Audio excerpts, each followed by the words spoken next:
defense. Yeah, right. Unless the bats are just, popping like Rice Krispies, you got no shot in a situation like that. Yeah. You just got no shot. No, you have no shot whatsoever. And then add in a little sprinkle on top, you had another bad Astros base running blunder. It's been not great on the base paths for Taylor Trammell of late, whether it was thinking he hit a home run going the entire round away, the entire way around the diamond thinking he hit a home run, and then he gets picked off of second base last night in a critical situation. You're hoping that Trammell can start a rally in the third inning.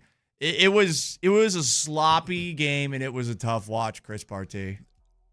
Maybe this was just one of those games where it just started bad and just continued. You know what I mean? It's one of 162. You're right. That those games happen. Maybe it's just one of those games where, you know what? We didn't have it tonight. Like, literally no one really had it.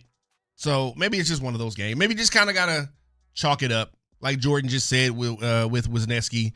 He's going to have one of those every now and then. Maybe this was just one of those games. You got the good cop approach here. I'll be good cop, you be bad cop. You want me to be bad cop? That's fine. I'll be good cop today, you be bad cop. Cool, I'll be bad cop. Okay. Yeah, I'll be bad cop later on in something we're going to talk about. But right now, I'll be good cop. Extended tease. I like that. I like that. That was good. There you go.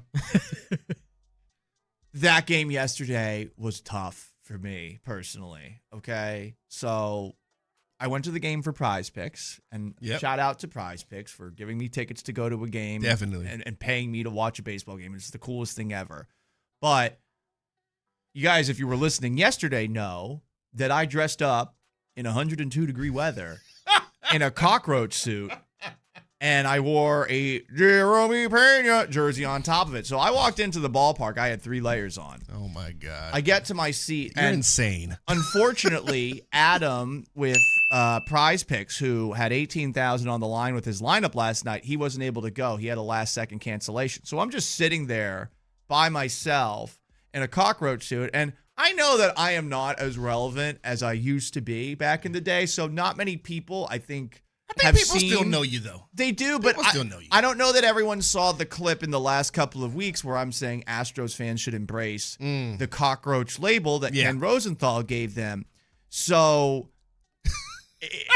imagine you're wearing a costume and you have to explain why you're wearing the costume to the few people who see it. And they're all like, oh, okay, I guess. So what were some of the questions you got last night? It was like, oh, what's the costume? It was just that a couple of times. What's the costume about? And I explained it. And one person, the first person who came up to me, that person got it. And I was like, okay. Right. But then everybody else was sort of puzzled. Like, what's what are you this doing? Deal? What's going on is he a furry? Like, what's the deal? Furry. What's the deal? Or I don't know if there's an insect version of a furry.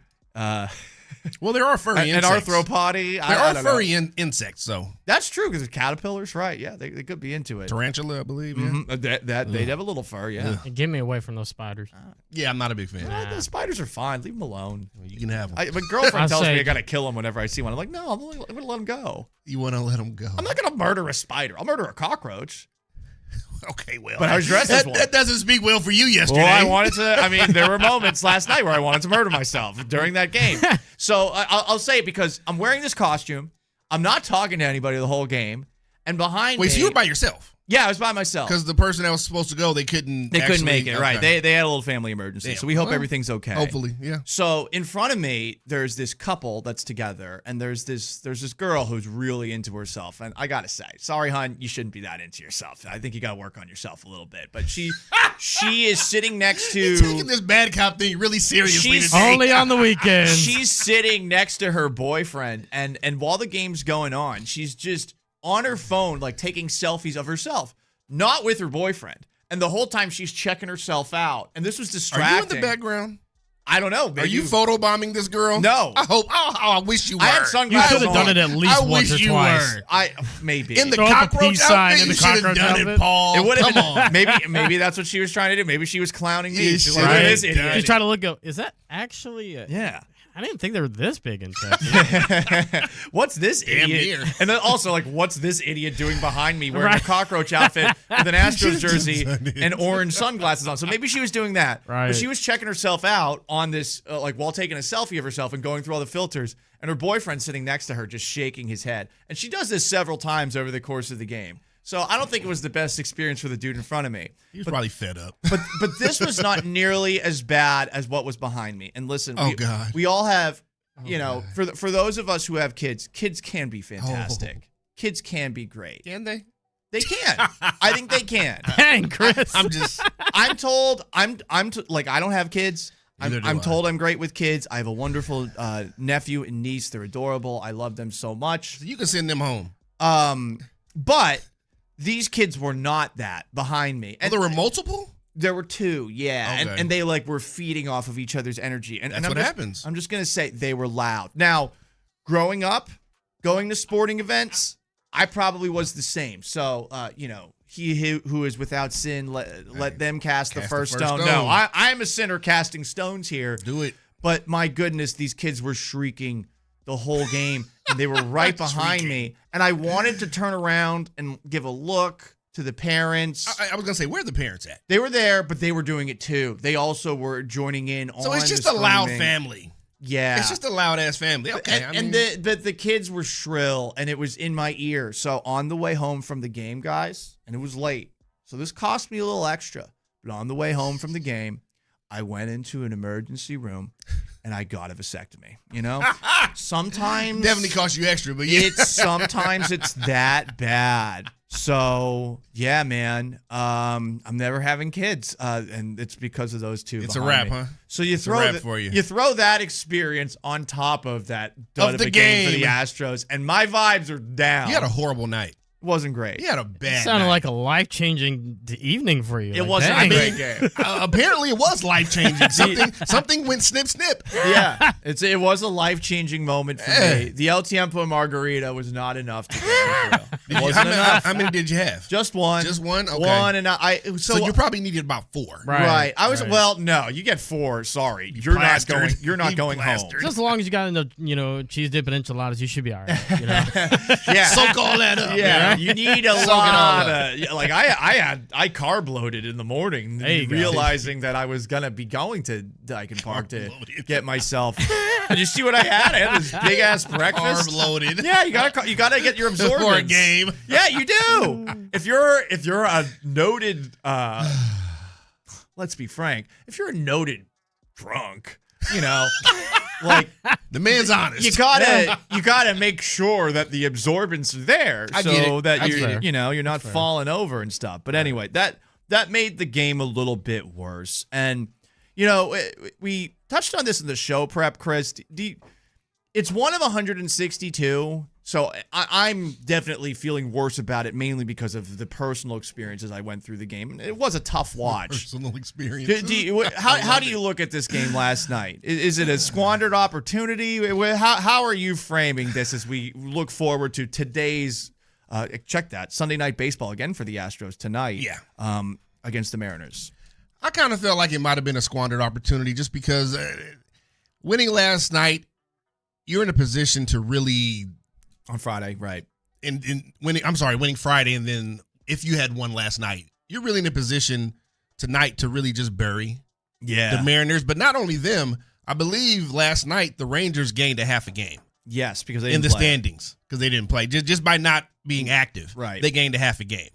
I feel like you win last night, you just you widen that gap with everybody just a little bit. Now obviously it's just one game, and what do they got? 30 some odd left in the season, so there's still time. But I just felt like that might have been a squandered opportunity to really at I least checked it. The Rangers won last night, so they gained a full game. Okay, yeah. So there you go.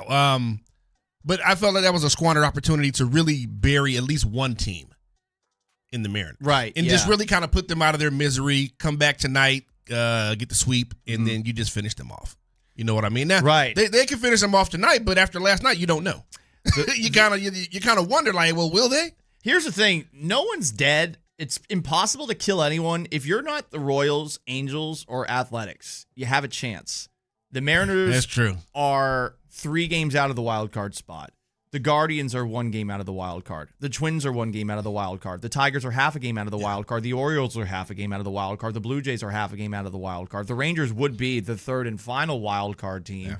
And then you've got the Red Sox and Yankees who are well ahead of everybody else in that loaded American League East, which also features the Tampa Bay Rays, who lead the American League. That would be wild if 4 teams from the American League East make the playoffs. That is actually realistic. That is crazy. But I was referring more so to the division for the Mariners. Right. To really put them behind the. I mean, they would have been, 6 games out? They would have been 6 games out with a lot of time to go. And then you beat them again tonight, 7 games. I just feel like right now, I just don't feel like the Mariners are going to get back into this race anyway.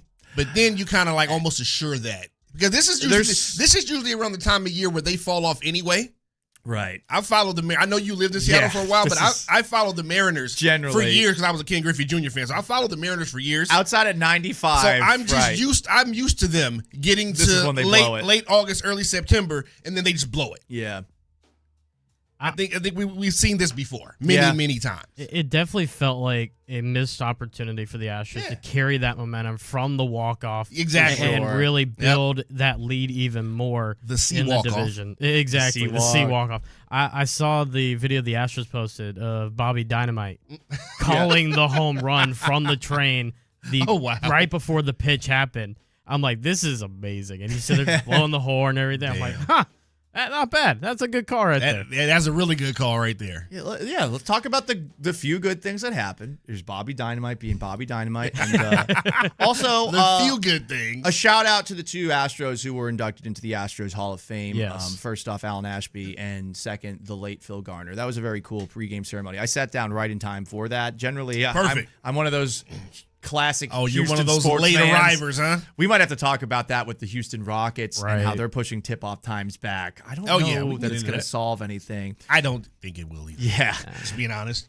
That is the voice of Chris Partee. I am Paul Gallant. We got Jordan Smith behind the glass taking your phone calls and chipping in himself. 713-572-4610. That is how you call. That is how you text. 95.7 The Fan live in HD. We're with you until 1 o'clock. I think we've got more programming afterwards. I don't know who's in after us, but get used to it, guys. 10 to 4, Saturday and Sundays, leading up to football season.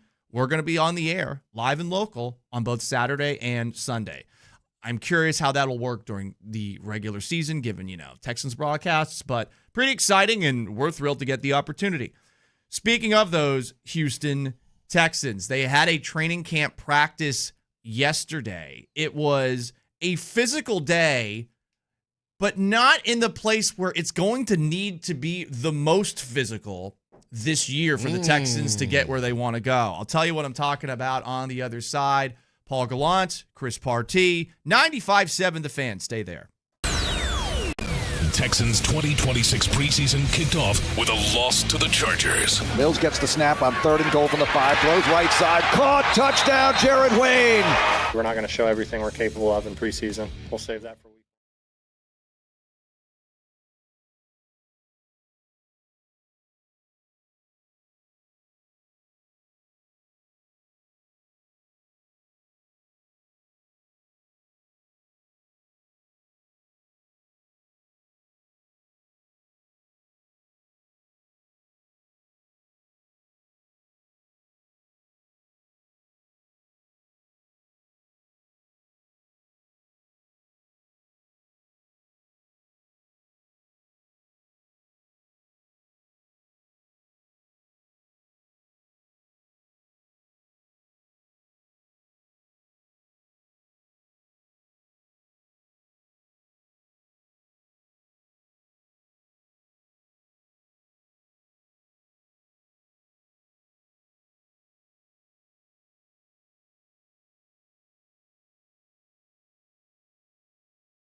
Live from the West Point Lincoln and West Point Lincoln of Sugarland Studios, it's 95.7 The Fan Weekends. Paul Gallant, Chris Partee with you, 713-572-4610 to call, to text. Physical day for the Texans, day 12 of training camp yesterday. But something that still isn't coming, even if Keelan Rutledge is bringing a little more physicality and meanness to the Texans offensive line, their first-round pick. They're having a tough time running the football. Always difficult to figure what's what in training camp practices, especially with the running game, because defenders are supposed to not tackle running backs, and every now and then you'll see a guy who's running through the hole, and you're thinking to yourself, wait, wouldn't he have been tackled? Right. Shouldn't Why he is have he been still tackled? running? Yeah. Is this a real reflection of what this running game is? But if the Texans are going anywhere this year, the running game has to be better. And whether it's because it's just not happening easy for them, or they're just going up against an impossible defense to run the football against, which is a good sign for the Texans defense. That could be a possibility. It's not happening. When you hear this, Chris, what do you think about this running game that in training camp, to this point, we're not seeing the results that we're hoping to see in the regular season? It's a little worrying. I mean, it is just training camp, and there are multiple factors that could factor into why we're not seeing the production in training camp. But again, it is training camp, so I'm not gonna, throw the baby out with the bathwater, as they say. I don't know if that fits. Why do they throw the baby out with the bathwater? I think that was a thing back like eons ago. I think that was a thing. Was it intentional or accidental? I think it was accidental. Okay. But again, I don't know. I wasn't there. My bad. I hate it when I throw the baby out with the bathwater. But that's a saying that most of us have heard at some point. One person did it, and maybe it became maybe it was more than one. It became a viral TikTok trend. Before TikTok existed, it's the baby right? with the bathwater challenge. Don't do that. But no, but it is a little worrying. Even if it's just training camp, it is a little worry. You would like to hear and see more physicality. And look, I'm not there every day, and Payne and Pendergast, 6 a.m. tomorrow.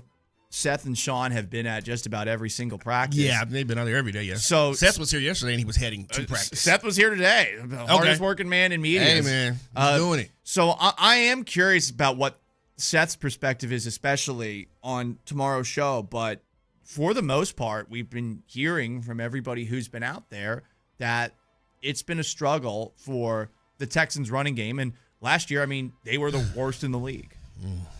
Period. They were and you look, how much better are they going to be? What's even realistic? I don't know, but you do need more, and because you need to lighten the load for CJ Stroud, so Stroud's not thinking to himself, I gotta be Superman. Yeah, and I mean, speaking of last season, there were many reasons for that. I think and I think most people would agree, one of the main reasons is no Joe Mixon last year. You know what I mean? I think that was one of the main reasons for the fall off in running game or backfield production, obviously. So, but yeah, you don't want that to carry over into this year. And like you just said, if you can't run the ball, that's going to put so much more pressure on CJ Stroud in that offense in the passing game. It's hard to really have a really good passing game without being able to run the ball at all. Right. And get any type of production from your backfield. That's just tough. I don't care what team it is. It's tough. And especially for the expectation for this team and where this team wants to be and, thinks they should be, which is advancing past the divisional round, past the AFC title game, and getting into the Super Bowl. If you got any hopes of that, you're going to have to be able to run the ball at some point. Exactly. And consistently at some point. Not just run it, but consistently.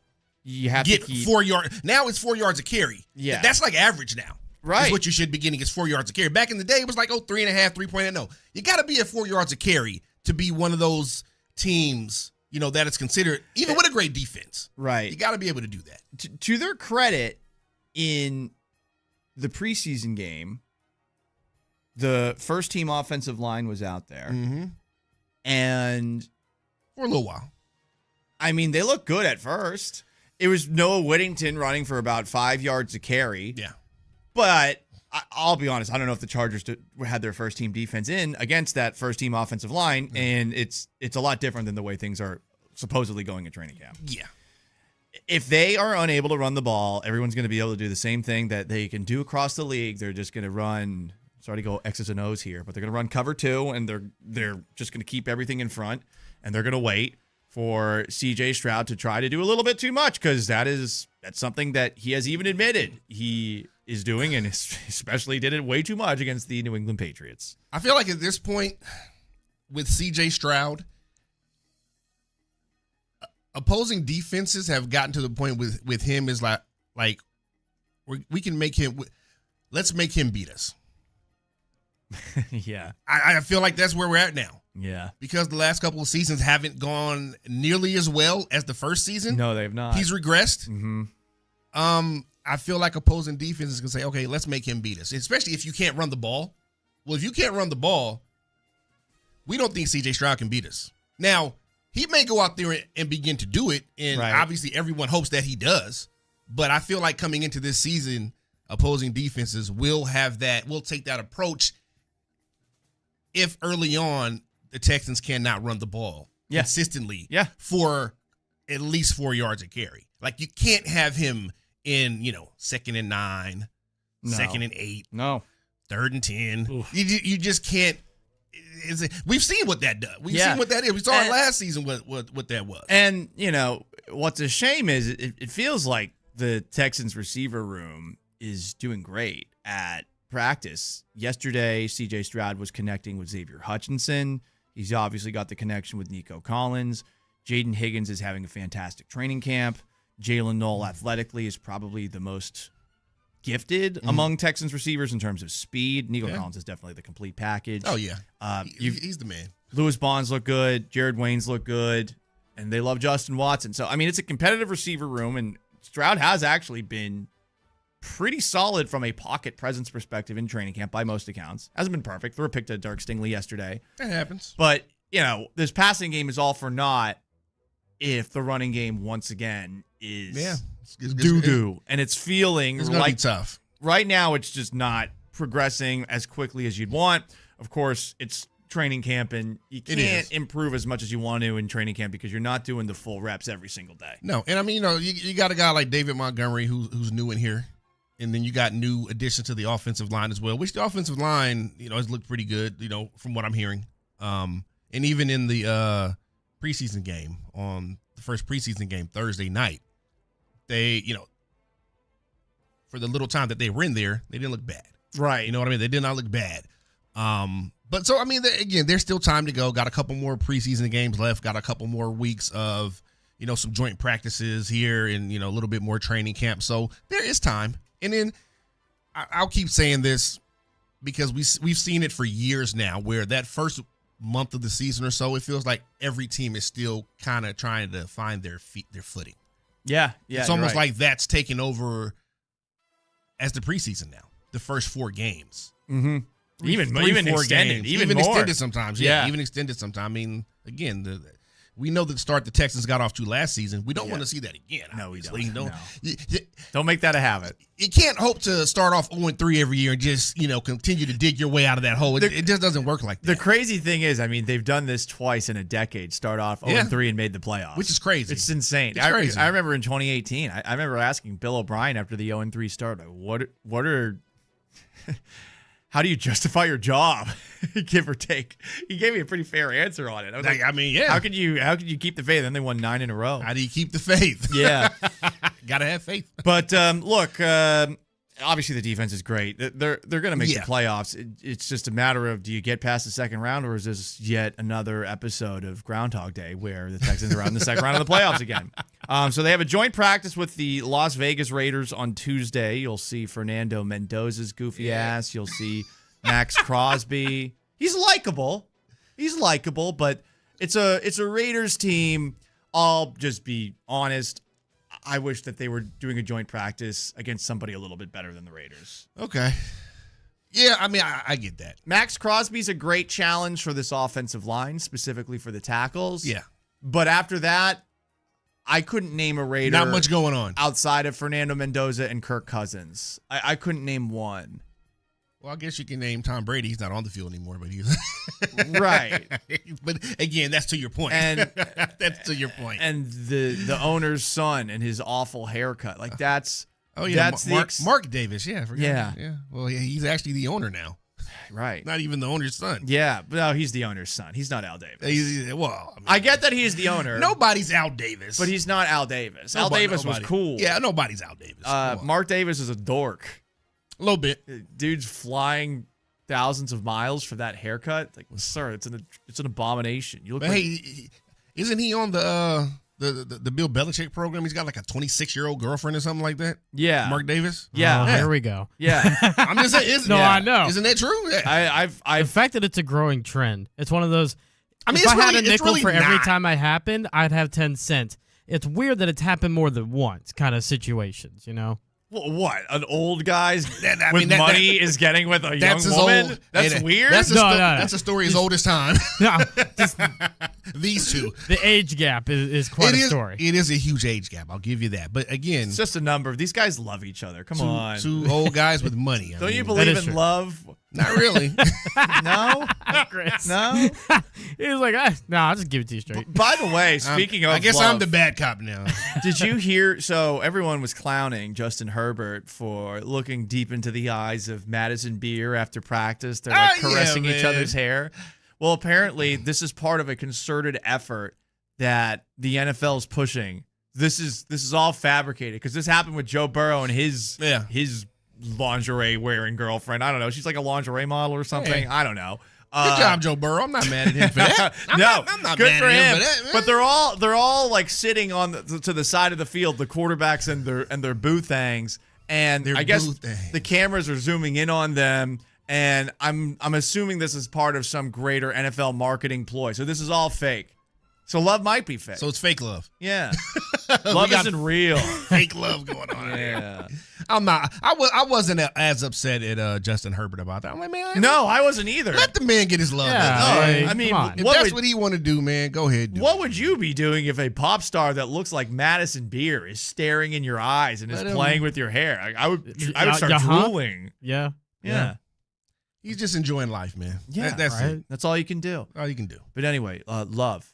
Dead as of love hurts. August 16th, August 2026 at 10:38 a.m. It was the best of times. It was the worst. Blame the NFL too.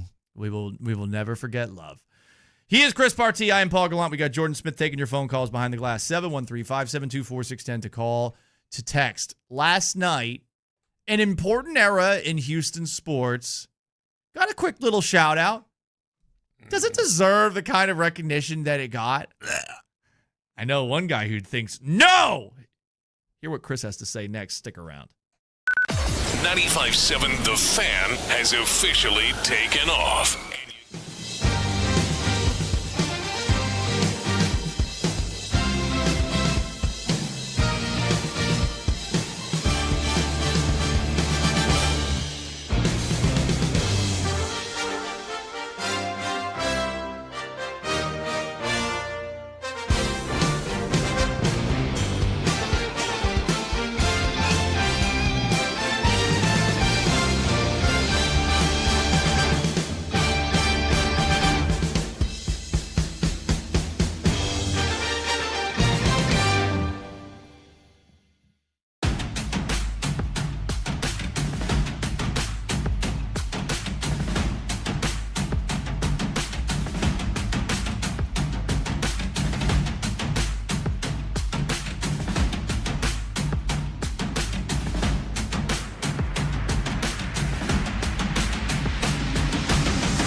from the West Point Lincoln and West Point Lincoln of Sugar Land Studios, it's 95.7 The Fan Weekends.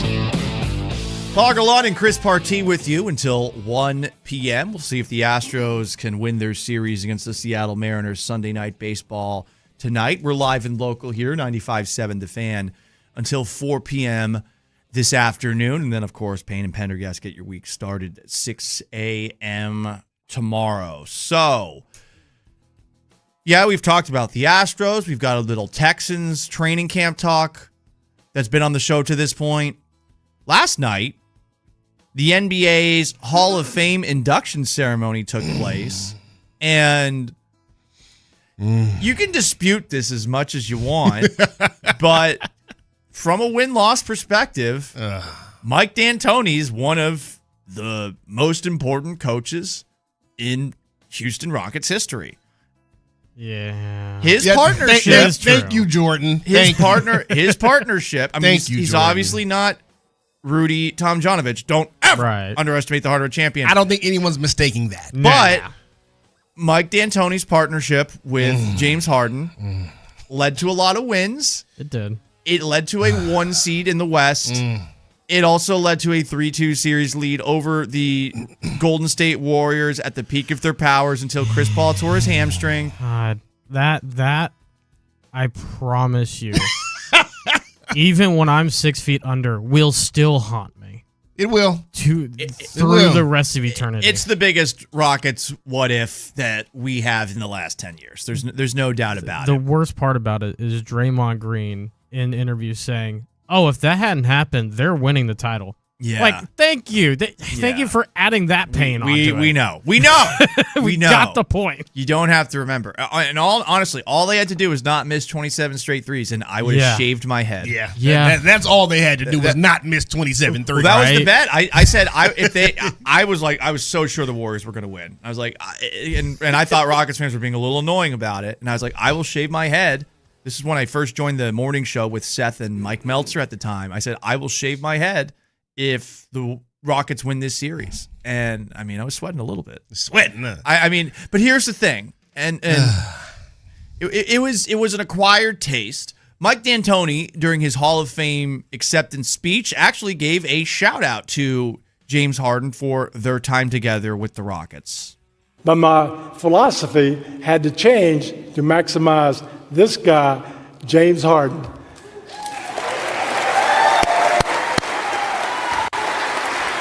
I remember when I went and told him he was going to run the offense as the point guard, I'm sure he was channeling his inner Bob McAdoo and thought, Coach, just give me the effing ball.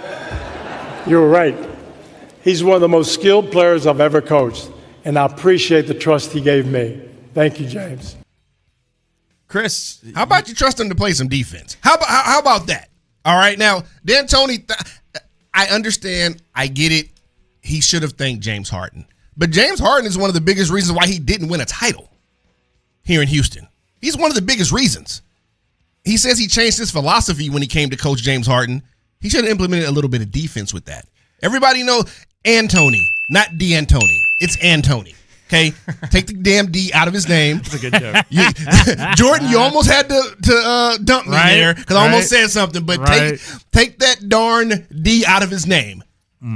Yeah? Because that was one of the biggest things with him, with D'Antoni, his whole career, as far as coaching, even with the Suns.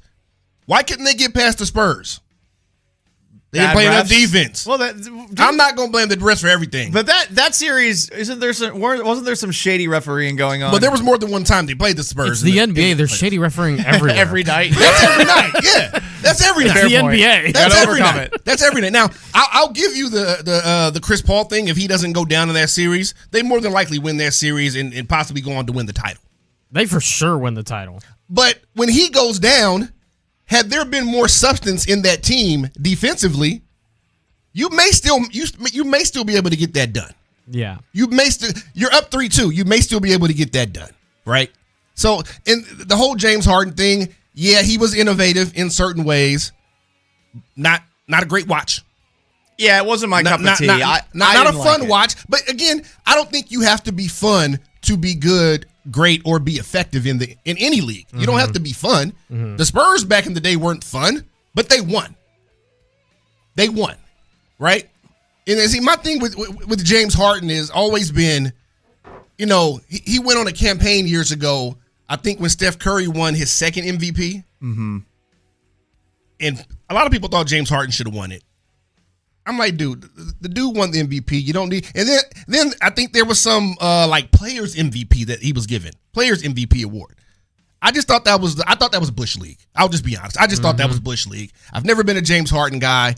I've always said this. If James Harden is going to be your number one guy, your number one option, you're never going to win anything. You win 65 games in the regular season, fine. Dude, if that's your goal, great. That's fine. But when you're in a place like Houston, you're following up legends like Hakeem Olajuwon, Rudy Tomjanovich. People expected a championship from that team. They really did.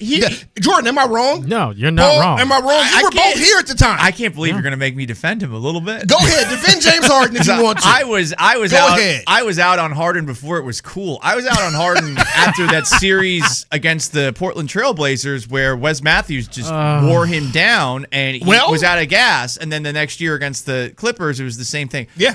I was never a Harden fan. That said, when he came here, as a guy who was the sixth man, it was a gamble by Daryl Morey and the Rockets that he would end up being more than he was. And to his credit, he did become one. I'll give him that. He was one of the best players in the regular season for an entire decade. I will give him. I will in the regular season. All right. Okay. Yeah. Hey, for sure. That's fine. You make your money in the regular season, but you build a legacy in the postseason. I agree. You got to win. I agree. That's where it's done. But that's what it is. This might be just me getting older. I have realized there's a lot of people that did enjoy what he did in the regular season, and who am I to say your memories are dumb? I'm not saying it's bad. I mean, I think he had 4 seasons where he averaged 30+ points per game. James Harden. I think he's won 3 scoring titles. Yes. That's great. If you just want individual accolades, that's fine. But is this not a team sport? It is. Is it not a team sport? Does he play defense? He does not. Is he in the best shape he could be? Also not. And those were the 2 things that drove me crazy about him. Those were 2 of the things. Plus, but even with not being in the best shape, but before the last year or so, Luka Doncic was criticized of that. But he was still able to get the Mavericks to a NBA Finals. They didn't win it, but he still got them there, right? They were in the mix. They were in the mix. He at least got them there. And James Harden never even did that. So I've never got the whole, he can score, he can shoot it, he can do the step back and travel 6 times while he does it and shoot it from 30 feet. That's great. Never going to win with that guy. Ever. Never going to win with that guy. Yeah, I'm with you there. Not championships. I'm with you there. If you want individual accolades, that's great, but I thought this was a team sport. It's not tennis. But it's moved the people who like it. Let's admit this, Chris. Who like what? People who are younger than us who like basketball. I don't care about them. It's fair enough. I'm just saying it's moved away. There's more of an appreciation for the individual player and living and dying by the individual player, especially with these guys moving from team to team to team. But you know what? Having your guy and being obsessed with it on the same level that a hipster fan is a fan of a band and they're with that band until the end. This is a part of it. And that's why there are a lot of people that are obsessed with Harden. To me, I think he could have been a little more. But that's always been the NBA. It's always been about individuals. But also at the same time, can that individual lead you to a title? Yeah. Lead you to championships. I'm with you there. He's just never been one of those guys. He never has been. He's not somebody that I would want leading me into the vanguard, if you will. If we're in a charge, in a battle, I don't want him. I'm not hitching my wagon to James Harden. I'm just not. For sure. I'm not doing it. For sure. I'm not doing it. I think that's very realistic. And I think the way he played was tough. He also, you heard D'Antoni there say, James had to trust me. Well, also, Daryl Morey, they had to trust that Morey's idea that, let's shoot all the threes and let's get layups as a way to beat the Golden State Warriors. I mean, Harden perfected that. It would drive me crazy when he had his 1 for 18 nights from outside. There were enough of them. He was a volume scorer. He was a good shooter from outside. He was not a great shooter from outside. He was pretty good, though. at times. Right. He would have some nights. That. He would have some nights where he was great. He would have some other nights I'll where it was that. like, why are you still shooting? But that was kind of what Morey Ball and D'Antoni mixed together led to. And obviously, there were some great regular seasons for it. He is a reason that D'Antoni is in the Hall of Fame. And I know you say, hey, no D in D'Antoni, but there's take that D out of there. But there's no denying, as far as offensive coaches who have like left an impact on the game, D'Antoni definitely, I think, merits a place in this hall. And don't get me wrong here. I'm not given everyone gets in. Don't get me wrong. I'm not saying that D'Antoni should not be in the Hall of Fame. I'm not saying that, because the Basketball Hall of Fame is on a total career. So he coached overseas as well. It's not just it's not the NBA Hall of Fame. It's the Basketball Hall of Fame. So whether it was college, NBA or other pro leagues around the world, that's all included in, the criteria, I guess you could say. So it's not like other leagues where they have their own Hall of Fame. This is the Basketball Hall of Fame. So yeah, I do believe D'Antoni should be a Hall of Famer. I think he deserved it, earned it. Not everyone wins titles, but it's the whole James Harden thing. I feel like, yes, James Harden was a big reason for his success in Houston, but also, to me, one of the biggest reasons why he didn't have more success. Yeah, I agree. Because in my mind, he's not going to go down as one of the top 5 or whatever greatest coaches in NBA history. And I think had he won a couple titles, maybe you make that argument for him because of the innovative offense. But you can't make that argument now because he didn't win any titles, just in my opinion. I don't disagree with that side of it at all. I never felt like Harden would be able to get you across the finish line. Not as the lead guy, no. Not as the number one. And, you take a look at it from a football perspective, it's kind of Dak Prescott-esque. Dak Prescott's always had great numbers. What has he done in the postseason? Yeah, they're never going to win with Dak Prescott. We'll see. We'll see. I'm bullish on the Cowboys this year. I have said it for 10 years. He's been in the league 10 years now. Mm-hmm.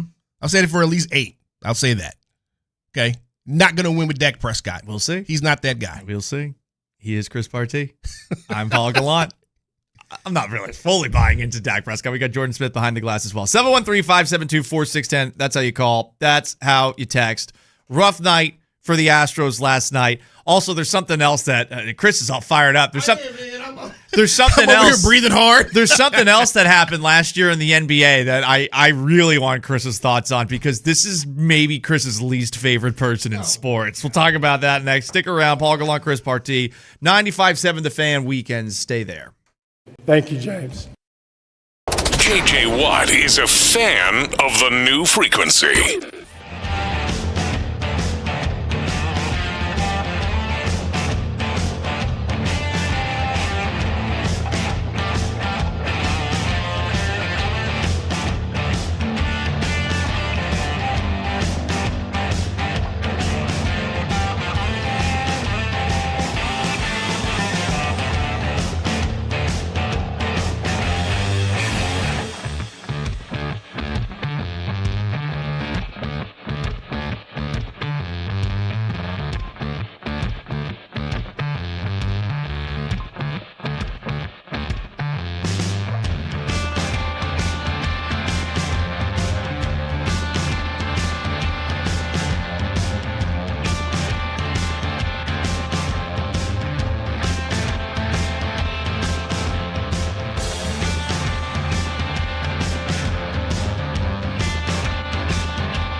Studios. KIKK-FM, KILT-AM Houston. Your home for the Texans.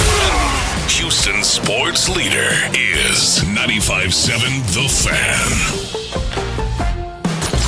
Live from the West Point Lincoln and West Point Lincoln of Sugar Land Studios, it's 95.7 The Fan Weekends.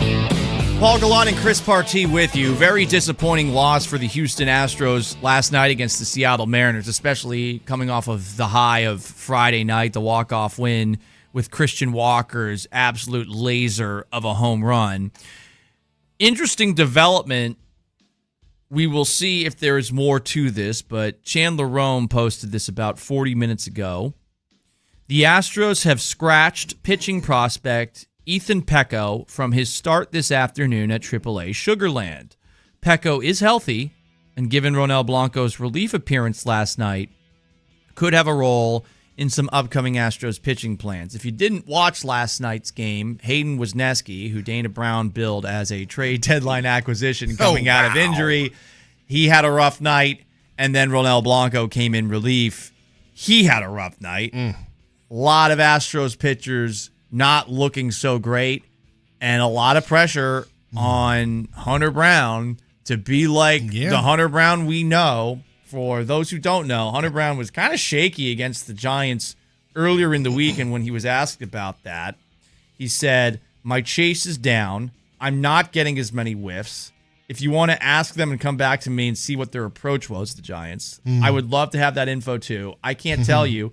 You go from having a bunch of whiffs to one game, all of a sudden not. Is it their approach? Is it their execution? That's the game. That's baseball. Tonight I got one big whiff against Devers, and outside of that, I don't think any were too important." Big night for Hunter Brown tonight. Yeah. He's got to come in and clean up the mess a little bit.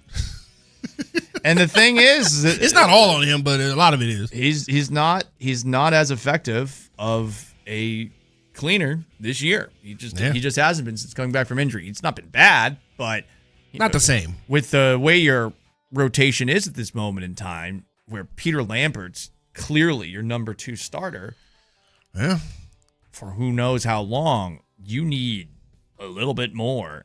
And Brown's giving you less than A Hunter Brown work. It's like B minus TEMU Hunter Brown. It's just not what we're used to seeing from him. Yeah. That's what it comes down to. It's not what we're used. Like you said, he hasn't been horrible, but I mean, it's just not what fans and even the team is used to seeing out of Hunter Brown. You know, it's almost like, okay, before the injury, Hunter Brown's pitching, okay, we're probably going to win today. Yeah. Like, you almost guarantee it. Almost guarantee it. I won't say guarantee every time, nobody's perfect, but you can almost guarantee it. And now it's just like, okay, let's hope he has a good outing. Let's hope he has a good outing. Yeah. But there is still time to clean it up before we get to the postseason. We got about 6 weeks or so. Got about 6 weeks, so there is time, but you just can hope that we see some improvements today. For sure. He's Chris Partee. I'm Paul Gallant. 95.7 The Fan Weekends. We were talking about the Pro Basketball Hall of Fame, which Mike D'Antoni got inducted into. And Tony. I like that. It's really good. And he said that James Harden's a big reason that he got in.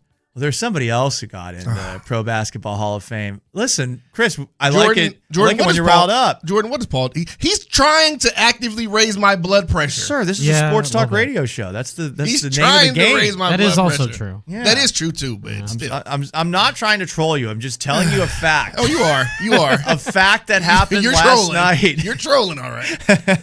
I'm just telling you that Doc Rivers, legendary champion NBA coach, also was inducted into the Pro Basketball Hall of Fame. And this is serious. Chris is going to think I'm trolling here. This is serious. Not serious. A tear came to my eye. It did not stop when I saw Kevin Garnett, Paul Pierce, it did not. Ray Allen, and Doc Rivers, their warm embrace, because the 2008 Boston Celtics are my favorite basketball team ever. You're making me want to vomit right now. Well, what? You really are making me want to vomit. What? Did you not like that team? Anything is possible. I mean, come on. I am a huge fan of Ray Allen. I've followed him for a lot of my career. I love Ray Allen. He's the reason why I love three-pointers. Jesus Shuttlesworth, if anybody's familiar with the movie. Yeah. And so I don't personally have a problem with that. I actually kind of like that moment, to be quite honest with you. Yeah, no. He's one of the greatest coaches ever. No, he's one of the most I'll be honest. In my opinion, Doc Rivers is the most overrated coach in NBA history. Whoa, I'm just going to be honest with you. There we go. That's worthy of a sticky note right there. I'm just going to be honest with you. He is the most overrated coach in NBA history. I get it. He won the championship with 3 Hall of Famers, as he should have. You got 3 Hall of Famers, you should win. You should have won more than one, honestly. I agree with that. They should have won. I think they left at least one more on the table. The 2009-2010 finals against the Lakers, where Kendrick Perkins got hurt between Game 6 and Game 7. It made a big difference in Game 7. I'm still mad about that Game 7 where Kobe Bryant didn't even play well. But Meta World Peace killed the Celtics. My boy Ron Artest. Or I guess he was Meta World Peace by then. I forgot, yeah. But yeah. Busy pulling Paul Pierce's pants but no, down. I always hated him. It's just something about Doc Rivers. I mean, I'll give him credit. The man stays with an NBA coaching job. For some reason, he just stays with the job. That's a skill. Even though I believe he's likable. Doesn't he have the stat of losing as a coach losing the most 3-1 leads for a coach? It happens. I think he does. In the postseason, the most 3-1 leads. But he's Doc. Man, his one Coach of the Year award was in 2000 as an 8th seed with the Orlando Magic. Yeah, that's tough to do. That's impressive. Orlando? No, that's horrible. That is horrible. You win Coach of the Year as an 8th seed. Forget who the team is. As an 8th seed. But you don't even have a winning record. You're 41-41. So obviously, Doc Rivers, he has pictures or didn't have a losing record. Some type of evidence on someone. He has something on someone. He blackmailed his way into the Hall of Fame. He's blackmailing someone to have made it this far. Well, that was also a point in time in the NBA where they still played defense, and that was still an aspect of the actual game. So they still had centers as a position and everything. What they got to do with him winning more than 41 games a year? What does that have to do with it? Because it's with the Orlando Magic. Yeah. That's why. Right. Can you name an Orlando Magic player from that team? I can't. I think they had Tracy McGrady by that time. Oh, damn. Yeah. Damn it. I think that was right after Shaq. Or I think that was right before Shaq. No. Shaq was already with the Lakers for 5 years. Yeah. Shaq had been gone. Yeah. Shaq had been gone. No. So we're not going to give him that excuse, okay? Right, exactly. I'm not going to give him any excuses here. Right. Okay? No, we're not doing that. Doc Rivers, I'm going to say it again so everybody can hear me, and then we'll get back to talking about the Astros or the Texans. But Doc Rivers is the most overrated coach in NBA history. Yeah, I said it, and I mean it. And I'm not backing down from it at all. I think Paul might shed another tear. 713-572-4610. Because he's trolling me today. Who's the most overrated coach ever? While we're on this. Yeah, we want to hear your... Let's try it. And we could theoretically go back in time. Like, who's the most overrated coach? Are you saying any sport or basketball? We'll localize it. Most overrated coach in Houston sports history. Antony? No, I'm joking. I had to throw that in there. Well, you can't say it was D'Antoni.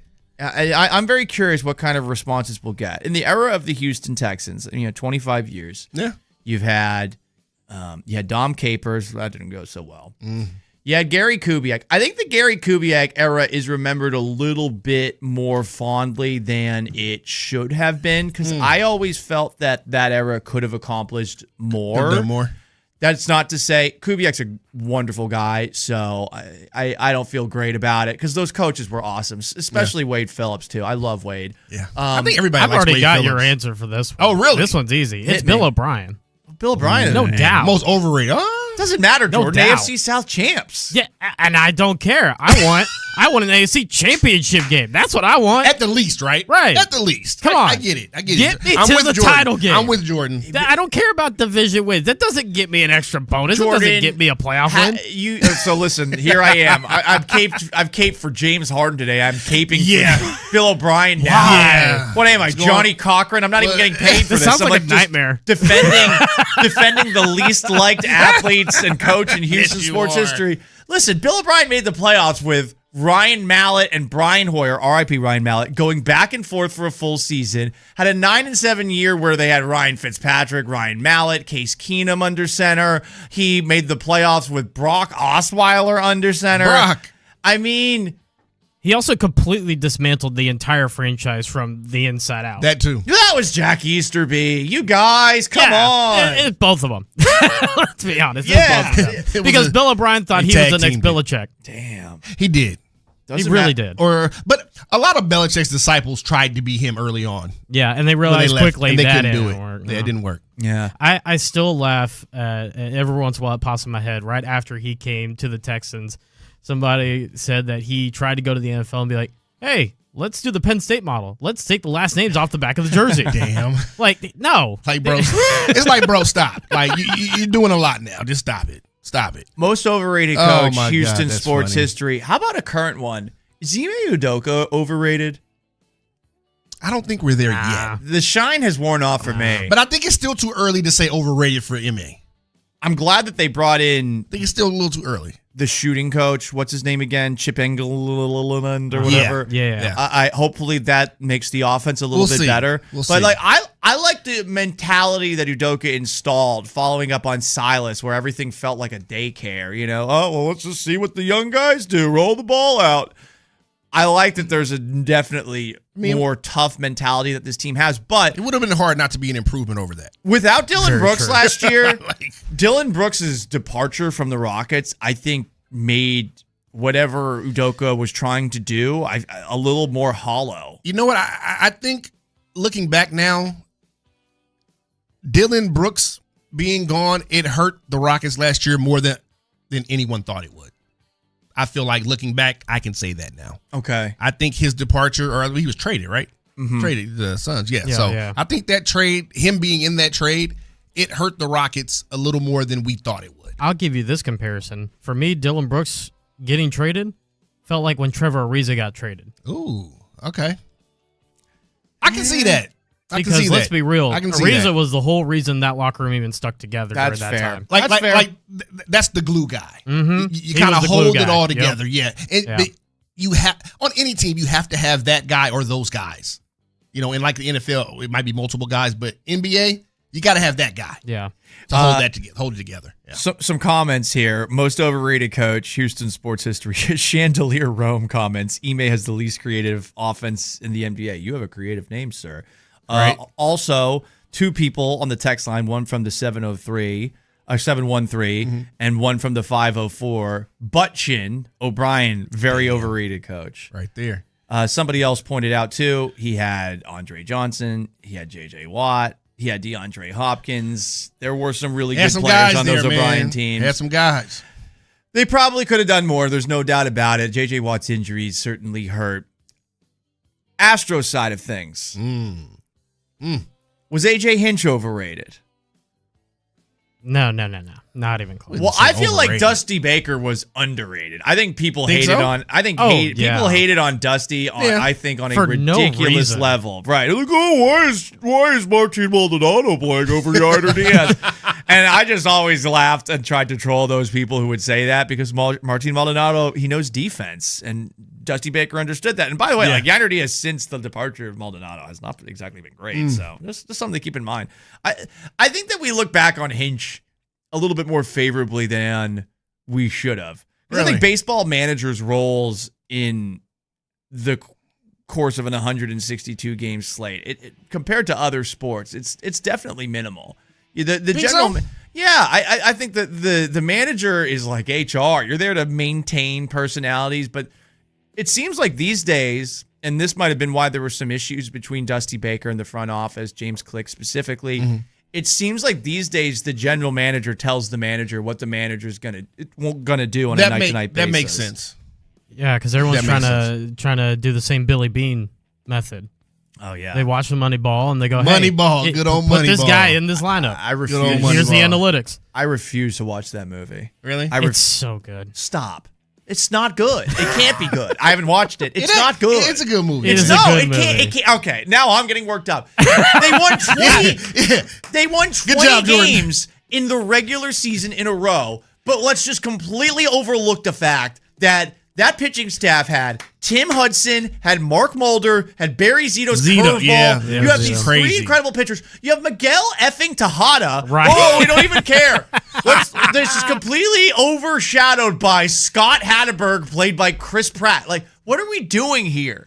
What are we doing? The A's had good players, and this entire movie, this is what the baseball owners are going to show. Like, this is how baseball should be done. Yeah, so you could be a bunch of cheapos. This movie essentially gives owners the green light to be a bunch of poors and cheap, and this is why we're not going to have baseball next year, is because they want to do this stupid Moneyball thing.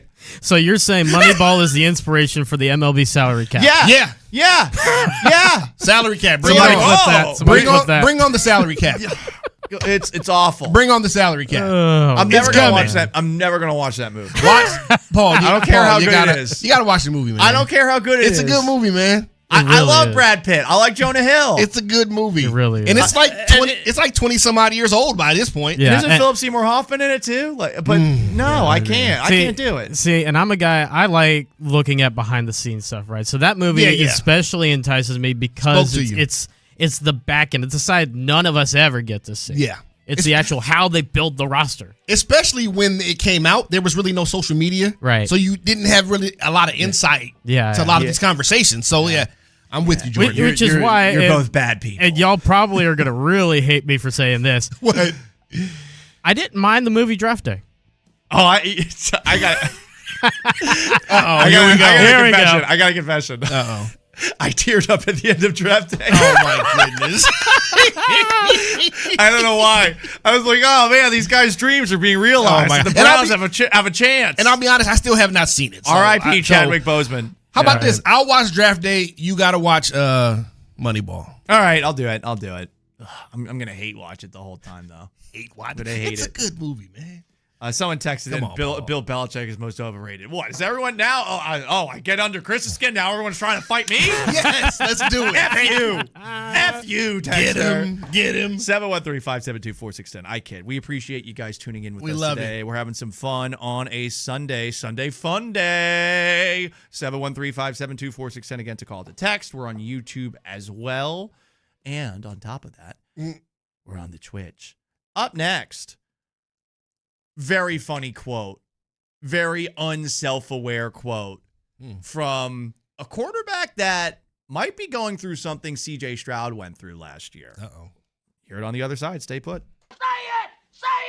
The Texans' 2026 preseason kicked off with a loss to the Chargers. Mills gets the snap on 3rd and goal from the 5, throws right side.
95.7 The Fan Weekends.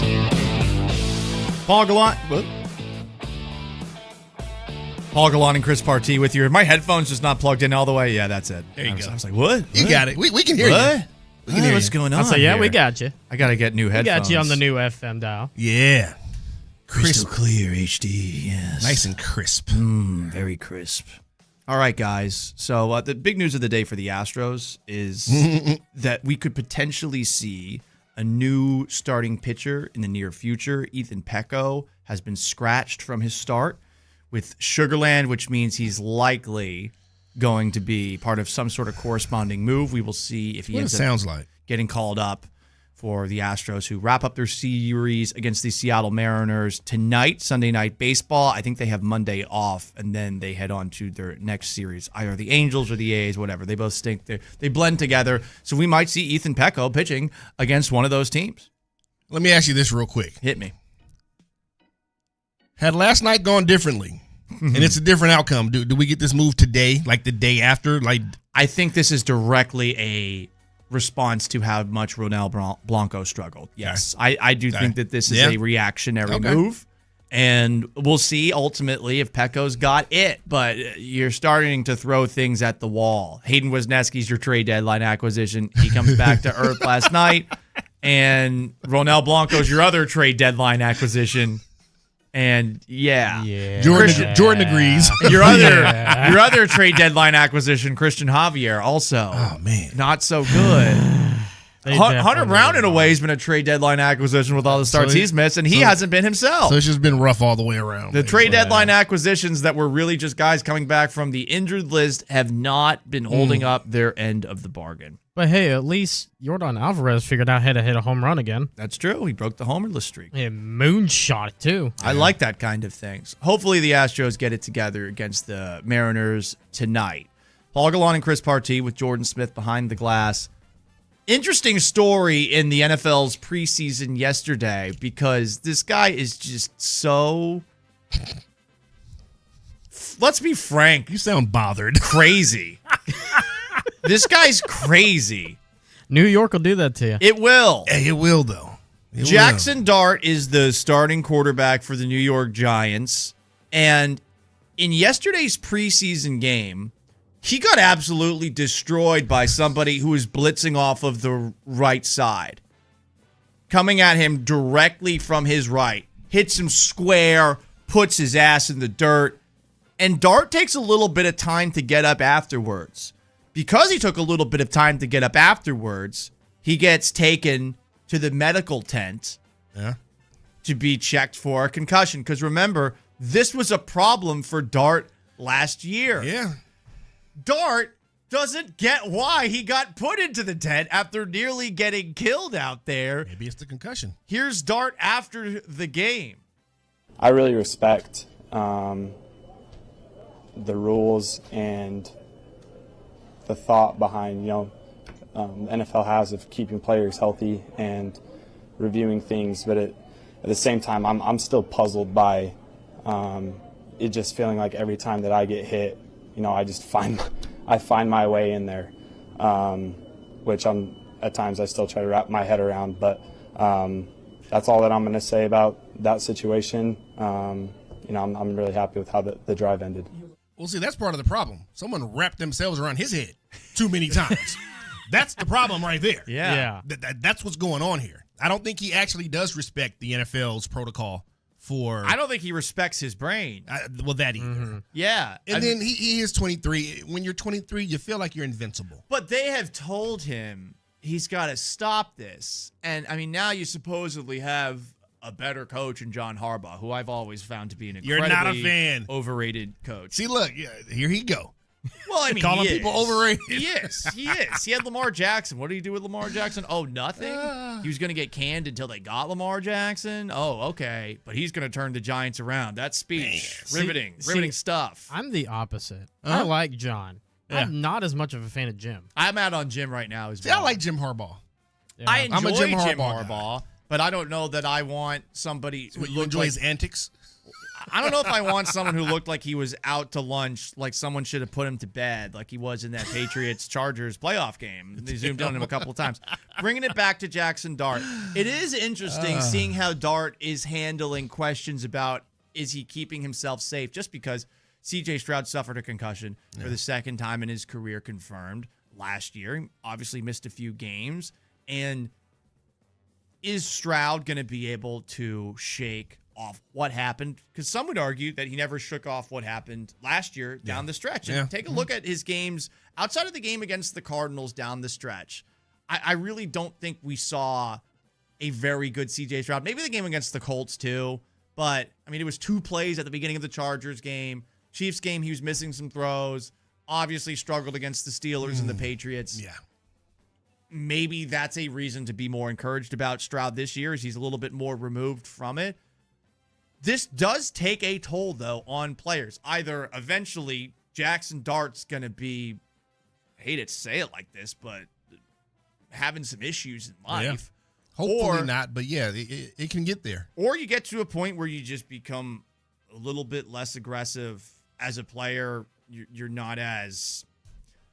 just not as I'm going to put my body on the line every single play. And it'll be fascinating to see how Stroud handles that going into this year, especially behind an offensive line that we hope is better. And what it sounds like Dart is not fully grasped yet as an NFL player, but also more importantly, an NFL quarterback, is that the NFL, above all else, is going to protect the quarterback position, because those are the guys that they market mostly individually. Yep. It's this quarterback versus this quarterback this week. Right. It's the team, obviously, but it's this quarterback versus this quarterback. It's Dart versus Lamar Jackson, whoever you want to put in there. They want to make sure that these investments, because that's what these guys are, they are investments. Every team, and the quarterbacks are the biggest investments. Now, he's not right now because he's a second-year player. Yeah. He's on a rookie contract. But eventually, he more than likely will be the biggest investment for that team. They want to make sure this guy's going to play 10, possibly 12, 15 years. Well, someone needs to get to him, and it probably should be John Harbaugh. It comes back to John Harbaugh. I'm just saying. But I get what you're saying, This was an issue last year. Daboll was bringing it up, the coach of the Giants last year. But some players just don't get it. Some players are just all out. They're going to go. And when you're still 23 years old, again, you still think you're invincible. They got a lot of dopes, though. I mean, Cam Scatabo, too. Listen, Scatabo. But he's a running back. I kind of expect that from a running back. Not saying that you have to be, but he busts his ankle. He does a flip. He falls while he does the flip. He's an eccentric guy. I mean, at the very least, he was. Scatabo is definitely a guy. He's a meathead. He's a liar. He's a man's man. Yeah, he is. But the Giants and a Twitch streamer. There you go. The Giants have a couple meatheads. And nothing wrong with meatheads, but you want to keep the meat in your head functioning. I haven't heard that in ages. He's a meathead. Bring it back. Mm-hmm. He's bringing it back. Yeah. I'm a nerdy meathead. But no, Jackson Dart, someone needs to get a hold of him. And you're right. It should be. Yeah, smack his head. Shake him. Well, don't do that. Yeah, but it should be the coaching staff, a.k.a. John Harbaugh. Mm-hmm. It really should be. Maybe it's the GM. Someone needs to get to Jackson Dart and say, dude, you got to stop putting yourself on the line so much. Yeah. You can take a risk every now and then, but you don't have to. It's the preseason. Right. Just go down. Go down. You do not need to, dog. Especially in this one. Like in this time, if you're Jackson Dart, like, dude, it is the preseason. It's the preseason. And you shouldn't be upset about them taking you off the field for this specific incident. And go watch the replay for yourself in case you haven't seen it. I mean, he got smoked. He got absolutely destroyed off of the right side. It was a direct hit. He got put on the ground, and he took 20 seconds to get up. Yeah.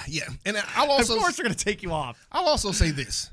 The Giants PR team needs to do a better job of coaching him up to answer these questions. Yeah. Because the way he answered that question, he shouldn't answer it like that. At least another media training session. Yeah, right. He's already needed one for some of the stuff that probably has divided the locker room a little bit this offseason. Goodness gracious. And kind of tying it back to what you're saying about CJ earlier, especially with that Chiefs game. Honestly, for that one, I felt like he was still shaking off some of the ghost of the Tank Dell situation from the postseason game. That may be a little stretch, but I feel like he's shaking that off a little bit, as well as the entire year. he's seeing ghosts and he's hearing phantom footsteps from year 2. Right. Where he got smacked every way in Sunday. He did. That's Jordan Smith behind the glass. Paul Gallant and Chris Barty with you. 95.7 The Fan weekends.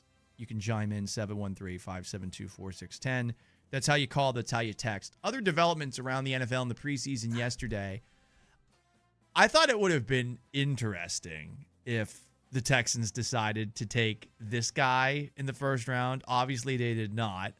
I thought from a content perspective, it would have been the most interesting thing to happen. But Ty Simpson with the Los Angeles Rams looked damn good. People are saying yes, he did. That after Matt Stafford, the Rams could have quite the succession plan in place, of course, based off of one preseason game, which we always overvalue. But he looked good. He looked good out there yesterday, that's for sure. So Ty Simpson looked good. Also looked good. Cougs legend, Case Keenum. Yes! With the Chicago Bears. Good old Case is back. Did the Texans make a mistake moving on from Case Keenum as their backup quarterback? 713-572-4610. Simpson's numbers, by the way, and thank you for putting these in. 21 of 25, 125 passer rating, 7.6 yards per attempt. He looked pretty good. Yeah. That ain't bad. Someone who did not look good, Bryce Young. 3 3-and-outs for the Panthers.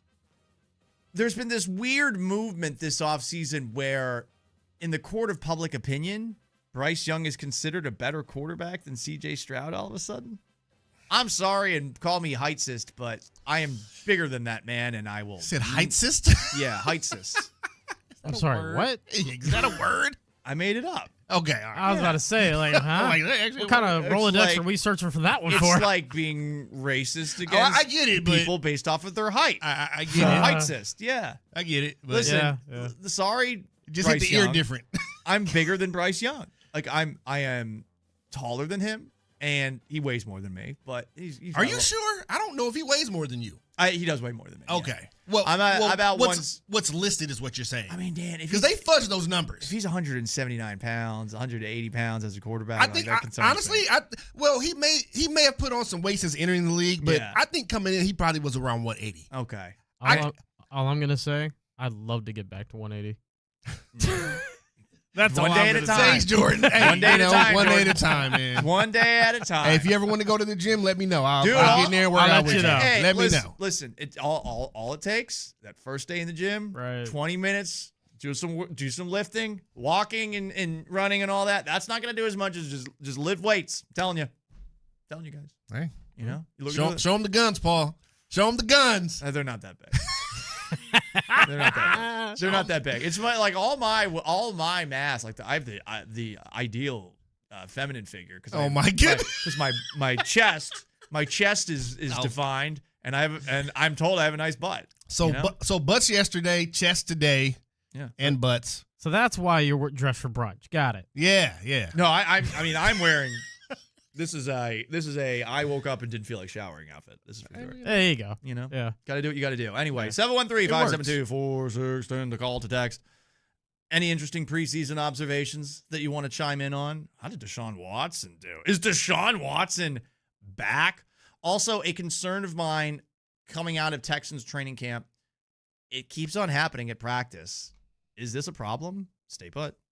I really respect the rules.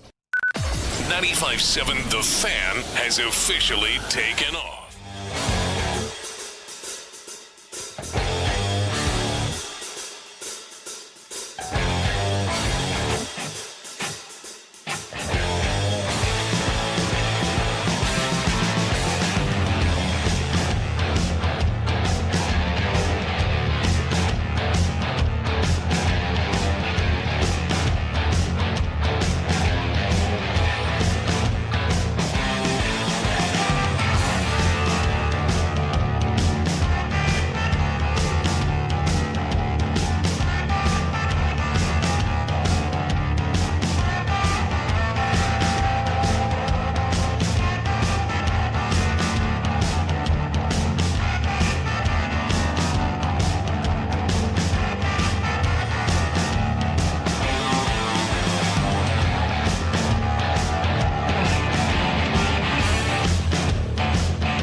weekends.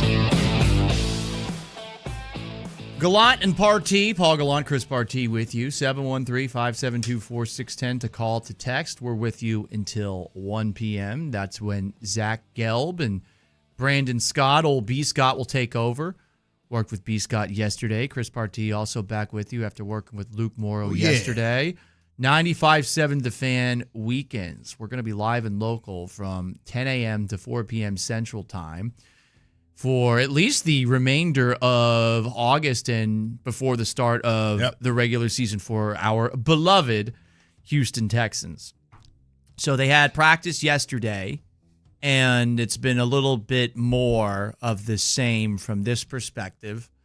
The running game, at least at practice, is not developing as quickly as you'd hope. I don't think this is a reason to panic by any means, but the progress has been slow for this offensive line, which of course is going up against one of the best defenses in the league. A little rough. For what it's worth, the starting offensive line had some good moments against the Chargers in preseason game number 1.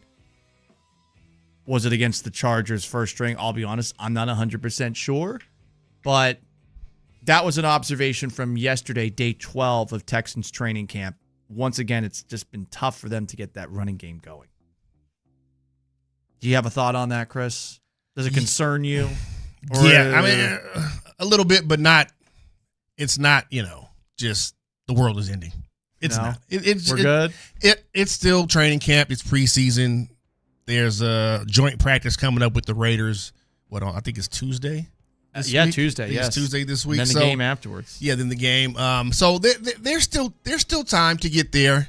You got some new offensive linemen up front. You got at least one new running back in the backfield. So it might take a little time. So nothing to panic about just yet. Now, if this continues and we get closer and closer to the regular season and we're still seeing remnants of this lack of production or productivity in game 1. Yeah. Then you might worry a little bit then. Right. I'm with you there. It's going to take some time. I would just say that to this point, it has not moved as quickly as you would like. That's all. We'll see what happens. That's fine. A couple of texters regarding the Texans running game. Is it the physicality of the team or the play calling? I don't know if we can say it's the play calling at this moment in time. I just think, hey, it's an offensive line that's figuring things out, and you just hope that they can get better. They have the right mentality, though. They're definitely more physical than last year. Another texter says if the Texans can't run the ball this year, that's when both Knicks need to be fired.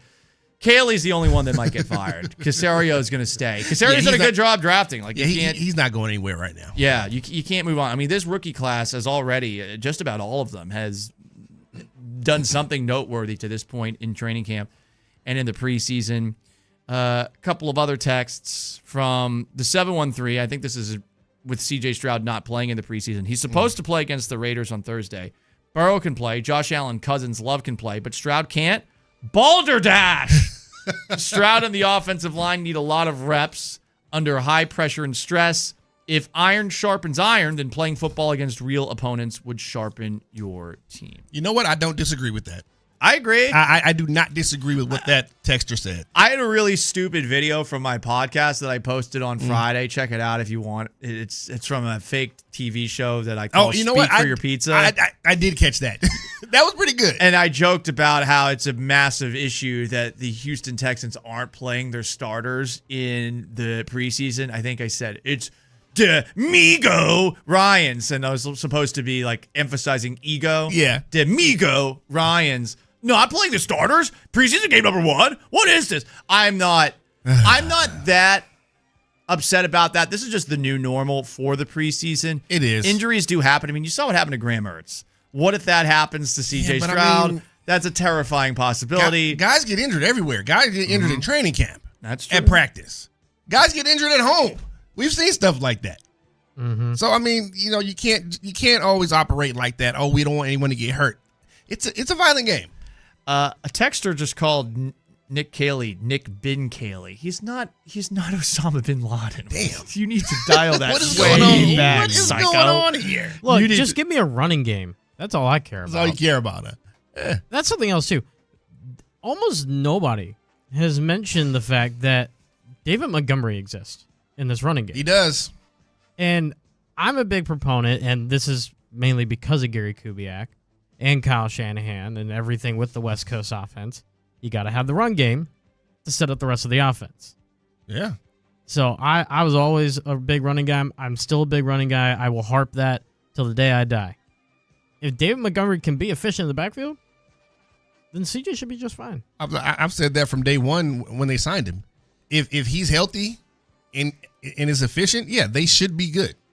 But again, if that running game struggles, it's gonna be a rough season. Even with the defense, it's gonna be a rough season. As I once heard from a probably drunk Joe Namath, might have been. If is a really big word for two letters. It carries a lot of weight. That is a good line. It carries a lot of weight. I'm sure he took that from someone else, but I heard him say that for the We'll give first him time. credit for it. And I was like, you know what? We need to give him something after the Susie Colbert incident. This is the Wayne Gretzky, Michael Scott kind of credit. Yeah. From the 832, there's a rumor going around Texans training camp that CJ Stroud's thrown more interceptions than touchdowns. That's not true. There's a rumor going around. The person who posted that is one of those very obvious troll fake reporters. All you need to do is look at the person's name. It is a play on something sexual. Oh, well, there you go. So there you go. Don't worry about that. Don't worry about that, everybody. How about this? You worry that Deshaun Watson's finally going to make it happen in Cleveland? Ooh. Deshaun Watson looked okay against the Bears yesterday. Todd Monken, the Browns' new head coach, it was cool and awesome to watch Watson play. His first game since October 20th of 2024. 11 of 15 for 126 yards. The Browns scored 10 points while he was in the game. Looks like he's going to be the starting quarterback. It's not going to be Shedeur Sanders. Shedeur Sanders threw a really bad interception in yesterday's game. And I got to say this about the Shedeur Sanders experience. I want Sanders to succeed. I hate his fans. I thought you were going to say it's over. No. I thought you were going to say the experience is over. That's what I thought you were. That's where I thought you were going. I just hate his fans. They're so delusional. He's a fifth-round pick. I get that he fell far. He probably shouldn't have fallen that far. He's got a little bit of ego to him. Lots of players in the NFL do. But his fans that are just so, for lack of a better term, jihadist and in favor of him. No, they're like, it's crazy. They'd fight a holy war for him. They're like they're passionate about him. They're as passionate for him as the followers of Paul Atreides are in Dune 2. Like they're Lisa Nagaib. Like that's what they are. It was Shedeur Sanders, a dude who's like 500 at Colorado. I'm just gonna be honest. I don't think it matters who the quarterback is there in Cleveland. That thing is just a mess. It's a mess. It's going to continue to be a mess. 2 years from now, 3 at most, Todd Monken will probably be back as a coordinator somewhere. Yeah, let's just be honest. That thing's not going to work out. It's just not. There are some organizations you just trust that they're going to continue to be disappointing. It's the Browns. It's the Jets. It's probably the Raiders, even with Tom Brady now in the building. Ooh, watching a preseason replay. Yeah, somebody just got blasted in this game. Is that Tyrod Taylor? Or is there another quarterback named Taylor in the league?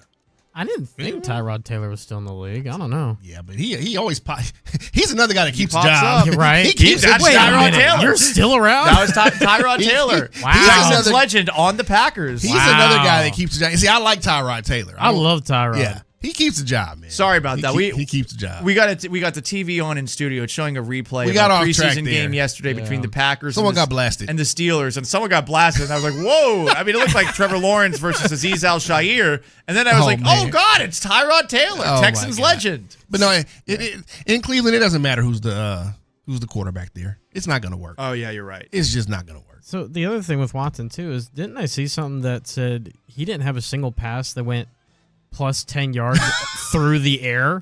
Not even yards after catch total, but over 10 yards in the air. Yeah, death by 1,000 cuts. Death by 1,000 cuts offense. I say, is he starting to become a check down quarterback now? Maybe he wants to come back to the Texans if it doesn't work out with CJ Stroud. No. Let's not bring that back.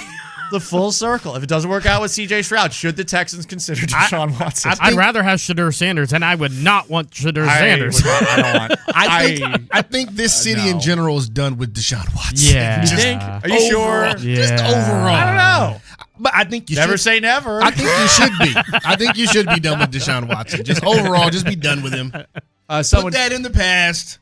No, that's a toxic ex you don't want to get back with. You don't want that. Nope. back. I'm good. That's the one where you like it's not worth. It's not worth it. Not worth engaging. Nope. Texter points out Shedeur Sanders' stands are almost as bad as Alperin Şengün's stands. Yeah, Şengün's stands are crazy. Oh, okay. Şengün's even called them out. I don't know if anyone saw that this offseason. Yeah. He's like, yeah, I've struggled in games, and these people blame everyone but me. Yeah. It's hilarious. It was good to see Şengün say that. Because they are a lot. I've gotten into some battles with them. Don't get into arguments on the internet. Nah. Steph Curry stands are like that. They just but at least everything. Steph Curry. I get it, but and LeBron's LeBron. Steph Curry. Alperin Şengün. Come on, guys. But no one's right all the time. Mm-hmm. No one's without fault ever. That's what gets Tom me Brady. about some of these. He's without fault. Nah, he's not. No one's ever without fault. See, here you go. Tom Brady's never done anything wrong. Really? No, he's never done anything wrong. All right. At least he admitted. Where's that phone that he got rid of? Huh? You're right. Uh-huh. Where's that phone that he got rid of? Because they were going to go through it and find out that he was doing things he shouldn't have been doing. Where's that phone? They're going to find Giselle's nudes on that. Yeah, Come on, what are we talking about? That's why you get rid of a phone, huh? Yeah, I wouldn't have given up my phone. Okay. At least he admitted to Charles Woodson finally that he was bringing the football back in. Oh, we all knew that. No, he wasn't. We knew that 25 No, years I ago. knew we knew that, but he at least admitted it publicly. He doesn't know what he was saying. He doesn't know. No, he Right? knows. He knows exactly just what like he was Jackson saying. Dart. Maybe a few too many to that. Too many He concussions. respects the rules. Yeah. I'm gonna claim power of attorney here, Tom. No, you don't know what you're talking about. I would love to see that document with the signature. 713-572-4610. Paul Galati, Chris Partee with Jordan Smith behind the glass. Astros made an interesting move following up on a very disappointing loss yesterday. We'll tell you what that was. And we'll wonder whether or not this guy can get his act together. He needs to if the Astros are going to make a run in the playoffs. Stay put. JJ Watt is a fan of the new frequency. Thank you guys for all the entertainment, not just...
the West Point Lincoln and West Point Lincoln of Sugar Land Studios. KIKK-FM, KILT-AM Houston. Your home for the Texans.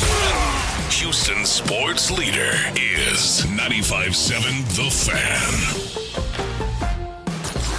Live from the West Point Lincoln and West Point Lincoln of Sugar Land Studios, it's 95.7 The Fan Weekends. Live and local till 4 p.m. Central today. Paul Gallant and Chris Partee with you for the next hour. Then it's Zach Gelb and Brandon Scott, a.k.a. B. Scott. They've got you from 1 through 4. Astros played the Seattle Mariners last night. Not as fun as Friday. I was at the game. It was a rough experience. I was dressed up in a cockroach outfit and watched the Astros lose 10-5 to the Seattle Mariners in a game where Hayden Wesneski, the starter, did not look good.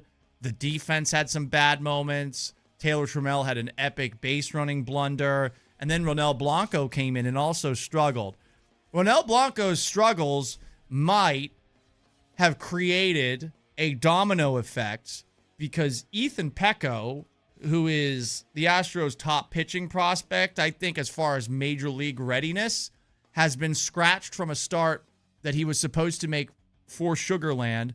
No corresponding move has been announced of yet as of the last, I would say, hour and a half since that announcement was made by Chandler Rome, but I think there's a very good chance that Pecco will end up starting either Tuesday or Wednesday against the Los Angeles Angels of Anaheim, Chris Partee. Yeah, it sounds like he's coming up, and at this point, it's like, we got to try something. Yeah. we have to try something. You didn't go out and really make a move, big move or anything at the trade deadline. You talk about guys that you already have being trade deadline-esque moves because they're coming back from injury. Guys coming back from injury. It's the Dana Brown special. He's done this for years. Yeah, being the answer, and that hasn't worked out. So At this point, it's like, what's it gonna hurt? Bring this kid up. Let's see what he can do. What's it gonna hurt? What's it gonna hurt? I mean, at this point, you got to try something. He's essentially GMing for his job, which most think he'll be gone anyway, no matter what the outcome of the rest of this season. So throw it at the wall. Like you said earlier, Throw it all at the wall. Let's see what sticks. Maybe the Astros go on a run. Maybe the pitching improves a little bit and you go on a run. Someone texted in another Astros prospect named Bryce Mayer. I'm not going to double check this. I'm just going to take your word for it. But apparently he's been pitching well in the minors too. I think at this point, the Astros are going to explore all options. And I mean, the window's always open. I see no issue with trying these guys out, especially once the roster expands, because you really do not have anything to lose when it comes to the rotation at this moment in time. But you had a bad plan.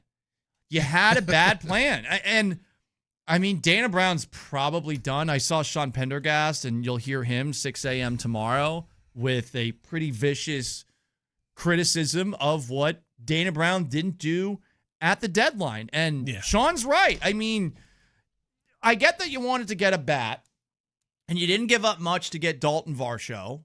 And Varsho had his welcome to the Astros moment on Friday night. But you needed an arm. You needed an arm going into the year. You needed an arm during the year.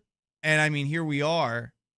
And it's really tough to look at Dana Brown with a straight face and say, yeah, bud, you did well at the deadline, even in the moment, with the vibes as high as they were, Chris. And since then, this has been a 500 baseball team. We'll see what they end up doing against the Seattle Mariners tonight, but it's a big start for Hunter Brown. Like, you're waiting for Hunter Brown to be the ace, and I know that he had 5 innings of no-hit work not too long ago, but Hunter Brown's not looking like a guy you're going to be giving a massive contract. He doesn't look like he's worthy of it, at least since he has returned from injury. Yeah, and then I looked up Bryce Mayer. That texture was correct. It is Bryce Mayer, for the Astros. He's looking good then. He's been in playing well in Corpus Christi for the AA squad. The Hooks. Yeah, for the AA squad. You ever seen the Corpus Christi Hooks hats? Good hats. Really? Anyway, sorry to cut you off. Keep going. Very good hat. They're awesome Very good hats. hat. 2.61 ERA. So I don't know if he's ready to come up yet, but I mean, yeah. But to your point earlier, and my point, throw it against the wall. Yeah. 2.61 ERA. Couldn't hurt. Do it. What's the hurt? Right? He's going to ruin him. I hate that. Don't you? I mean, Paul Skeens lived in the minors for what, 16 days? Right. Like, come on. By the way, he got scratched from his Throw it at start. the wall, Paul man. Skeens is getting crushed this week because, like, there's a picture of him. He's walking next to one of the most beautiful women in sports. Because Olivia Dunn is How could you get crushed for that? and he's, like, not super yoked. I mean, he's a pitcher, but his velocity's down, and people are looking for any reason to blast to him. blame Yeah, Skeens. just get on him. Yeah. It's like, he's not in the best shape. Oh, whatever. But anyway, bringing it back to this, you have nothing to lose, and I hate this idea that you can't put a guy in because you might ruin him when you put him in. If you're going to ruin him by putting him in, he was never going to be good to begin with. Shouldn't have been in there first place. The only way you can figure it out, it's a weird thing with baseball where there's this idea that you can destroy a guy's confidence by bringing him up too soon, but I'm sorry. Put the guy out there. Give him the actual best possible test. That's the only way anyone's ever going to figure things out. And if he doesn't have it, he doesn't have it. I get that philosophy, but baseball is such a psychological game. That's true. I do understand why, especially like a baseball traditionalist would think, okay, yeah, if you put a guy out there too early, you might ruin him. Yeah. At 22, a guy might not be ready, but by 24, he might be ready to become a star. So I think timing is everything. For sure. But in a case like the Astros right now, again, sometimes you got to try something. Yep. You're trying to, I don't want to say save the season, but you're trying to make the season, make a little more out of this season. See if you can get more out of it, right? Yeah. You still don't have that third starter, and we're still, and a lot of still people not sold. You got a second. That's what I was gonna say. A lot of people are still iffy on the second starter. Oh, good for Peter Lambert. He's been great, but I'm waiting for the other shoe to drop. Yeah. Call me an a-hole, but It might not though. I hope you're right. It might not. I hope that At least this season. It might not drop this season. But that's the season is for the Astros pitching staff. It's this might work. That might not come back to earth. Let's try it. A lot of might. Try it out. Chris Barty and Paul Gallant with you. 713-572-4610 to call, to text. Someone texted asking, does anyone think that you were in your Jeremy Pena cockroach outfit that you wore to Dyken Park yesterday? Do you think anyone thought you were calling Jeremy Pena a cockroach? No, but while I was there, I did realize, I have to explain what this costume is, and I'm having a tough time. And perhaps the bit that I did online that did get a good amount of social media reaction, perhaps this bit is like the hipster Halloween costume that you got to explain to everyone. Maybe it bit the dust. Yeah, you never want that. Well, I dressed up as Tom Selleck from Magnum PI for last Halloween, and I at least went to an 80s Halloween party, so I think that fits. So people thought it fit. That fits. Yeah. But I wore a version of it the year before, and people just thought I was a weirdo. Oh, just like a regular Who's Halloween this guy party? wearing? You just randomly walked around as Tom Selleck? I was wearing a Detroit Tigers hat, and I had my mustache, and I had the actual Tom Selleck shirt from Magnum PI, and people just thought I was a weirdo. See, that might have still been actually cool even in the late 90s, but by this time, no. It should be cool. But I mean, I got to go back and rewatch that show. It's fantastic. It was a good show. It was a good show. There were some good shows back in the day. Some of those. Back when TV shows were actually a thing. Yeah, that's right. When they were real. When you would watch them on one of the 3 networks and you had no choice. And when seasons were actually 20+ episodes. Oh, yeah. 30, yeah. Instead of what, 6? Some of them are short. It's crazy. Yeah. Times have changed. Yeah. So, big night tonight for the Astros for Hunter Brown, and we'll see if Ethan Huge Peck night. goes in the starting rotation in the near future. Meanwhile, interesting watching NFL preseason action, and the Texans, of course, they played on Thursday. The final score, not great, but I think there were some encouraging things from that game. Forget about that. Yeah, think about It's preseason, man. Marlon Klein, the German.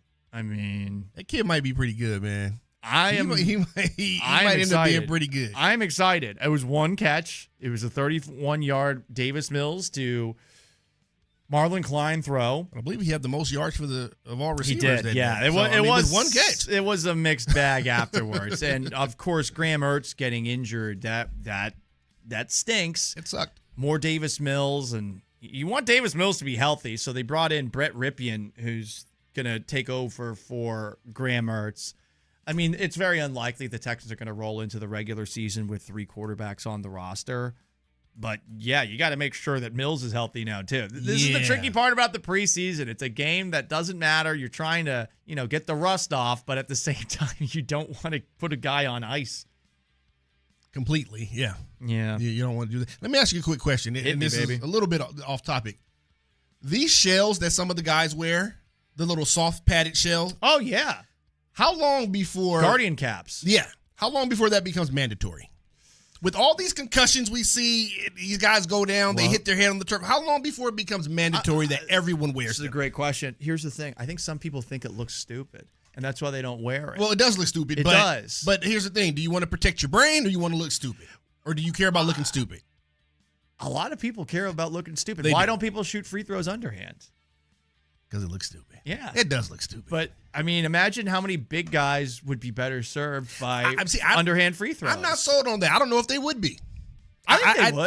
I'm not sold on that. I'm completely not sold on that. If you bowl granny style and you're not an experienced bowler, you're going to hit more pins that way. Yeah, but you're talking about something that you're rolling on the ground as opposed to the projection of the ball going in the air and through the hoop. I don't think it's the same thing. I think you can line it up a little bit better than if you're doing it in the free throw motion with one hand and the other hand's guiding, Or you do like a chest free throw or something like that. That's something that you got to show me first. I got to see that first. Okay. Because I think some of these guys are sometimes just too strong. Yeah. And they're shooting like Shaq. And they're parallel to the hoop. You're 7 feet. Tall. You're 7 feet. Which is, again, why not do it underhand? What do you have to lose? Try it. As we continue to, this is the what do you have to lose segment. Exactly. Bring up a random minor leaguer. What do you have to why lose? Not? But why not for the Astros? Bring up the random minor leaguer. I go think you do ahead. it. Go for it. Try it. The Guardian cap thing, though, bringing it back. And by the way, Jalen Petrie endorses. He has been endorsed by the Guardian caps. Hey, well, or wait, he's endorsing Guardian caps. He's actually getting a little money on the side. He's like the first, I think, player to have a marketing deal with Guardian caps. Hey, not mad at that. Get your money, big dog. Yeah, he's got to fund that smelling salt addiction that he's got. Oh, my goodness. What? You've seen that, right? Yeah. It's funny. It's so funny watching Jalen Petrie play and all these Texans players who have that swarm mentality. Like, the defense is so fun to watch, but nothing made me laugh more last year than seeing Jalen Petrie before play with a smelling salt in his hand, taking a sniff, and then just dropping it on the ground like it was a cigarette butt. Well, he's littering the formerly NRG, now Reliant Stadium field. Well, for a while here, we had smelling salt in studio because of the In the Loop guys. Oh, yeah. You never done them, bro? Never done a little smelling salts? Nah, I'm all right. Dude, they work. I know they do. I know they do. I'm part of a rodeo committee, the Houston Livestock Show and Rodeo. I'm on the poultry auction committee. Next year will be my 3rd year, and at the beginning of rodeo season, we helped set up one of the barbecue cook-off tents. Yeah. The Chicken Shack. Fantastic time. Chicken Shack. Donate with me. Maybe you can go. When you're setting it up, you got to get there crack of dawn. And one of the things that we as a team did was we do a lot of smelling salts. And no, this is not a euphemism. This is not a metaphor. This is actual smelling salts. Here we go again. That stuff will get you going. Yeah. No, it is actual, and I'm talking about actual smelling salts. Right. I don't do that stuff. Not the other stuff. No, that stuff's dangerous. Right. Watched Pulp Fiction. That was enough. That was enough. That's very fair. That's very scared the hell out of me. Absolutely not. Make you do some strange things. And that was before all the other stuff was being found in it, allegedly, these days. So 713-572-4610. That's how you call. That's how you text. Texans running game at preseason. It's moving slowly. Hopefully it'll be a little bit better. But on the other side, you're going to hear what some Texans coaches and players had to say after practice yesterday, practice number 12, joint practices against the Las Vegas Raiders on Tuesday before their game against the Raiders Thursday, which you'll be able to hear right here on 95.7 The Fan. Jordan Smith behind the glass taking your phone calls at 713-572-4610. He is Chris Barti. I am Paul Gallant. Stay put. Texans 2026 preseason kicked off with a loss to the Chargers.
From the West Point Lincoln and West Point Lincoln of Sugar Land Studios, it's 95.7 The Fan Weekends.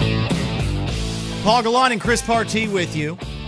Zach Gelb, B. Scott taking over at 1 o'clock. Texans training camp, practice 12 in the books yesterday. Interesting week ahead of them as they get ready for the Las Vegas Raiders, who they play on Thursday. They will have a joint practice. They finally get to hit somebody else in practice. That must be nice. There you go. For the first teamers. Here is Texans head coach D'Amico Ryans talking about their approach this week as they get closer and closer to how they will operate during the regular season. That Tuesday to our joint practice, and we'll have a really good competitive practice versus the Raiders. I mean, they're going to give us a lot of good looks, good competition, really good talent, especially the running back position is talented, the tight ends, their offensive line, fast. So we got a defensive end as well, all right, Max Crosby. So for our guys to be able to go against a really talented team is going to be very beneficial to us and really helping us progress and get better as camp is going on. Pause for a moment. Not to nitpick anything D'Amico Ryans is saying. He's going to be polite, but man, this is the team that we're doing the joint practices with. The Raiders. They stink. I heard a lot of coach speak there. They're going to give us a good challenge. That's what I heard. Who's giving them a good challenge? What are you talking about? Crosby? That's it. About it. And he might not be the same player. He's dealing with that injury that got the trade to Baltimore nixed. He's got to say that, man. I get it. He can't come out and say, "Oh, we're going to go against this trash franchise." I'm not expecting him to say something else. Say that. I'm not. I'm just saying I wish the Texans were playing one of probably 25 other teams. Damn.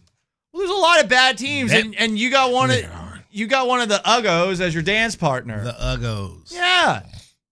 I mean, iron sharpens iron. Why aren't they practicing doing the joint practices against the Rams again? You know, that would be a lot better. Yeah, instead it's the Raiders. I mean, and a much better measuring stick. What teams would be worse to practice against? 713-572-4610. That's a good one. Maybe the Browns.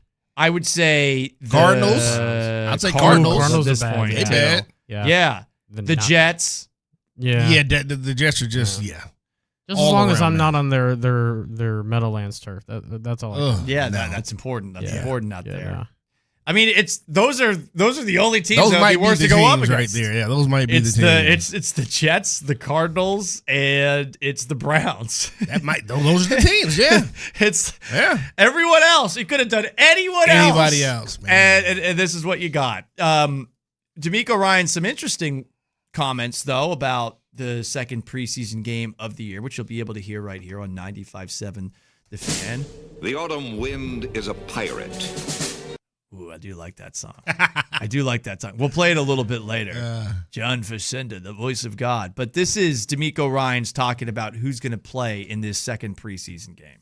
As I stand here today versus the Raiders, I'm anticipating everyone who's healthy to go out and play. Actual reason to watch the game. You'll see starters. Everyone who's healthy. At least for a little bit of time Thursday at Reliance Stadium against the Raiders. By the way, that game's going to be on ESPN. In addition to broadcast on ABC 13, where we got our guy John Harris, Shelby Coppage, ND Kalu. Who's the guy that's doing the play-by-play? Is it Catalan? Is it Kugler? It's Kugler. For the TV audience. Kevin It's Kugler. Yeah. He's the outsider. The outsider. Well, yeah, he's the outsider. Yeah. Everyone else is a Texan swarm kind of person. Homegrown, yeah. They're the homegrown people, and then we got this damn carpetbagger coming down here taking their job.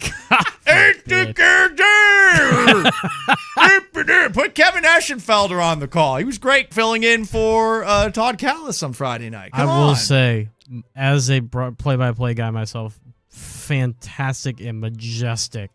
Just losing your absolute mind on Friday night. Yeah, Esh crushed it. I mean, Esh is usually the studio host, and he went in and he did a great job. Love Esh. Esh is an awesome dude. Put him on the call. Why we got to have this outsider come in here who's going to probably mispronounce a few more Texans by the end of the preseason? Sorry. Listen, don't get mad at me. I'm just saying, why can't we have a local guy? Hey, I get it. Why not me? Hey, why not Paul? I did play-by-play 20 years ago. Why not? No, I did. I did 20. I used to want to be been a little while. NFL play-by-play broadcaster. That was what I first wanted to do. And then I realized that's a really tough job. It is tough. I'm going to have to call women's volleyball games to rise the ranks. No, thank you. No, thank you. Not a fan of women's volleyball? Come on, Paul. I mean, I'm fans of the wrong parts of women's volleyball. That's. I think you could have called women's volleyball to work your way up. I think I would have been. I've been calling volleyball for 8 years now? But you're a professional, and I appreciate that. I would have been distracted.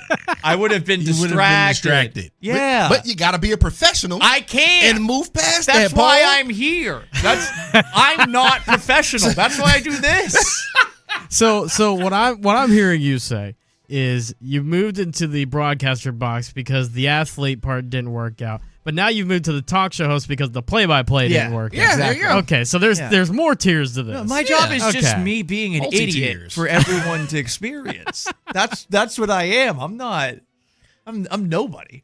But you're somebody to us. Women's volleyball would be tough for me to concentrate and focus on and call a serious match. I'm just saying. Put your blinders on, man. I especially now that I have a strong, powerful, independent woman, love of my life girlfriend.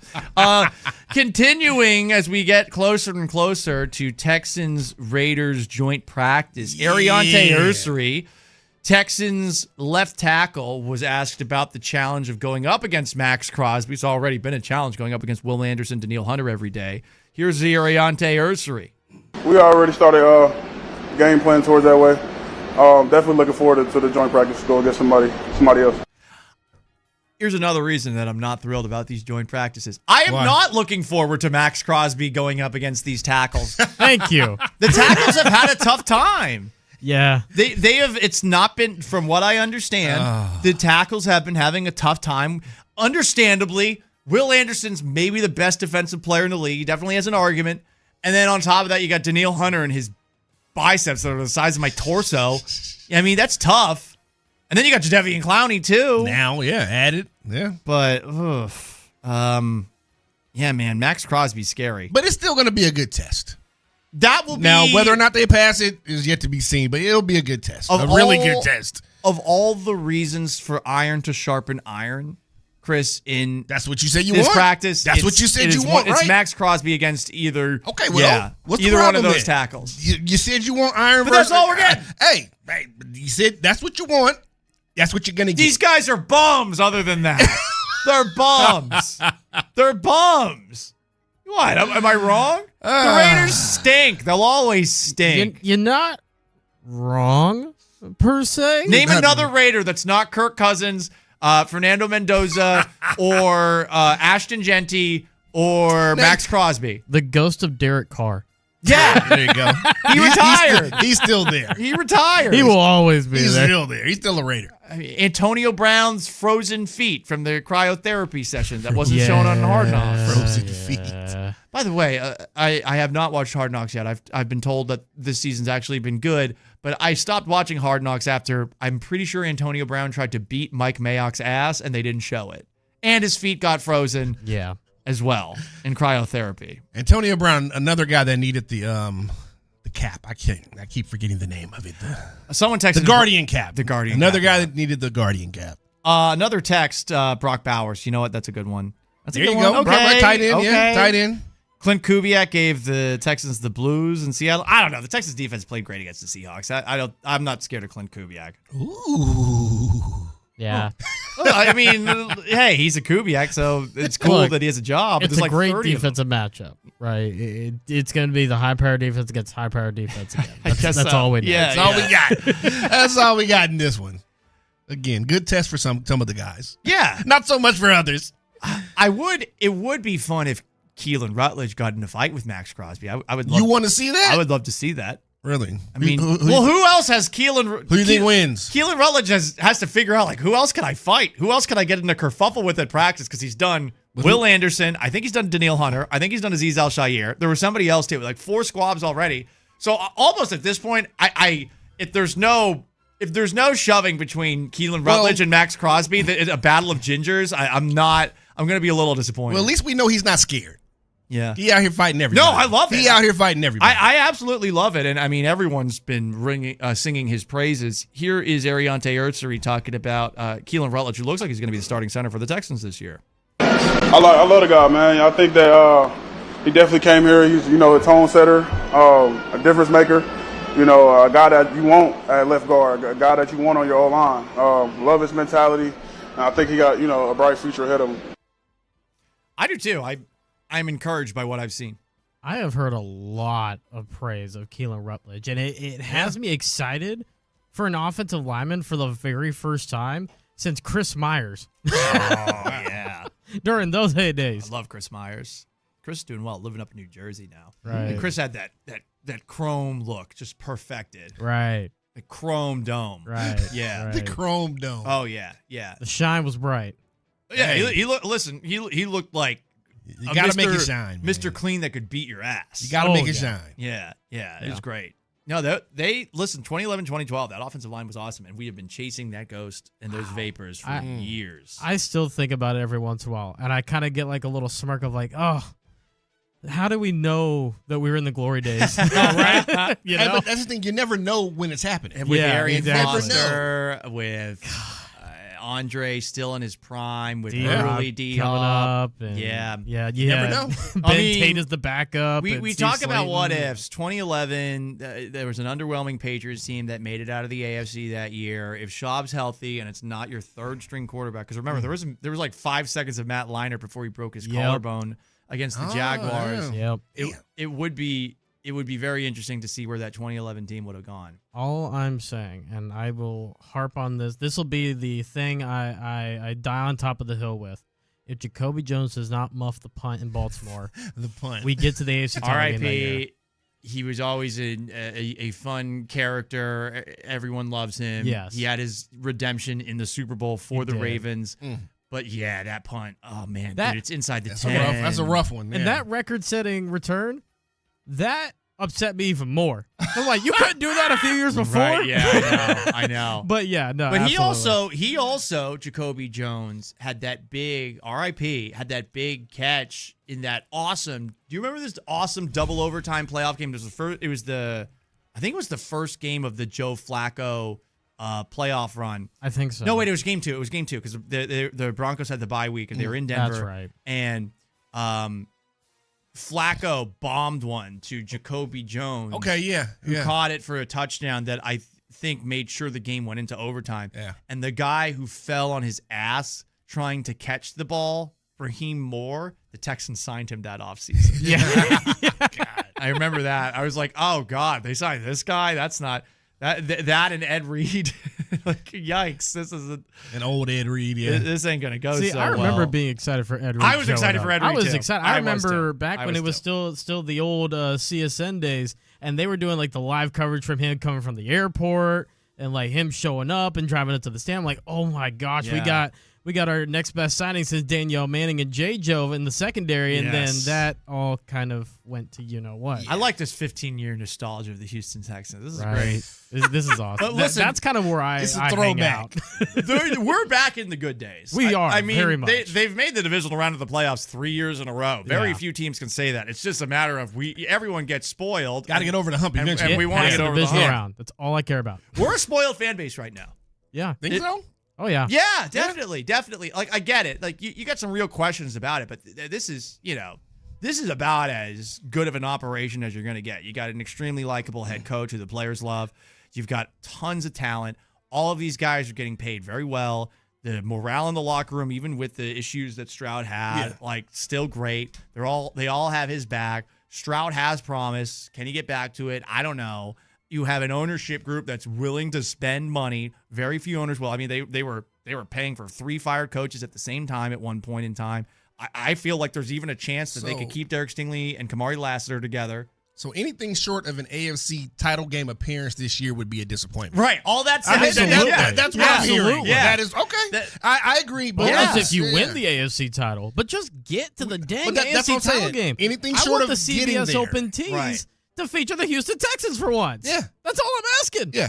Fan bases would kill for this, but we're at a level where we're like, gosh, we just want more. Yeah. But after 3 straight years of going out in the divisional round, so that means you've won three playoff games in a row, you want to get over that hump. And that's the next progression, the next development for this team. Mm-hmm. It has to be. I really hope we're not going to be thinking about what could have been last year in the playoffs and what happens if Stroud just takes care of the football against New England. I know we're doing it now, and I mean he's got a lot of questions to answer. More on Keelan Rutledge. Here's Tommy Togiai, who's been going up against him at training camp. Rutledge and what he's brought to the offensive line, and maybe some of the extra that he brings sometimes. Yeah, no, I think. Now that mentality, I mean, obviously, like, we don't want no fighting, obviously, but, like, have that on the O-line, that mentality, like, I think we need that kind of nastiness, like you said, like, we need that on the O-line, and so that's a great mentality, and then, like we said, we just challenging each other each day, like, he making me better, I'm making him better, like, iron sharpening iron each day. You said the iron sharpening iron at the end, but, I mean, look, the defensive line, they might be getting a little annoyed with how physical Keelan Rutledge is getting, but everything with Rutledge seems to be going well. I agree. If he's annoying them, I think that's a good thing. I think that's a good thing. Be a pest. Yeah. Chris Partee, Paul Gallant, Jordan Smith behind the glass. One last segment to go. Up next, these Las Vegas Raiders. I am curious about whether or not this guy can give the Texans strength, any challenge whatsoever. Not talking about Max Crosby, talking about someone else. You'll hear from this dork next. Stay put. 95.7 The Fan has officially taken off, and you can't.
Live from the West Point Lincoln and West Point Lincoln of Sugarland Studios, it's 95.7 The Fan Weekends.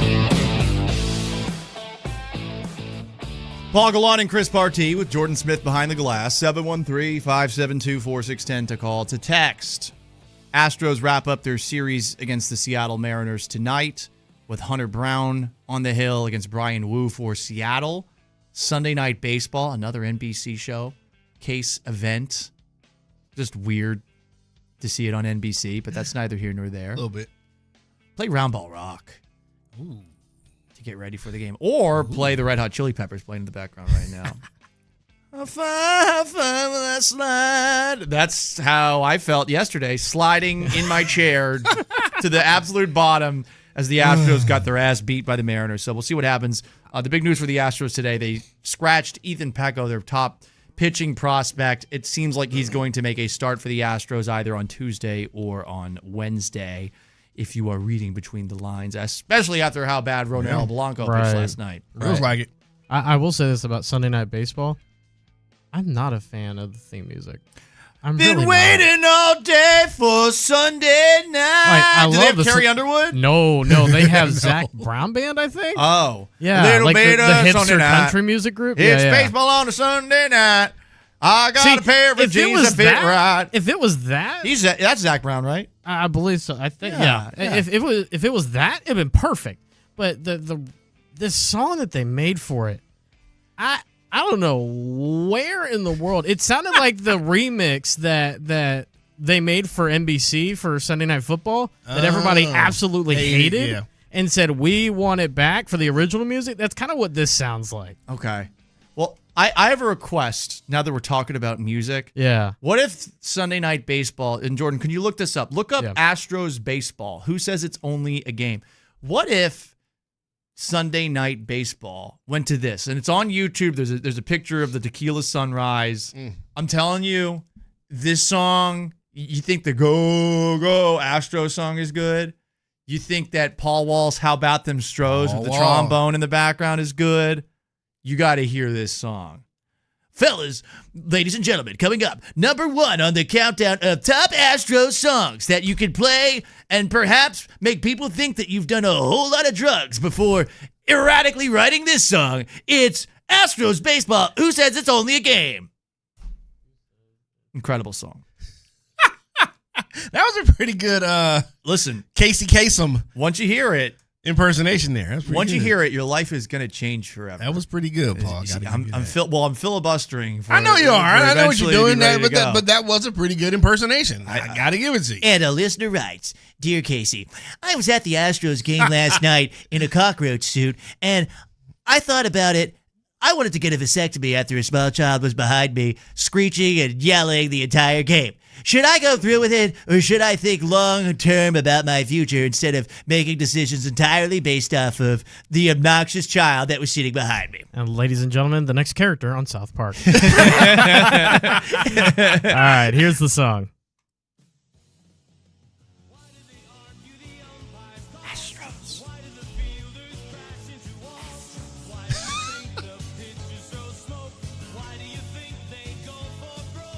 Who says it's only a game? Astros. Astros. All right.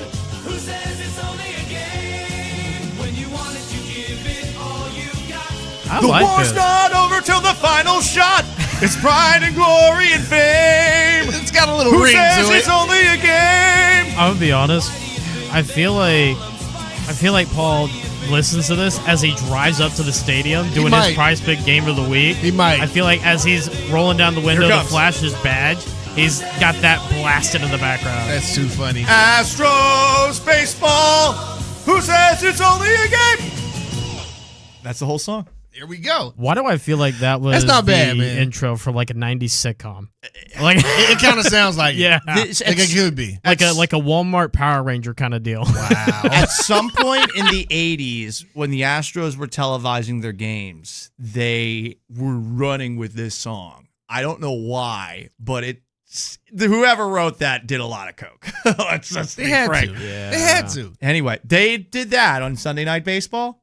It feels like it honestly, that one I like. It feels worse. I'll have to play it later on for you, but okay, yeah. we got to hear it before we get out. Oh man, my favorite part about that song, it's like imagine either a kid or your girlfriend who doesn't know much about baseball is sitting next to you and they're just pestering you with questions the entire game, because the whole song is like, why do catchers wear glasses, or why does a catcher wear a mask? Why do they dive for the ball in the grass? Yeah. Why do they go head first in the home plate? Why do the losers feel all alone? That's an actual line. It's just a series of questions with some people in the background whispering, Astros. Yeah. The entire time. So there you go. The Astros is a nice little touch. Yeah. It's a nice touch. It is a nice touch. The Texans will have joint practices against the Las Vegas Raiders on Tuesday. It'll be really interesting to see what happens out there.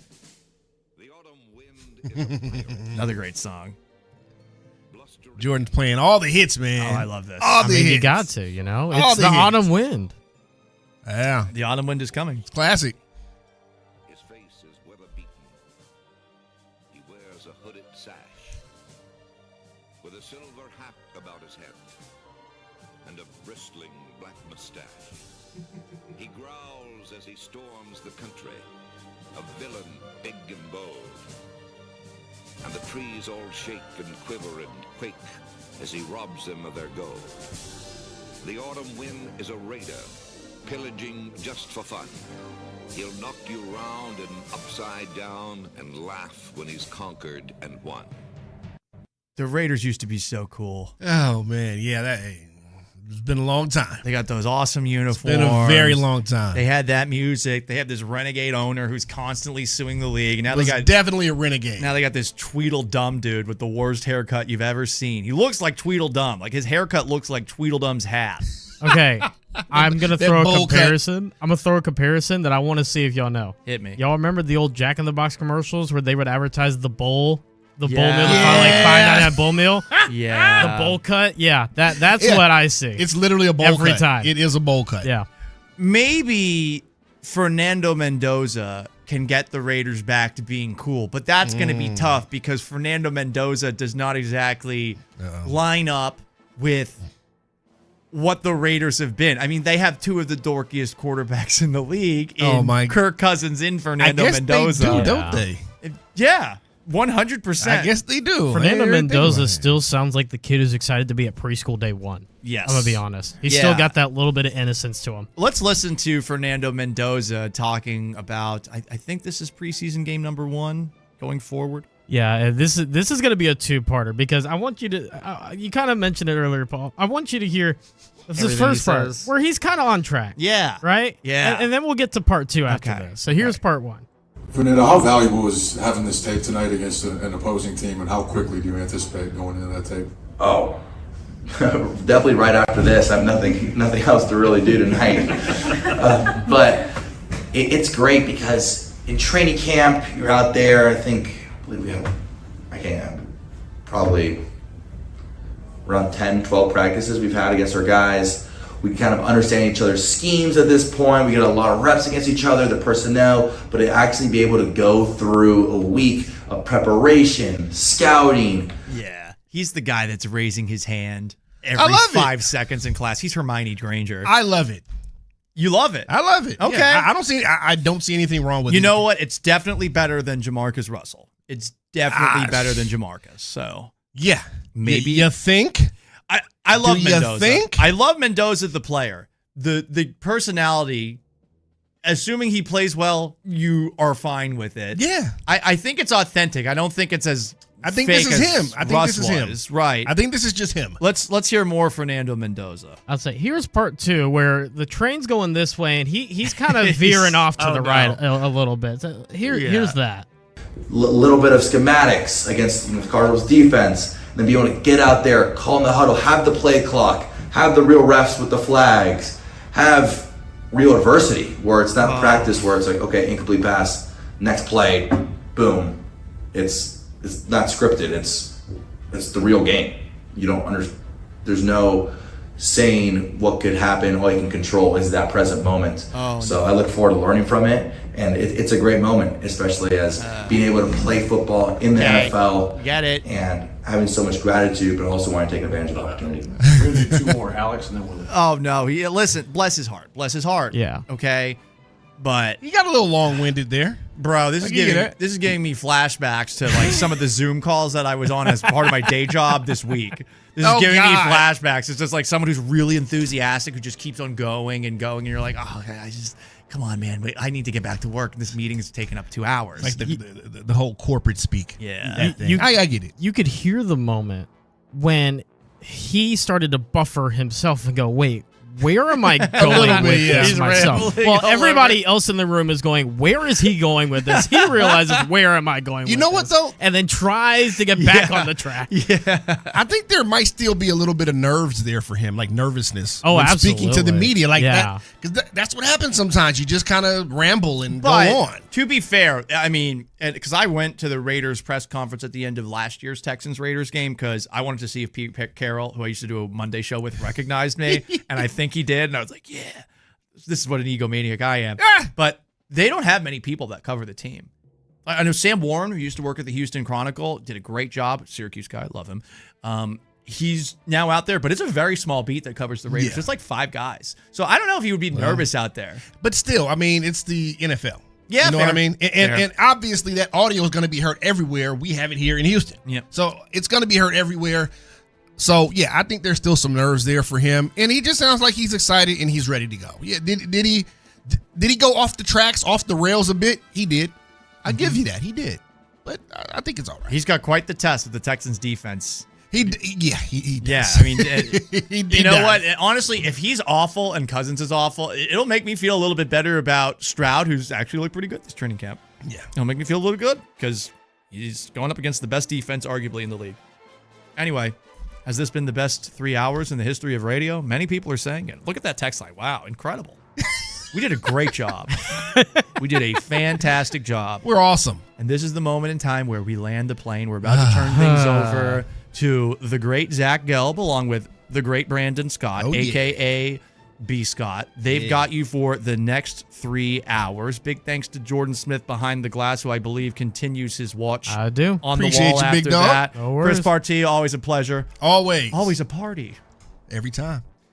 I am merely Paul Gallant. So long, farewell. Have yourselves a wonderful rest of your weekend. Gelb and B. Scott up next. Stay put.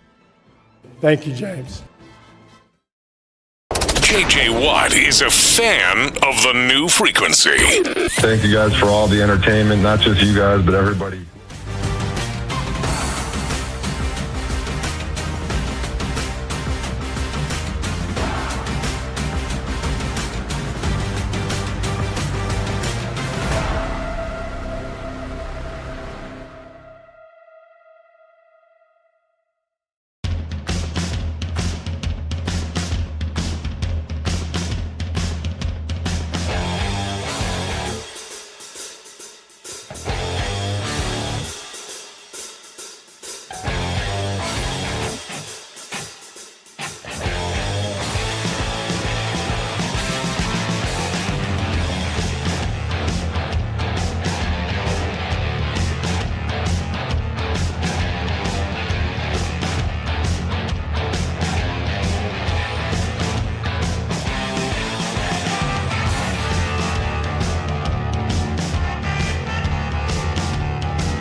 Live from the West Point Lincoln and West Point Lincoln of Sugar Land Studios, it's 95.7 The Fan Weekends. That's what I'm talking about. Good afternoon. We're live from the palatial, yet not overly ostentatious studios at 95.7 The Fan. Zach Gell, B. Scott here with you on a little Sunday shindig. We'll take you all the way up until 4 p.m. or 5 p.m. today. We're going to have fun with you. You can follow us always on YouTube at 95.7 The Fan. Also on Twitch, twitch.tv/957 The Fan. B. Scott, how are you doing on this Sunday? I'm doing good, man, but I don't want you to overpromise. I want to underpromise and overdeliver. This is going to be an awesome show because I feel like all the shows that you and I have done together so far have been awesome, and I think that's all of 2 shows. This will be the 3rd. Yeah, we're here till 4, right? We're up till 4, man. And I would love to be with the people for that extra hour, but I promised my kids that we'd go see Spider-Man, where it's long overdue. So we got to get to it, man. We cannot be here till 5 or I'll be late for the movie. It's a long movie, but I'll be late for the movie if we stay till 5. They just didn't tell you, B. Scott. At the end of the show, you're going to go, I'm going to stick around, I'm going to do another hour, and I'll charge the station for the extra cash. I'm sure they're going to be fine with that. Hey, Parker will be A-okay with that. I wouldn't mind it at all. I just would have to explain it to my 11-year-old son, who is a little bit more intimidating than you might think. Just saying. So you're going to see Spider-Man today? Yeah, I've already seen it, but my son hasn't. And my daughter actually my oldest daughter wants to go see it with one of her friends as well. So I figured, hey, why don't we just all go since everybody wants to see the same movie? Have you seen The Odyssey yet? I did. I saw The Odyssey, and then I saw Spider-Man, so both with Tom Holland in it. I saw both of those films within about a 4 or 5 day span. So really good movies. Yeah, I saw them both. Did you see it the way that you're supposed to see it, though? Yeah, in the IMAX in with the like IMAX, the certain form of it. I don't even know how you're supposed to see it, but everyone tells me, you got to see The Odyssey the certain way. And I have not got around to go see that. Yeah, yet. With football season right around the corner, I just shut down with everything that is not football related. I wish I could, and I actually would love to, but I just can't because there's so many people in my life that don't care about football at all, or at least not in the way that we do. And especially with we got birthdays in early August, and so much is happening. I cannot shut down the rest of the world, but I'm right there with you. It's either it's the non-standard format that you're talking about. It's the formats that are going to win the Odyssey, all of those theater nerd, movie nerd awards when it becomes award season, right? So cinematography and all the way to appreciate all those things, you got to see it in the D-Box or the IMAX or whatever it is that your nearest theater has. How would you classify yourself? Are you more jock or nerd? Just wondering. I would say I'm more nerd. Really? I could easily say that I'm a jock because I'm into sports and I'm fairly active, but I mean, let's be honest, I read more than I run. You know what I mean? You didn't play for the Baltimore Ravens? I didn't, even though I get mistaken for a defensive back because of my dreadlocks, Zach. I get mistaken for a defensive back every time I enter an arena or a stadium. Yeah. And I'm like, yo, I'm 30 pounds light to play in the NFL. I would need to add at least 30 pounds to even be viable, much less the fact that I'm not fast enough. My favorite was 2 weeks ago when we had Todd Haley on. He's like, B. Scott, you know what I'm talking about. Yeah. And I was about to say, Coach, I don't think he played. And if you could put a side-by-side between the B. Scott that he confused me for and the B. Scott that I actually am, the difference in muscle mass would be laughable. We'd be like, not this guy on here talking football with me, and he's all of 175 pounds, and about 40 pounds of it is his hair. Yeah. When I first got into the business, Bart Scott was doing a show on WFAN in New York, and I was part-time at CBS Sports Radio. So, I had a few other jobs before that, but it was the first time I was doing, a big job. And I was doing some weekend overnight hosting, but then I would also get shifts, throughout the week. And my boss came up to me one day. He goes, hey, there's, a big guest coming in to record a podcast with John Kincaid. John's not here, but the guy needed a space. It was Shaquille O'Neal. That was the guy that was doing the podcast with John Kincaid. They did a podcast together. So my boss said, would you mind? I got to go to a meeting. Can you just control the board? Just watch the board and make sure that nothing goes wrong. And I go, of course, it's Shaquille O'Neal. So remember that song Africa that used to get played Down in Africa? Yeah, I got you. So Shaq is playing that song and he has me start singing. He goes, just sing. So everyone sing the song. So Bart Scott walked in because he was doing a show to the studio over, and he just wanted to meet Shaquille O'Neal, and then Bart Scott starts singing. So that's when I first met you, B. Scott. Oh. Yeah, I don't think you remember it, but Yeah. right? You're the same Bart Scott from that day, right? And I like how we first met with you singing Africa. Like all of this works for me in more ways than one, if you know what I mean. All of this works for me. A whole lot to do today on 95.7 The Fan. Zach Gelb and B. Scott here with you. Sean Salisbury is going to join us at the top of the hour. And I think this is the first time Sean has been back on Houston radio since his show ended at the other station. I don't know if that is an accurate statement, but that's how I'm going to proclaim it today. Yeah, it works for me. It works for me whether it's accurate or not. It's it's definitely the first time that he's been on an FM station that you can actually hear. Right. So there is that. Like, this is the preeminent space to be in Houston sports radio, and I'm not sure if Sean has been on. Well, I know for a fact he has not been on the preeminent Houston sports station. So we'll be glad to have him. He's got a wealth of knowledge and an entertaining guy, always locked in. So I'm excited to hear from Sean. And I saw the photos online. Obviously, I'm not in Houston, but the launch looked incredible. Yeah. You guys were all dressed up. You had the big lever. You made the switch. I heard Roger Clemens, J.J. Watt. And it was a real party with Pendergast and Payne leading in this new era for 95.7 The Fan. Yeah, Roger Clemens. They started off with J.J. Watt. They get to Roger Clemens, Rudy T. Came in, Hall of Famer Rudy T. And then our midday show, In the Loop, they were able to talk to Paul Wall, who is an avid Houston Texans fan and actually had takes and opinions. He was actually like, he would have been like a premium caller. You could view it that way because he had the takes of an actual fan. No pun intended there, or all the puns intended there. So it actually worked out. It was a great day for the station, all of us individually who got to be a part of it. And I'm just glad that it went, for the most part, without a hitch. Like, there were little kinks, but there were no like real disaster stuff that the audience could really tell. Stuff that us radio people might have some hand wringing about, but nothing that the audience could really tell. And you can hear us way clearer, way further. Zach, I know you're not here. You don't know this. But Houston and Texas is just this massive, massive, massive piece of land, and you can hear us in all of the massive pieces of land. So it's pretty cool. It's a pretty cool moment for the station, and again for all of us individually who got to be a part of it. I had one critique. Yeah. Sorry, Jordan. Go ahead. I was going to say my favorite part of this whole thing too, because I'm H-Town bled and through. The H-Town blue being the prominent that is without a doubt it's good my colors. favorite part of all of this. I had one critique though. What was that? I saw this whole big shindig. It looked like a wonderful affair. All the sponsors were there. All the suits. All the executives were there. All the talent was there. Listeners from the station. Like, it looked unbelievable. I'm perusing. And, I felt bad because I wasn't at the party. And I'm a FOMO guy. I don't like being at events, not being at events that I'm supposed to be at. And I'm perusing through all the photos. And I see a guy that I used to work with when I was in high school, and he was actually working at the college radio station as a student. And I haven't seen him in years. And I know that he works for the Fan, but I did like a double take because he was wearing a suit. Patrick Creighton wearing a suit. Yeah. We're in radio. If you wear a suit to radio, they ask you two questions.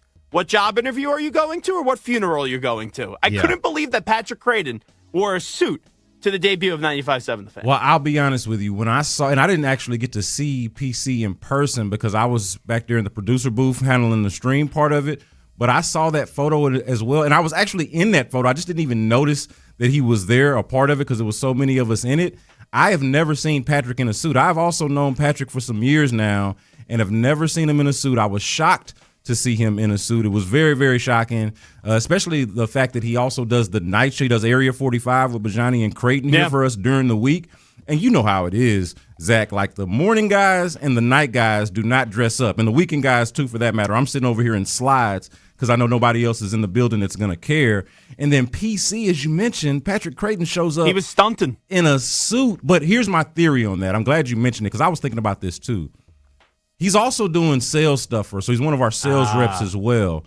So part of me... Another job? Yeah, part of me thinks that he dressed up for the clients, right? Because since there were so many clients and big wigs. Kind of thing. And, and so he was trying to trying to impress the important people that were undoubtedly going to be here. So that's my theory, because I feel like I've never seen him in a suit, and I doubt that I ever will again. Yeah. And here's the thing. I am not, a fashion icon. I'm doing a shirt right now in a green T-shirt and blue gym shorts here on a Sunday afternoon. Like, let's not take ourselves too seriously. But it did look like he bought that suit right off the rack, and it wasn't tailored. Like, that looked like it was a brand new suit that he got for the big day. I wonder if we went behind the collar a little bit, if we looked at it, if we would have saw any tags that were still on. Hey, it. I'm so glad that you said it. I am glad that you said it, because it opens up the door, and now we can address this. It was so my first thought was not, Real quickly, this is why they bring me here. Yes. I stir the pot. Yeah. I stir the pot. That's what I do. I throw the flame on the fire,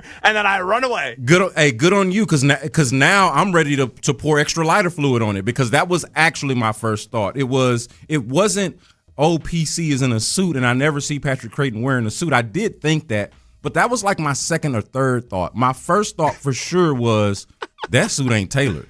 That suit is not tailored specifically for Patrick Creighton. He just got what he thought was the best size for him, but he didn't have no tailor, go to the seams and make sure that it was, retrofitted, properly fitted for him specifically. That was for sure what stood out about the suit itself. Yeah, and I don't know, maybe he lost some weight. So, that could be like I lost, a lot of weight, and, the clothes are a little bit bigger, and it costs a lot of money to go get clothes like that. So maybe that's what it was. Yeah, but I'm going to say maybe PC, dropped a few pounds. I would also point out, I just don't think this is specific to PC, or that he would, I don't think he falls along these lines. But Baggy is, I don't know if you've seen, Zach, and I know we're all around about the same age or close to it, but the young kids, the real young kids out there now are bringing back the early to mid 2000s baggy clothes. I just don't think that Patrick Creighton has the street cred or the swag to really use that as a bailout for why he was wearing an untailored suit. Folks that are Patrick Creighton's age, and hell, if I'm being honest, even my age, in my late 30s at this point, we're all wearing tailored suits now. We're not trying to reach back into the early to mid 2000s. Yeah, I guess you're not trying to be a member of the 2003 NBA draft class. Is what you're saying. No, I'm not trying to be. I'm not trying to be TJ Ford. What a poll. I'm not trying to be TJ Ford in his Texas and Milwaukee Bucks uniforms or Indiana Pacers uniforms. Or you remember that one song? It was like pants on the ground, pants on the ground. Right. Looking like a fool with the pants on the ground. Yeah, no, we've graduated past that. At least I thought. Maybe not though. It was funny. I was on a bachelor party. I landed this morning back from Toronto. And a buddy of mine had a kid about a year ago, and he goes, I'm not afraid to admit this. I'm not ashamed to admit this. I go, what? He goes, I bought myself a pair of New Balances. Enough with the Jordans, enough with the nice kicks. I'm now going all dad shoe. So that was my buddy Mike that said that to me. And I looked at him and I said, brother, I'm not in that stage of life. Yeah. I got my Jordans on trying to look all fly and all that. Yeah, see, I have unfortunately, this just goes to show you how much of a difference a year or two or a few years can make, because not that long ago, I was in that so I was where you were, buying Jordans and wearing Jordans and everything like that. Then I went into my dad slacks, khaki slacks, and gray slacks, navy slacks phase. And now I've reached midlife crisis where, kid you not, Jordan, Zach, man, I bought earrings about a month ago. My ears have been pierced since college, but I haven't worn the earrings since college. Was that a natural decision, or was that, maybe you had a few too many pops, and the next thing you know, you wake up and you got some diamonds on the ears? It was actually a joke. It was a joke with my kids. So I took my kids to the mall. We had a family reunion in Austin. Okay, so we had driven to Austin. We were hanging out with family. Toward the end of the reunion, we all go to the mall, kind of hang out. And we went to one of those little kid stores where they got costume jewelry or whatever my daughter wanted to go. And I saw a set of earrings that I was like, hey, let me just see what this looks like as a joke to show my kids, because I am dad to them. And I looked in the mirror and I liked it. I liked it. I did. And I was like, you know what? These earrings are here to stay. Now I did go from the hoops to the diamonds, because I started off with hoops and my kids were like, Dad, that ain't it. And eventually diamonds I kind of went ahead and agreed with them, and they were like, go ahead and go with the diamond studs. And so that's what I've been with for about a month now. Are you wearing them right now? Wearing them right now. Let me see those earlobes. There you go. Oh, yeah. Look at those lobes. Yeah. There we go, B. Scott. Now, what I learned, because I wasn't doing radio back when I was wearing them, what I have learned is that they're not best for when you're wearing. So I see right now you've got the earbuds in, Zach. Yeah. I do the over-the-head kind of more traditional headphones, and they're kind of like pressing the back of the earring into my face or the the earlobe part. Yeah. So that's actually a little bit uncomfortable. Right. So I've been kind of making that adjustment with the headphones just a little bit above the earlobe. Maybe you get some good worker compensation or something like that. You could claim an injury. Yes, those maybe. headphones hurting those ears of yours. Yeah, if they can look past the self-inflicted midlife crisis part of it, then absolutely. See, I've had a little different approach to the whole dad look, right? I never really was out of a dad mode look. I wore the khaki shorts with the side pockets. He the was cargo born shorts, like this. All through middle school and high school. There was a little phase where for a few years I was wearing different versions of the Adidas Superstar shoes. But otherwise, it's just been regular sneakers, jeans, cargo shorts, whatever T-shirt or random polo I can find, and backwards cap. That's kind of where I've always been. But that's cool though, because if the dad style is your style originally, then you don't have to justify it or explain it. This is just your swag, and you get to do that. But if you've kind of gone through these phases, like it sounds like I have, and Zach's friend might be going through, and Zach, it's right around the corner, dog. I hate to tell you, it's right around the corner, man. I'm just ready for someone to call me up one day and say, "Oh no, you do have a little Zachy, 3-4 years old." I'm just waiting for that phone call. Let me tell you. Yeah, you're gonna transition into that dad mode, and then after dad mode comes the midlife crisis, where you're trying to recapture your youth, even though it's long gone. You ever watch the show King of the Hill? By the way, of course. Jay Smitty, you kind of look a little bit like Hank Hill, if I'm being honest. See, that's the first time I've gotten that one. You sound like him too. Yeah. Well, that's not a coincidence. I'll take it. That's not a that's a Southern thing, right? The minute he said dad mode, I'm just thinking, what's the name of that show? King of the Hill, Hank Hill. That's what I got with Jay Smitty. You're like, I've seen this guy before, but in cartoon form. You should get some royalties. See, based on where I've lived, Huntsville and everywhere else, obviously here in Houston as well, I kind of have morphed an East Texan drawl / hick into my natural speak, unfortunately. Yeah, that'll happen. So there's a lot of times where I have to catch myself because all of a sudden I'll start slurring the words and everything. And I hadn't had one too many party favors at all. I don't have any party favors.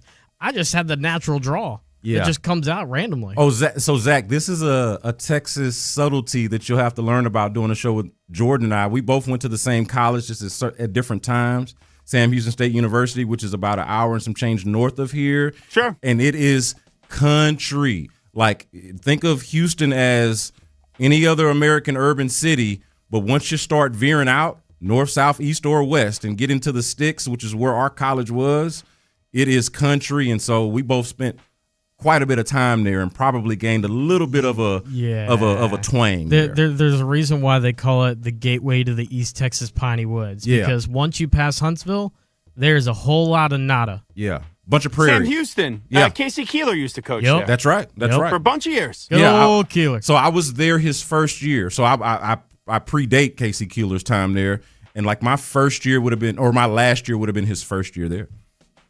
Yep. All right, it is B. Scott, Zach Gelb here with you on the brand new 95.7 The Fan. We will get to some sports talk. We will do that on the other side. You never know what happens when B. Scott and I crack open a microphone. There were power rankings, by the way, from Pro Football Talk. And if you're a Houston Texans fan, which many of you are listening to our great radio station, I think you're going to be pleasantly surprised where the Texans do rank. We'll get to those power rankings, discuss if they're on, if they're fair or unfair, how many teams do we view in the AFC better than the Texans, or are the Texans the top dog? We'll get into all that when we return. Sean Salisbury going to join us at the top of the hour. It's B. Scott and Zach Gelb on a Sunday afternoon until 4 p.m. right here on 95.7 The Fan. Texans 2026 preseason kicked off with a loss to the Chargers. Mills gets the snap on 3rd and goal from the 5, blows right side, caught, touchdown, Jared Wayne. We're not going to show everything.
and B. Scott, the other day I was perusing Pro Football Talk, and I'm a sucker for rankings, and I saw them put out their first NFL Power Rankings of the year, their 2026 preseason NFL rankings, and I looked at the number one spot. Okay, they go with the defending Super Bowl champion, Seattle Seahawks. A lot of people probably would think it should be the LA Rams because it does feel like the Rams are the team to beat. But if it was not the Rams at 1, the Seahawks being number 1, I could understand it with them winning the championship last year and defeating the Rams in the NFC Championship game. In at number 2 were the LA Rams. And when I saw the first two teams, I then thought to myself, I wonder when the first AFC team is going to be, and I wonder who the first AFC team is going to be. And in at number 3, the Houston Texans, and rounding out the top 5, you had the Broncos 4, the Bills 5. I'll actually give you the first 10 teams. Bears 6, Patriots 7, Eagles 8, Jaguars 9, and the Baltimore Ravens in at 10. B. Scott, do you think the Houston Texans to enter this season are the best team in the AFC? No. Not sight unseen. I would love to give you the homer answer and just ride with this preseason training camp optimism, which I think every NFL market, every NFL team city probably has some version of this where they're talking themselves into their team, and rightfully so. Like, you haven't played any games yet, so you technically haven't lost anything. So why not view things as positively as you possibly can going into the season? So I would love to do that, Zach. But if I'm just being rational and objective about it, I don't have them as the top AFC team sight unseen. I think that there is a clear one.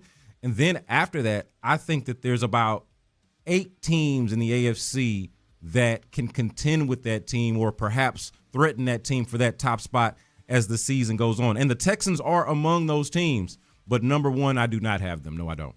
I would say the Texans are the 4th best team in the AFC, and I think you are splitting hairs. We'll get to that in just a second, but it made me think of a bigger point because most of this offseason, most of this summer, when you talk about the Houston Texans, it's kind of been a bit negative, where it's an organization that's stuck in just being in the divisional round.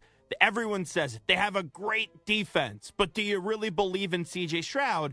And a lot of the negativity, I think, has gone overboard, but I understand why it's happening because the quarterback was just god-awful in the postseason, and he's regressed since he's come into the league, and he had an unbelievable first year in the last 2 years. Yes, the team has got to the same point, but the quarterback play has not been where it needs to be by number 7. So when you're talking on a singular person for the majority of the offseason, and it's been, this guy's not good enough, this guy isn't the guy to go win a Super Bowl, this guy's not going to get you to an AFC championship game, I would not have thought to myself that the Texans would have been Mike Florio and all the fine folks at Pro Football Talks in their preseason rankings, the best team in the AFC. So I wonder, like, just seeing that, and I know it's only one national media outlet, and I don't know where the others are going to be with the Houston Texans, but even a guy like Cameron Wolfe, and I know he has ties to H-Town going to the University of Houston with the Cougars, it's like even he said, don't be surprised if the Texans are in the Super Bowl. There's been other national praise,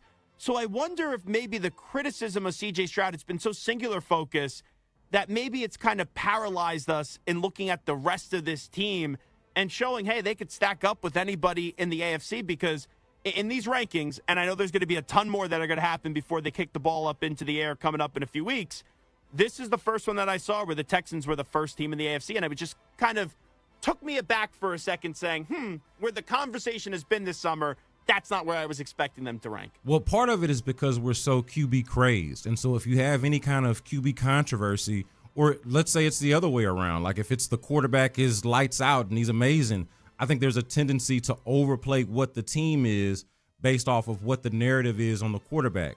And you just laid it out. The narrative on the quarterback here in Houston has not been a positive one. It's been an outright negative one, especially nationally. And I would even say locally that it's at best split, and you've got a lot of C.J. Stroud skeptics. Now, I think I believe in Stroud just a little bit more, I would say a lot more than the national conversation, and a little bit more than the local skeptics, I would say. But at the same time, it's real interesting on how you evaluate a team or team dynamic, Zach, and here's what I mean. If it was the other way around and it was, hey, we believe in C.J. Stroud, we believe in the offense, we believe in Nick Caley, this Texans offense is amazing. It's the next best thing since the the greatest show on turf, or like just put your favorite, the 07 Patriots. That's the type of offense that we're talking about. If that was the narrative and it was the defense, we don't know if the defense is going to carry its weight, then I feel like it would be a little bit more of a positive outlook on the team. But since it's a defensive first team and you've got all of these questions about the offense and the quarterback specifically, then there is, I think, more skepticism. Think about it like this. The reverse or counter example would be the Bengals, right? Or let's say the Ravens, where they've got the quarterback, they've got the offense, but you're real skeptical about the defense. Now, I know the Ravens just hired Jesse Minter and they're looking to revamp their defense and all of that. But I wonder how much of the narrative is baked into, or how much the view on offense versus defense versus offense helps bake the narrative or helps form the narrative on the team overall. Like, can you really believe in a team if you don't believe in the quarterback, even if the defense you believe is Super Bowl caliber? So there's this push and pull happening, honestly, with the majority of the AFC teams, because I feel like a lot of them have this dynamic where they're either great offensively or they have the quarterback that you believe in, but you look at the other side of the ball and you're not quite convinced.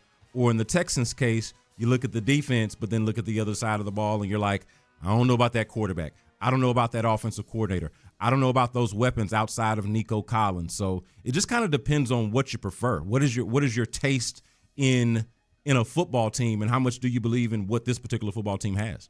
I also think it's a prisoner of the moment, because it's a copycat league. Like, if we were coming off a run where Tom Brady or Aaron Rodgers or Patrick Mahomes or Ben Roethlisberger or Peyton Manning won the Super Bowl, I don't think people are putting the Texans as the best team. But if you look at the last 2 years, the last two quarterbacks to win Super Bowls, one was Sam Darnold, who the last 2 years has been very good, but no one's going to sit there and say that he's a marquee name in the NFL. And the other one's a guy that I happen to like in Jalen Hurts, who people are saying this is like a huge prove-it year for Jalen Hurts. And the guy's been to 2 Super Bowls and outplayed Mahomes in both of them and won one of them, which he ended up winning the Super Bowl MVP. So I would imagine Florio's rankings here have to play into factor of really more so the Seahawks, where it's, hey, this defense is dominant, just as good, if not better than what Seattle did. You have an elite offensive player in Nico Collins, just like how the Seahawks had an elite offensive player in Jackson Smith and Jigba. And if they could just get average quarterback play out of C.J. Stroud, why can't they be the team to beat in the AFC? So I think that prisoner of the moment, where if it was Brady who just won a Super Bowl, or Roethlisberger or Rodgers, like one of these marquee Hall of Fame quarterbacks, Drew Brees, I don't know if they would be in the number one spot. But when you look how great that defense is and you factor it in with, all right, question marks on the quarterback, maybe that's why you lay the way for that. But I would also say that prisoner of the moment would work against the Texans, because that's the whole C.J. Stroud narrative, right? Like the C.J. Stroud thing. If we do a bird's eye view, step back, 30,000-foot view, whatever it is, and look at the team, maybe you don't overreact to the 2 bad playoff games that C.J. Stroud had. But recency bias, prisoner of the moment, takes us back to the last time that we saw C.J. Stroud play football, and it has you probably, at least a lot of people, a little bit more down on Stroud and the Texans offense than probably they deserve. And they weren't good as an offense last year. I don't want to overstate what they were.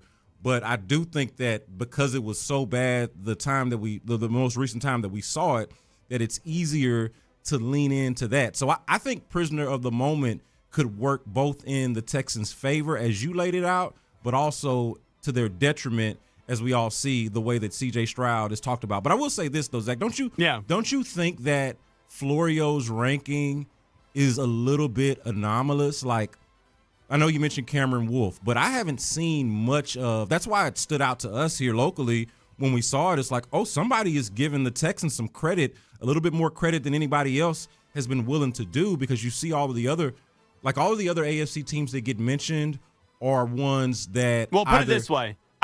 I think the majority of the national media would be putting the Broncos one. Yeah. Because I think most people are going to look at them and say the defense is lights out in Denver. They went out there. They got Jalen Waddle to complement Courtland Sutton. The offensive line is good in Denver. You got arguably one of the best coaches in the NFL in Sean Payton. And also, let's just call it how it is.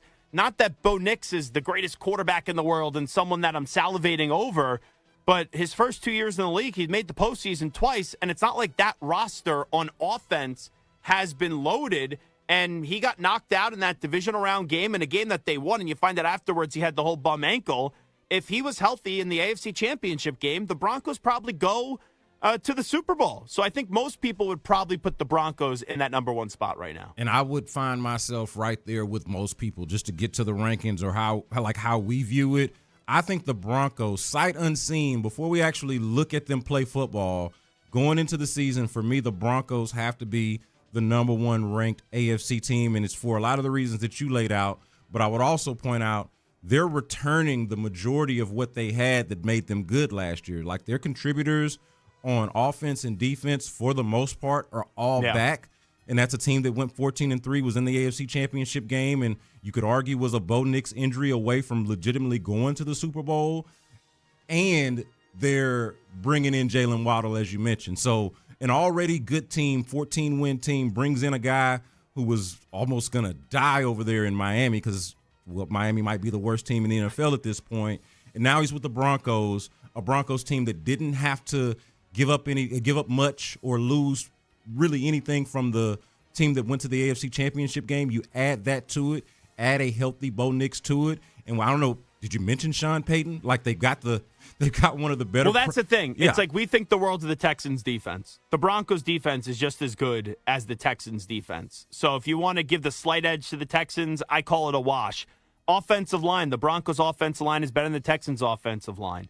Head coach, as much as I love DeMeco Ryans, and I think he's a top 10 coach in the league, he's not Sean Payton. So there's an edge there to Sean. And then quarterback play, not that it's a drastic edge, but I think Bo Nix was a better quarterback last year than C.J. Stroud. The Broncos, it's not like they're drastically better, but they are better than the Texans. Yeah, I would say so. The only thing that I would push back on, and it would be very little pushback, because I do think by the time you got to the end of it, especially since Bo Nix did not play in the last game, in the last game that we saw the Texans play, C.J. Stroud was out there stinking it up, that, but Bo Nix over C.J. Stroud is somewhat reasonable. I would still take C.J. Stroud today over Bo Nix. Okay.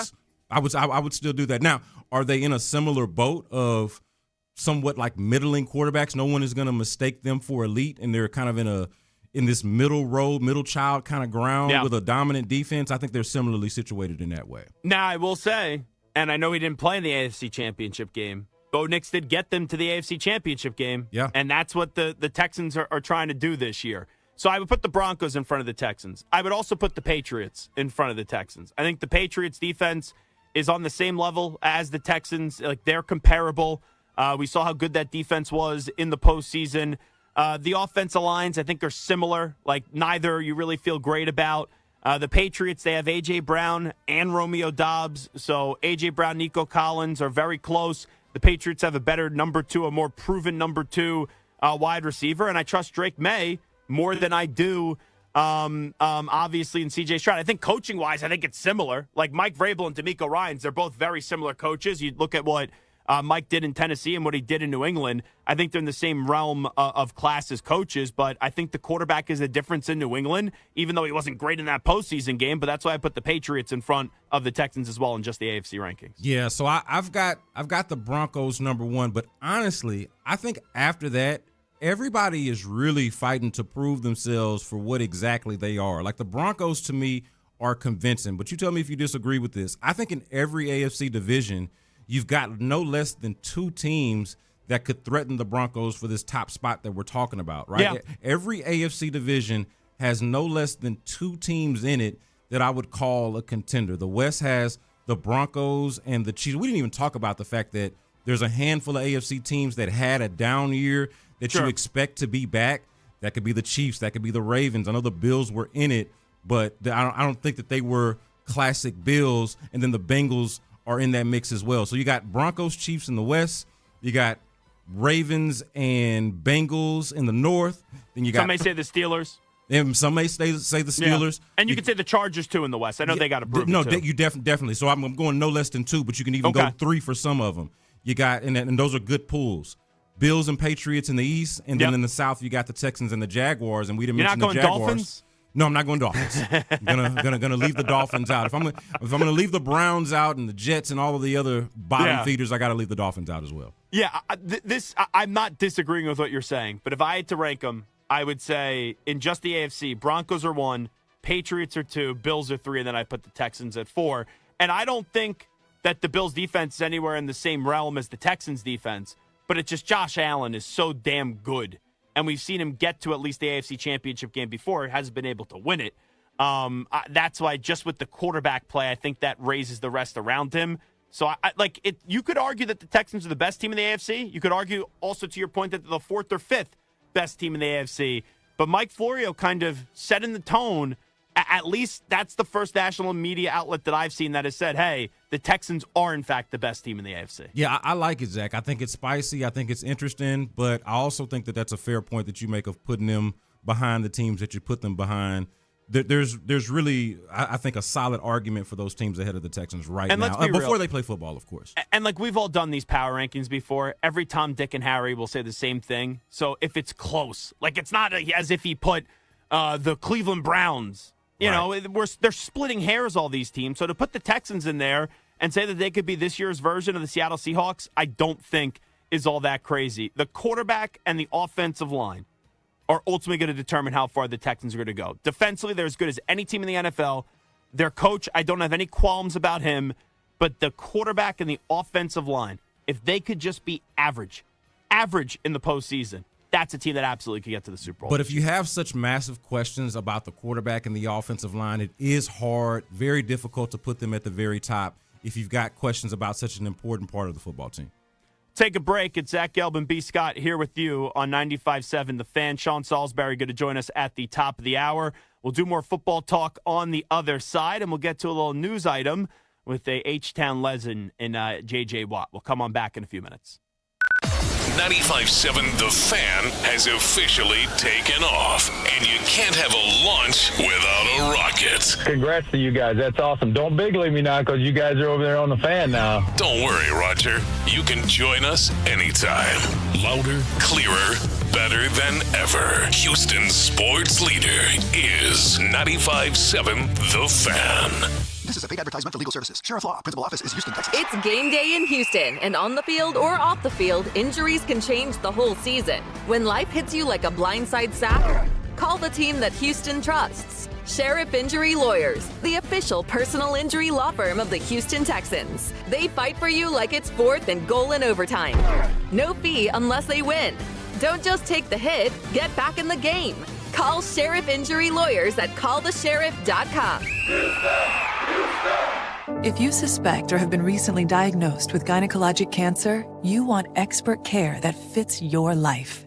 At UTMD Anderson Cancer Center, you can get the highest level of gynecologic cancer care within 72 hours, even on Saturdays.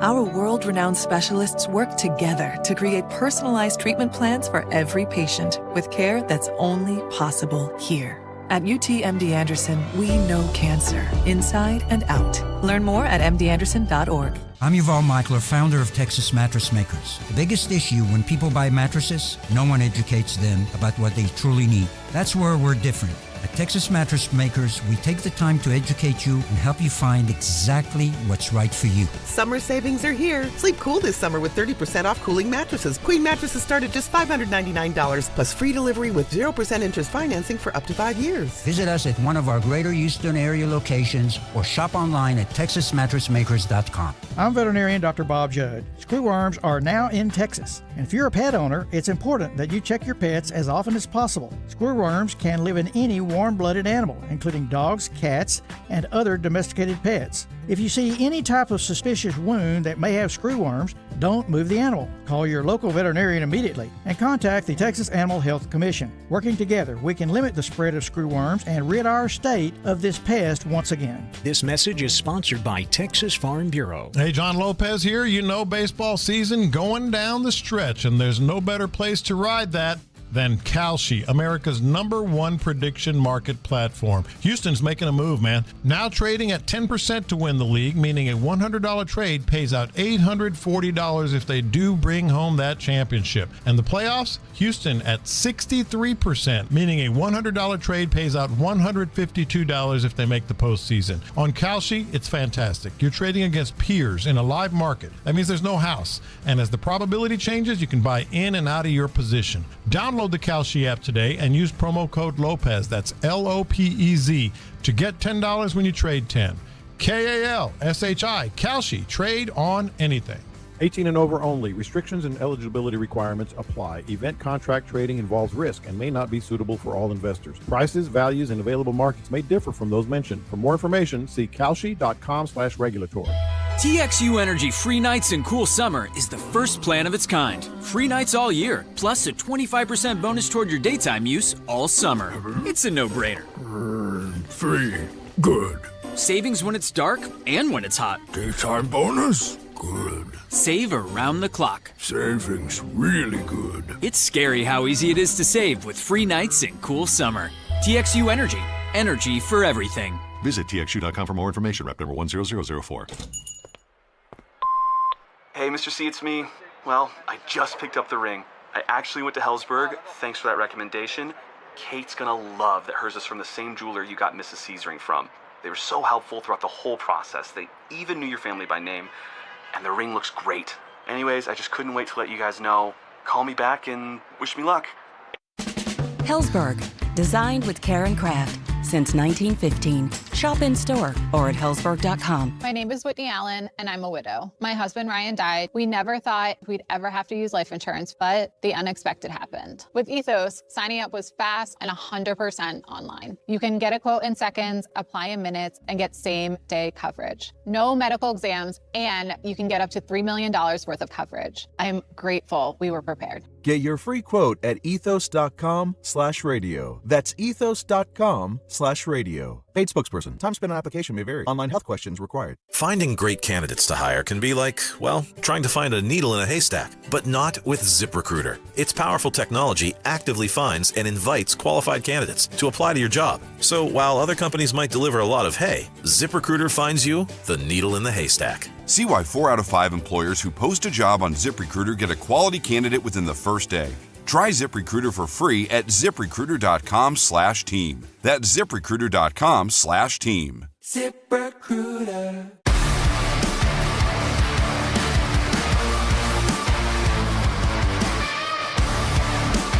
Alrighty, Zach Yell, B. Scott here with you on a Sunday afternoon. Sean Salisbury is going to join us coming up at the top of the hour. You're listening to 95.7 The Fan, Houston's preeminent sports FM signal. Alrighty, let's do this, B. Scott. So when this story came out, this was my immediate take. We know a few weeks ago, Tony Romo got an OWI, operating while intoxicated. I don't know the differences between an OWI, a DUI, or a DWI. It's always different from state to state. But he got an OWI. I didn't even know about an OWI. I just knew about a DUI and a DWI. But operating while intoxicated for Tony Romo. The minute that happened, I said that's going to be it for Tony Romo as a broadcaster. And it's not because of the infraction, but it gives CBS an out. Where I was never in love with Tony Romo as a broadcaster. I always thought he was good in the beginning, but not the greatest thing that I've ever heard. And the way that people were slobbering over him like he was John Madden or something like that, which was just ridiculous. But he's declined the last 2 or 3 years, and he's not worth the money that they're paying him, $17, $18 million. It's good for us in the business when someone gets paid that much money, but I don't think any color commentator is worth $17 or $18 million. I've never tuned in to say, oh, I need to listen or watch Tony Romo. No, I say I'm here to watch the Bills go up and play the Houston Texans. So it came out last week that J.J. Watt has been elevated on an interim basis to the A booth with Jim Nantz, and you're going to have Ross Tucker take the spot of J.J. Watt on the B team alongside Ian Eagle. And I don't think J.J. Watt has ever given up that A booth spot. So here you go, arguably the greatest member of the Houston Texans organization in J.J. Watt, and we all know what he did here and all the Defensive Player of the Year awards and the Walter Payton Man of the Year award and all that stuff, and now he's going to be the A booth for CBS, and I don't think that's going to go away. I think he'll probably do it for the duration of the season, and I would gather that Tony Romo has called his final game for CBS because there's still a few years left on that contract at $17-18 million a year, and CBS is trying to get out of that, and I have to pay him that money. Yeah, so we were talking about prisoner of the moment in the context of quarterbacks and the AFC teams in the previous segment.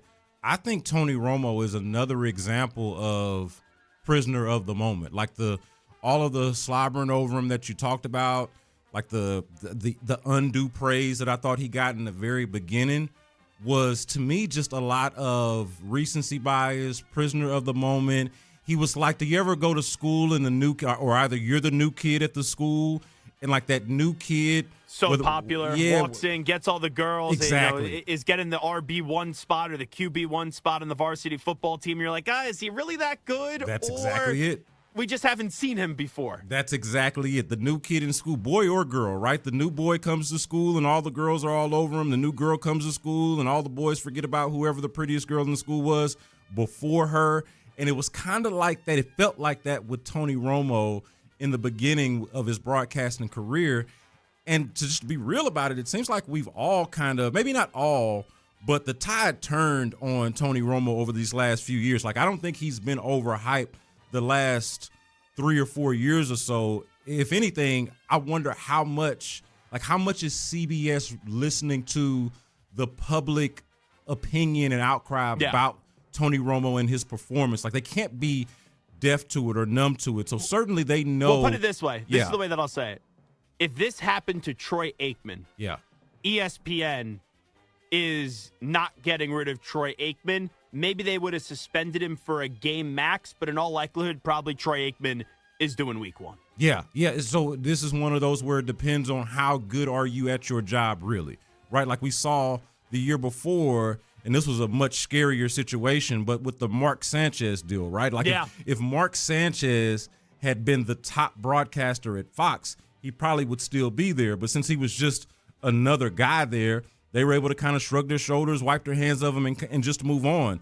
I think that Tony Romo, despite the price tag, despite the salary and the money that he makes, and despite the fact that he's got this name, brand, and recognition, former Cowboys quarterback and all of that, and was the flavor of the month when he first started, the diminishing returns that you've gotten from him over the last few years puts him in a spot where, hey, man, all you need to do is mess up once or mess up just bad enough, like get arrested, and you give us the excuse or that window to go look for somebody else.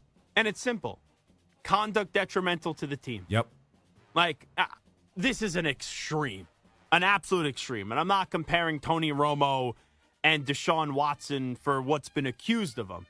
But Deshaun Watson, why were the Texans able to get 3 first-round picks? Why were Deshaun Watson able to get a fully guaranteed contract? Is because of the position he played and what he did in the past on the football field suggested that he was a franchise quarterback, and you have a team like the Cleveland Browns that are desperate enough to go get someone like Deshaun Watson. Now, it didn't work, but if Deshaun Watson was some bum and he was someone that wasn't good, he wouldn't still be playing football. And it's like the same thing with Tony Romo. If Tony Romo was this great broadcaster and CBS felt like they had to have him, they probably wouldn't even suspend him. Maybe 1 game at most, but they could use those morality clauses and you do something. And it's not like, hey, we're firing you because you deserve to be fired. It's that you did something that gives us an out because it's conduct detrimental to the team. And we're talking about the Tony Romo side of it right now, but if we go over to the J.J. Watt aspect of this, right? So this is twofold,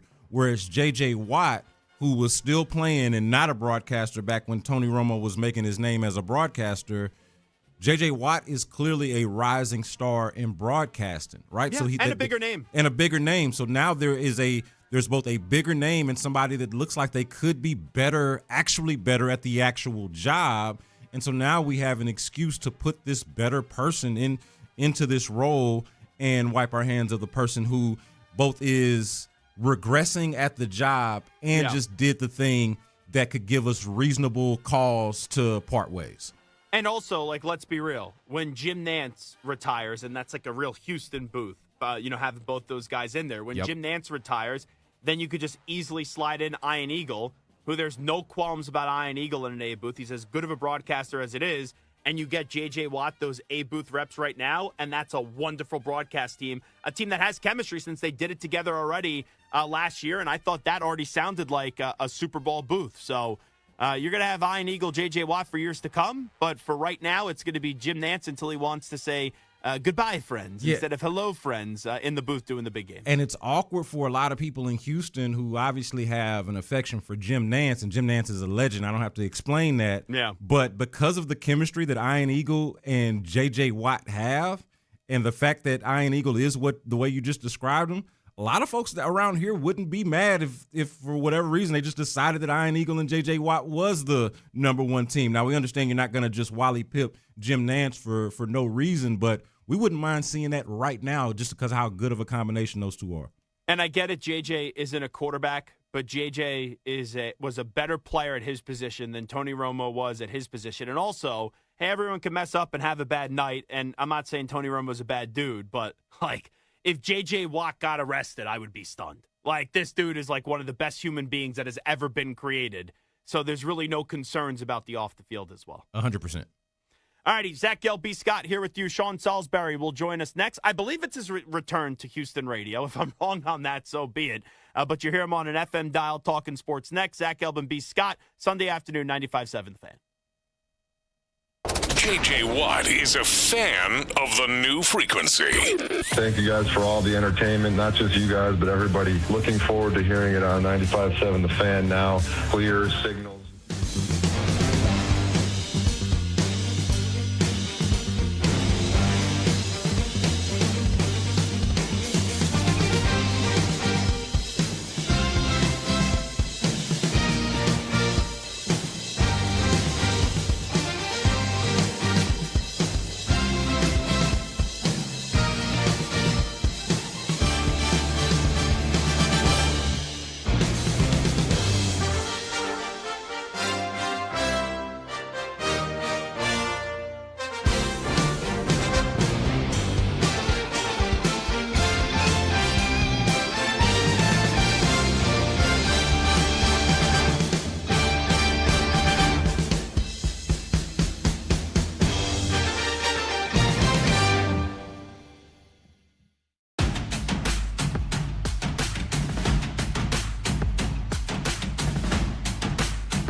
KIKK-FM, KILT-AM Houston. Your home for the Texans.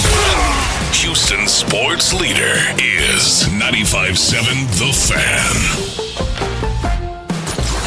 Live from the West Point Lincoln and West Point Lincoln of Sugarland Studios, it's 95.7 The Fan Weekends. That's what I'm talking about. Zach L.B. Scott here with you Sunday afternoon. We'll take you all the way up until 4:95.7 The Fan. And making his return right now to the Houston Sports Radio airwaves. I miss hearing this guy. He is a good friend of mine, and I've been talking to him for well over a decade now. And that's our pal, Sean Salisbury. Sean, appreciate the time as always. How are you? Zach, I'm doing great. Good to be on with you. Brandon, you too. You guys do a great job. Thanks for having me. I appreciate you joining us. What have you been up to recently? I know you've been doing a lot on social media. How have things been? Yeah, just the podcast of the Unpaved, which is going well. You know, all you do is try to put good stuff out there and hope people enjoy it. So that's going well. And it's every day at live at 12 o'clock Central. And, you know, still training quarterbacks and all over and just trying to, I got a couple businesses that I'm rolling through too. Just trying to stay busy. You guys know, in this time of year, it's easy to do. There's, matter of fact, there's not enough time on radio shows to cover all we're going to cover, especially with this local Houston, you know, Texans team. They're pretty good. So life's good though, man. Just grinding every day like you guys are. Sean, I gotta admit this though. I do miss hearing your voice, and I feel like I can say this now that you're not at the other place. We miss your voice as one of the more insightful and realer ones in the market.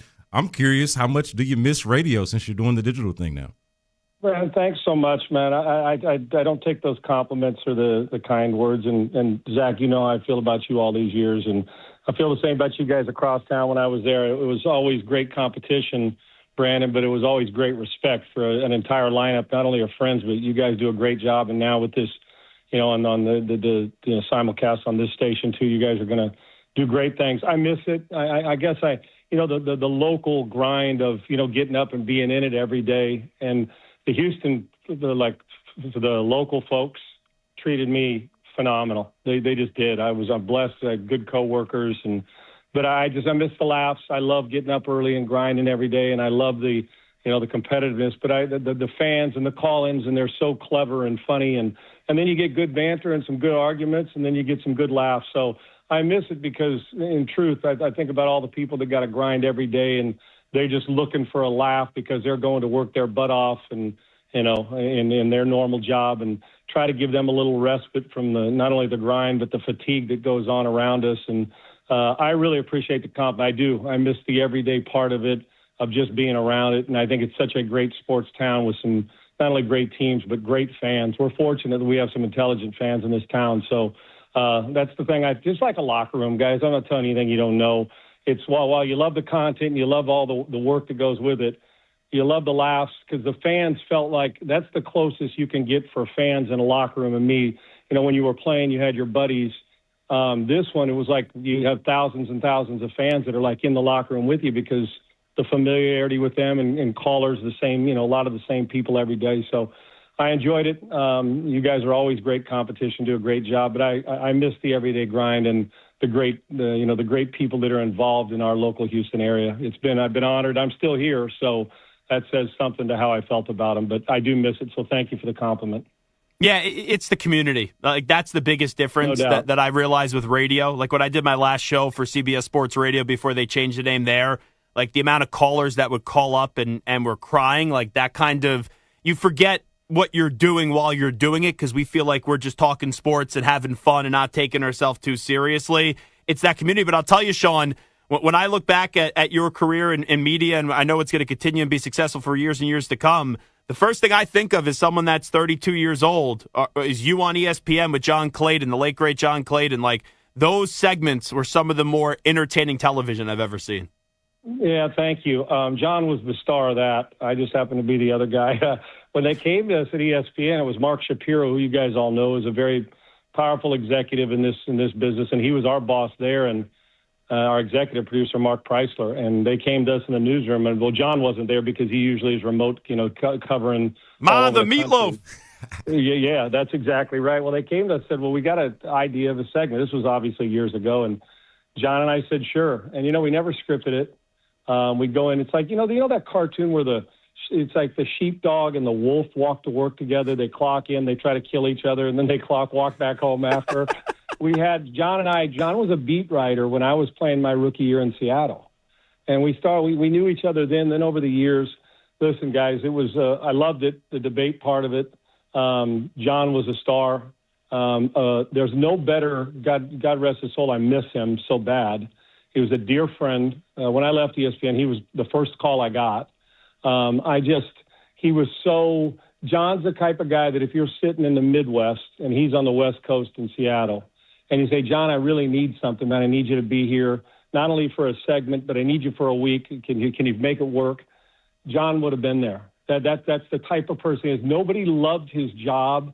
And, guys, we're around it. I know how much we love it and people around us. Nobody loved their job and covering football and just being around the people more than John Clayton. And it didn't matter if you were CBS, Zach, where you were, or ESPN, or a local show. It didn't matter if it was in Sioux City, Iowa, or if it was in Sioux Falls, South Dakota, or Los Angeles. John would do a segment with you. He just loved it. Yeah. So I appreciate the compliment. It was a hell of a run, and we had a good one. And I think we missed the debate, and we did every day up until John died. And I miss him every day. And he was the real star. I just happened to be the other guy involved in the twosome, that's for sure. Zach, all of this has got me thinking about the glory days of ESPN. We got Sean Salisbury on the line. He's talking about the great, legendary John Clayton.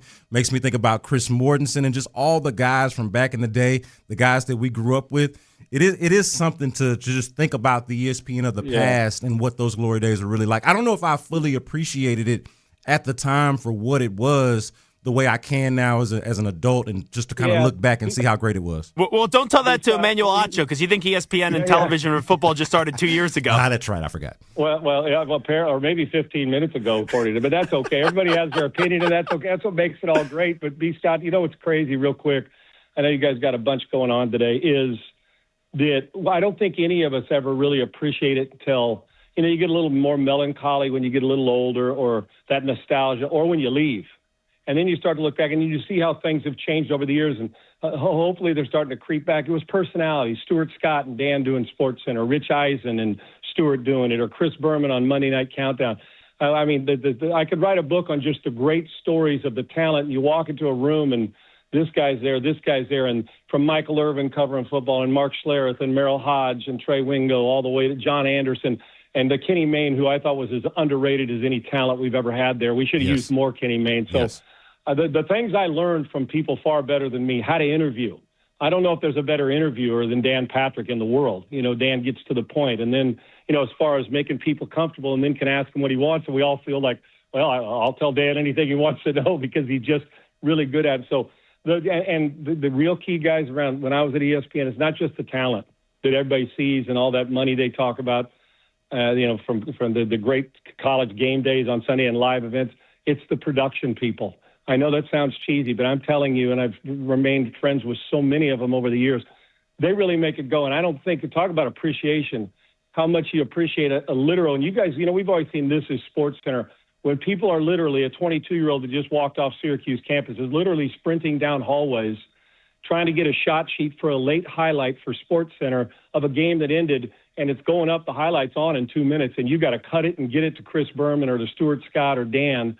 What they do behind the scenes there, it is enormous skill set, enormous talent. So we just were the talking heads that somebody put makeup on us and we prepared to talk sports, but we had it pretty covered from top to bottom. But it's the behind the scenes that when somebody loses their job due to money cuts, you don't hear about them other than those of us in the building to say, no, that person deserved more money and deserved to be there because they made us look good. So make no mistake about it. With all the talent you see on TV now and then and moving forward, it's the behind-the-scenes people that I got news for you. That's how that building runs. But I do miss the SportsCenter personalities. I hope they get back to doing sports the way it's supposed to be done, not all the other stuff, and get out of the making it personal world and get back to covering it. Because that guy driving a truck is fatigued. He's tired when he gets home. And a construction worker or a school teacher, they want to turn on, and I think they want to have what you guys or what somebody talks about sports. There's a time and a place for the other stuff, and I think we missed that because of the fatigue going on in our country. Sean Salisbury here with us. The other day, Mike Florio came out. He did his preseason rankings. He had the Texans as the third best team in football, the best team in the AFC. Do you think the Texans entering this season can say they're the best team in the AFC? I don't know if they can say it right now, but I got news for you. They're in the team picture. I don't think Mike's far off. Think about this, guys, and you guys know you guys are the flagship and you cover it every single day and are immersed as anybody in it and cover it so damn well. Is you go through where's the glaring weakness, and what I'm going to say is going to be, and it's a good thing, and I mean it in the right way. But think about this: they up front they're more stout in the interior defensively.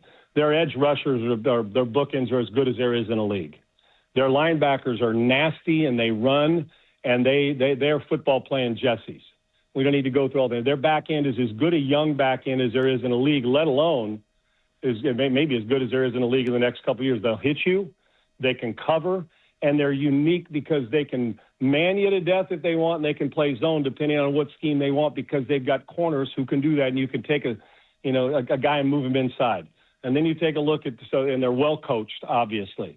Offensively, their run game got better this offseason. They're physical inside. They got wiggle on the edge, and they can get their backs involved in the passing game. We saw what the rookie Marks did. The tight end elevation, the wide receiver health. You got a full-grown man in Nico Collins, and you've got some young players that are continuing to emerge when some of these other guys have been hurt.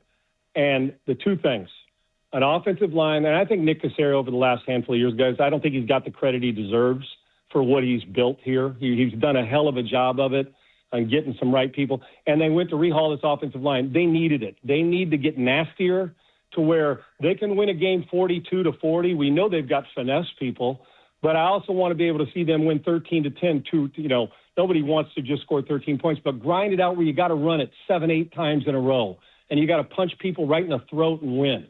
And I think with at least on paper, the revamp is better. And now we'll see him as we get through preseason and through the practice. Think about this. If I would have told you guys, and I don't consider him a weakness at all. I know he's waiting for a new contract. If I would have told you after his rookie year that in year 4 we'd be saying on the Texans, the guy who has a lot to prove, and we're going to go into the season with a little bit of wondering, not a lot, a little bit. If I would have told you that was going to be C.J. Stroud or the quarterback position, you'd have looked at me like I was nuts and on crack. And here we are. I think Stroud's closer to the rookie guy as a player than it is the ups and downs. And he's still done some really good things the last 2 or 3 years. He set the bar so damn high that by year 4, it's like, well, what's wrong with him? It's just a few adjustments mechanically. Making the simple play that he made as a rookie instead of overthinking these things. Getting some protection so he can set his feet in the pocket and doesn't feel like he's going to get his brains beat in. Mixing in play action. I'm a Stroud fan. I understand why he hasn't got that big contract. I get it. And you know what? He should have a chip on his shoulder and play a little pissed off and say, I got to get back to that. And not only better from his rookie year, but he should. He understands coverage better. He's got a really good head coach and an offensive staff. So I know I went through it all, but I'm sitting here trying to figure out where the glaring weaknesses on the team. As long as the offensive line, getting these guys back together, a new group of them, and they can work and they stay healthy. Health is going to be the key for every team in this league. And if Stroud gives me 85% of what he did as a rookie, and even then some, because he should know more about the game because he's been in it now this 3 straight years, I would think that as I go around, okay, there's Kansas City. They've got some work to do. Buffalo's still got some work to do, although they got a Superman who dressed in a phone booth at quarterback. I imagine Baltimore's going to be better. Denver's really, really friggin' good. The Chargers are physical enough if they're healthy. I mean, there's some damn good teams in the AFC. And in their own division, there's a couple of good teams. If all those things that we just said, you got to be a little lucky too, happen, there's no reason why we're not staring at a possible 1 seed in the AFC. Now, like I said, the division outside of Tennessee, they should improve, is pretty good. But if Stroud plays well and the offensive line holds up, the defense is going to – I'm telling you what, you don't want to play them. You do not want to mess with them because they're going to punish you and make it hurt. And I like the run game. I'm really excited. I think this is on paper the best team they've had in years. I do. Now just if CJ will get back to just relax and let it rip, dude, and make that simple play and move the chains, the big play will naturally come. I love the Texans game, and anytime I got on my national show, when anybody wants to talk all of their defense and all that personnel, I say, you might not want to look much further than Houston. They're pretty damn good. So got to be a little lucky. But I love the presence of this team, and I think they're primed for another level run. I do. Sean Salisbury joining us here on 95.7 The Fan. Sean, you covered a whole lot there, and I'm glad you mentioned the offensive line already because I was going to ask you if you thought the remake of the offensive line was good enough or what your impression was of it. But just to get back to C.J. Stroud, since you said a lot about him, I'm curious from you, what is the fair C.J. Stroud criticism? Zach and I did a segment a few weeks back of whether the criticism has kind of gone over into disrespect. What do you think is the fair critique of C.J. Stroud and what it is that he needs to show in 2026? Such a great question, and I do at times, and you guys know this position, we are absolutely ridiculous, not just us, all of us, when it comes to expectations from players. Now, he's at year 4, so we expect an elevation, but I mean, you think about it, guy goes out and has a good rookie year, then has an average second year, all of a sudden the guy's a bust in the league. Well, I mean, we've buried the Sam Darnolds in the past, and now Sam's pretty glad we did because he got a Super Bowl ring. So think about how there's always major disrespect at this position, and there is an outlandish expectations placed on this position. And then I know people's response, well, you get paid the big money, you're going to do it. And that's right. That's why we only got 32 of them. When you think about the CEO or executive program in our world, is there a corporation, meaning the NFL, that's a more exclusive CEO, and I call the quarterback at times a CEO, 32 of them.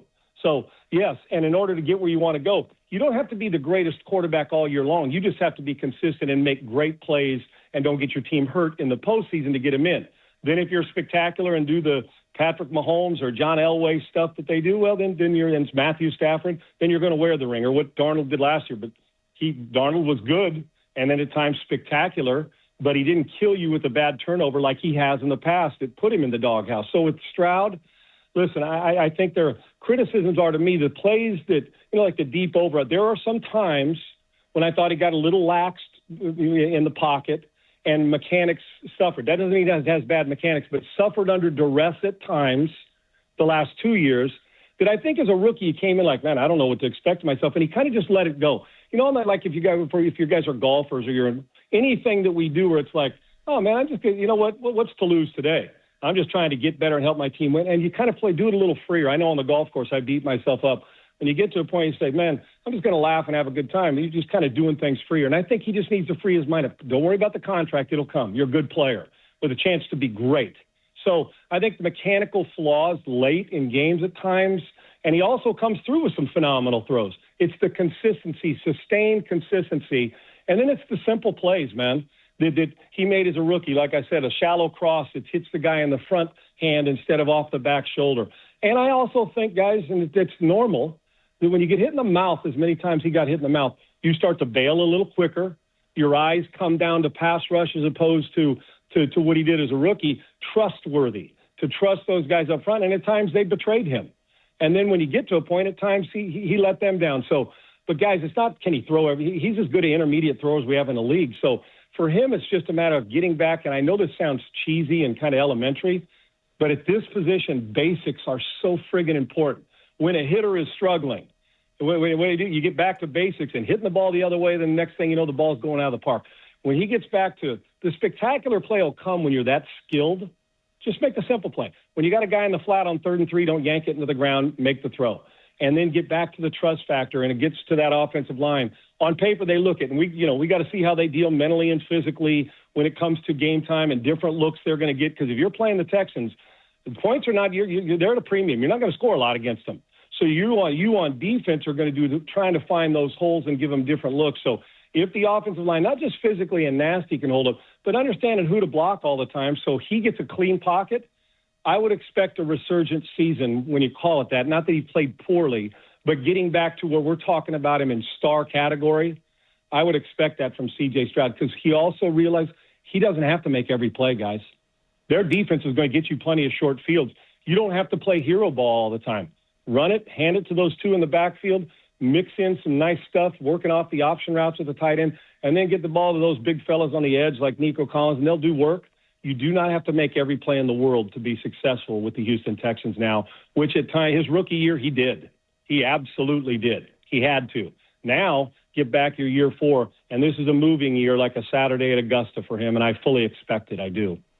He's Sean Salisbury. Sean, appreciate the time as always. Have a great rest of your Sunday. Thanks so much for doing this. You guys so long. Thank you very much. Appreciate it. Thanks, Sean. You got it. Man, Sean Salisbury. I could listen to that guy talk football for the whole hour. Dude, I was going to ask him, serious. Does he want to just stay for the rest of the show? That was really good, man. Forgot how great of a radio personality the guy is. I'm not probably in this position to say it, but screw it. I just say what comes to my mind. If I'm a program director in Houston, like maybe Parker here at the Fan, I'm bringing him on at least for weekends. Not the worst. I'm having him do a football spot. I'd have him do a football spot at least like once a week or something to call in. He's unbelievable. He always has been, though. Not the worst idea at all, Zach.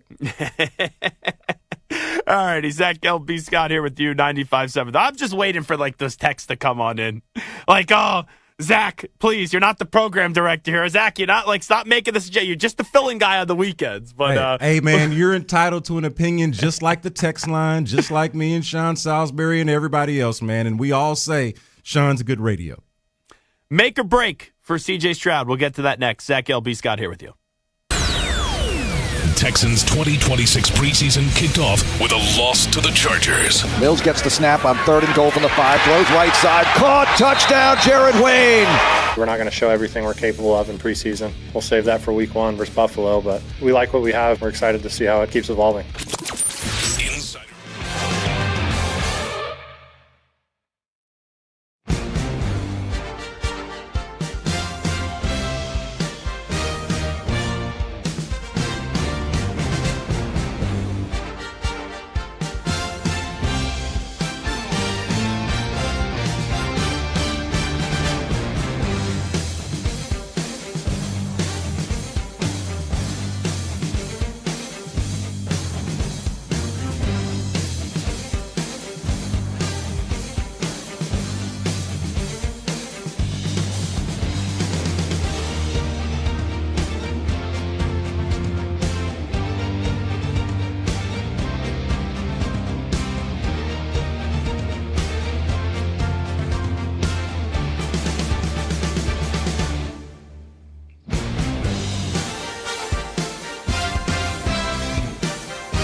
Live from the West Point Lincoln and West Point Lincoln of Sugarland Studios, it's 95.7 The Fan Weekends. 95.7 The Fan Weekend. Zach Gell, B. Scott here with you. It was awesome to hear from Sean Salisbury. And Sean's very confident in C.J. Stroud. And B. Scott, I think we lose sight of the meaning of our words sometimes, where everyone's like, hey, this is a make or break year for C.J. Stroud. And, like, I get it when people say that, and I've said it, in this offseason. At the end of the year, if you don't feel like C.J. Stroud can win you a Super Bowl, there is going to be those conversations. Do you go get a Baker Mayfield? Do you go get Joe Burrow if he becomes available? If Lamar Jackson becomes available, do you trade the farm to go get a guy like Lamar or Joe Burrow? But, like, I get it. It was ugly. It was brutal. It was pathetic up against the Patriots in the postseason.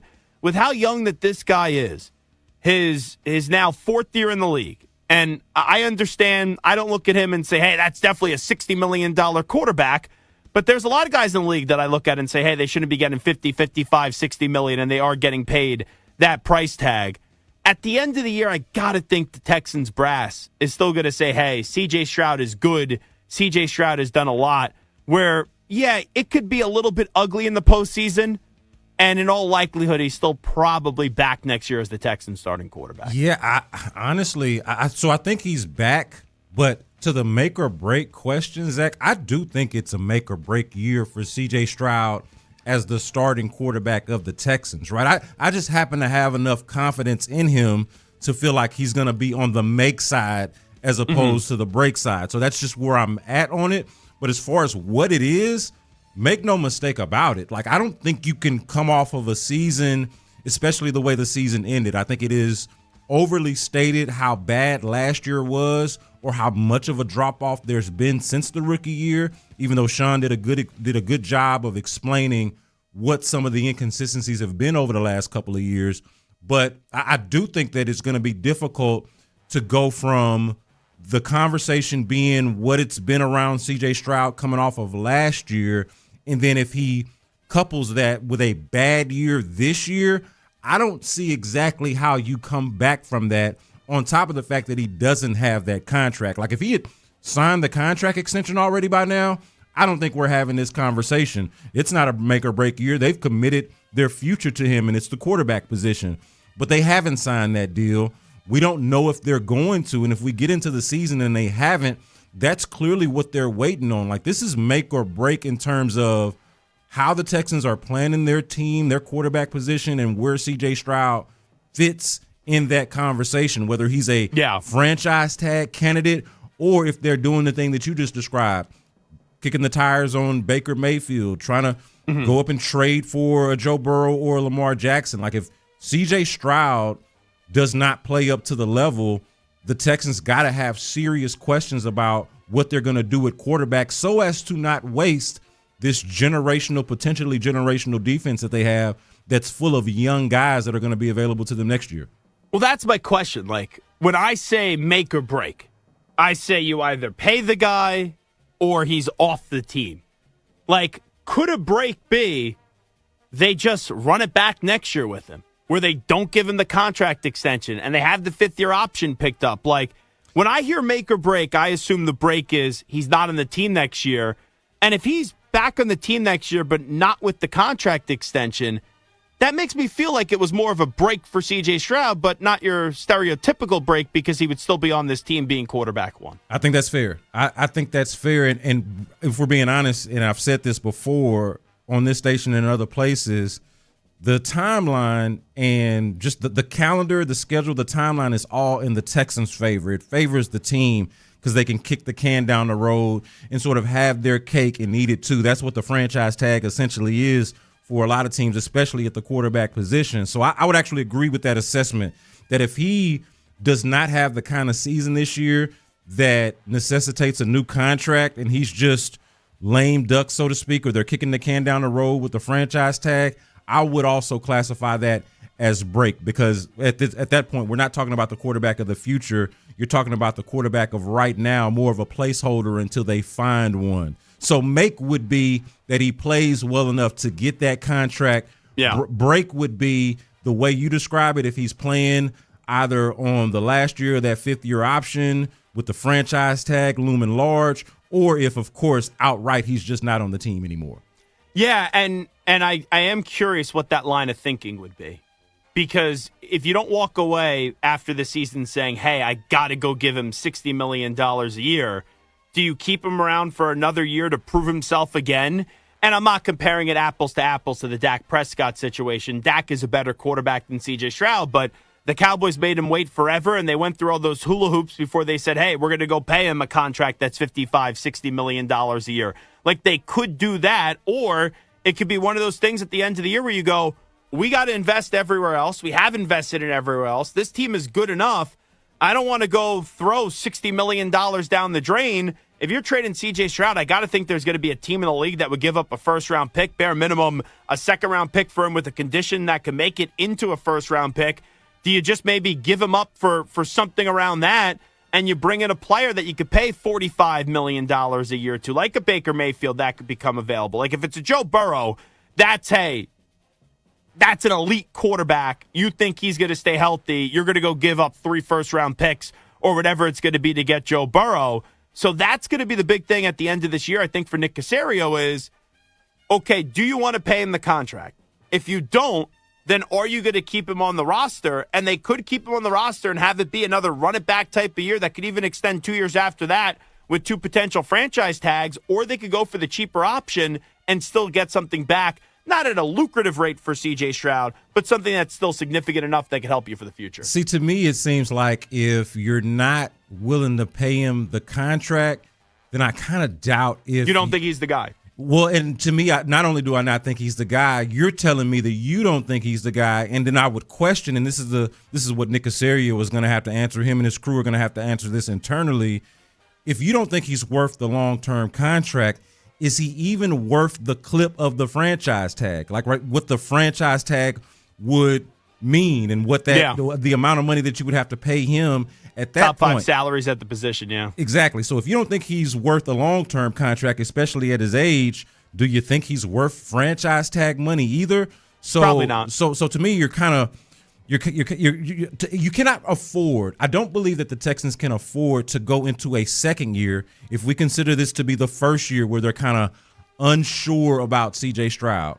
I don't think you can afford to go into another year where you're unsure, which is why it is important. It is vital to the Texans' team-building process and future that they come away from this year, whether it's a successful year or not, that they come away from this year absolutely positive one way or the other on what C.J. Stroud is and how he factors into their future. I don't know if they can afford to kind of want to have their cake and eat it too, even if that's what they end up doing. I'm not sure if they can actually afford that. They need to be sure on what direction they're going with their quarterback, whether it's with C.J. Stroud or elsewhere.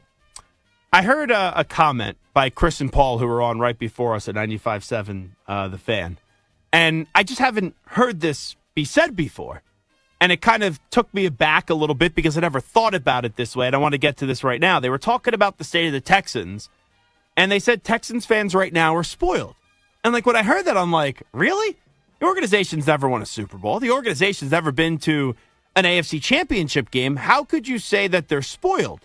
And the part is that you look around the league, the infrastructure that the Texans have, there's not that many teams that are better than the Texans, where you have a phenomenal executive in Nick Caserio, you have a phenomenal head coach in DeMeco Ryans, you have a really good roster, you have a quarterback that's been to the playoffs 3 times, even though there's a lot of questions about him, and has won a playoff game in each of his first 3 seasons. And I'm not saying that they're wrong.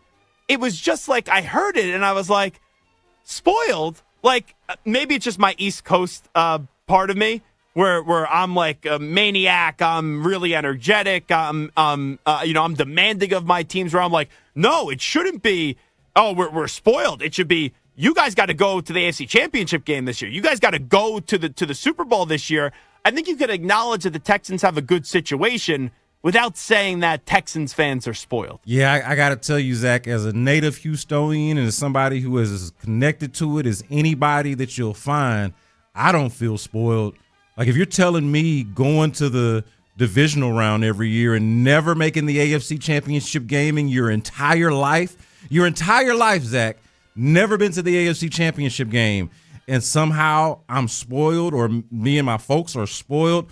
That's poverty living right there. Like, I would like to know what actually being spoiled. I certainly don't want to know what not being spoiled sounds like. You're at least in the 2 or 3 star hotel with what the Texans have done. Yeah, no, this isn't spoiled. To me, this is. You're not at the Fontainebleau. What you're seeing from Texans fans is finally it's just not good enough to be in the conversation. You're seeing a call to be great. Yeah, and it's respectable. It's not spoiled. It's what fans should do. What's wrong with that? Like, why would anybody want to just be happy with mediocrity, especially when you're a fan base that has seen the bottom? It's not like the Texans have just been 8-8 every year, and then when they have their good years, they go to the divisional round. No, it's some divisional round, it's some 8-8, and then there's been some 2-3 win seasons mixed in there as well. So we've seen the very bottom and have never seen the absolute mountaintop. And so that's all that I feel like Texans fans are longing for, and to the point that Sean Salisbury is making. This is one of the better teams that they've had,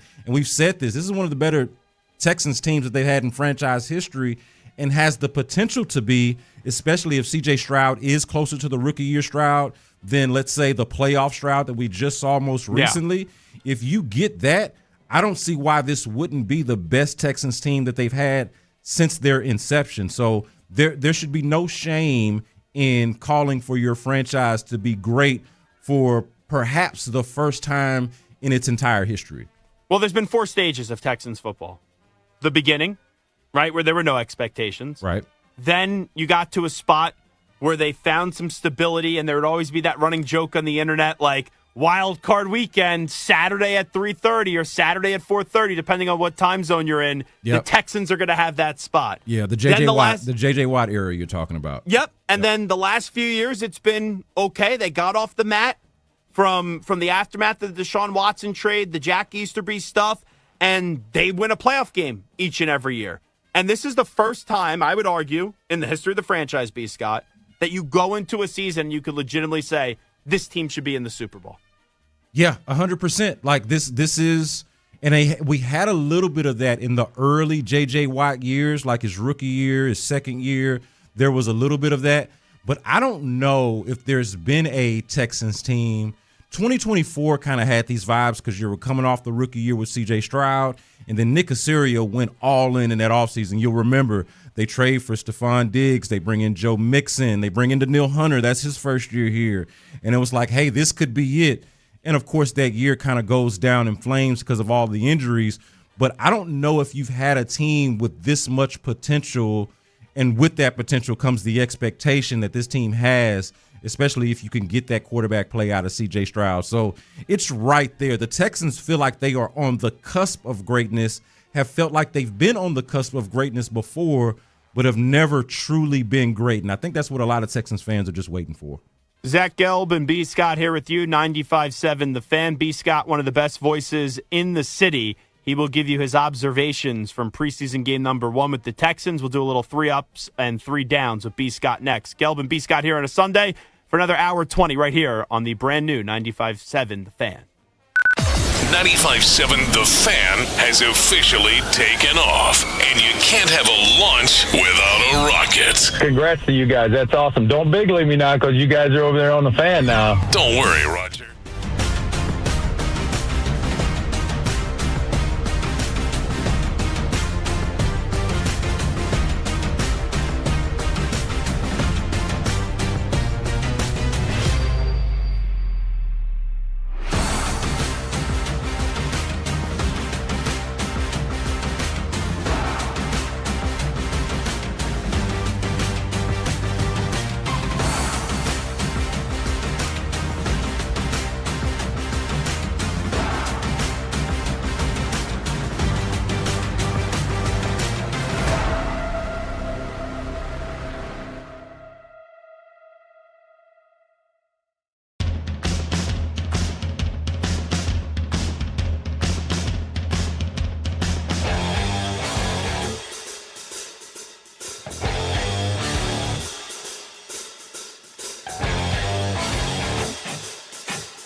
Transform your business today. Dial 877-WebNow1 for a free digital consultation with AmericanEagle.com.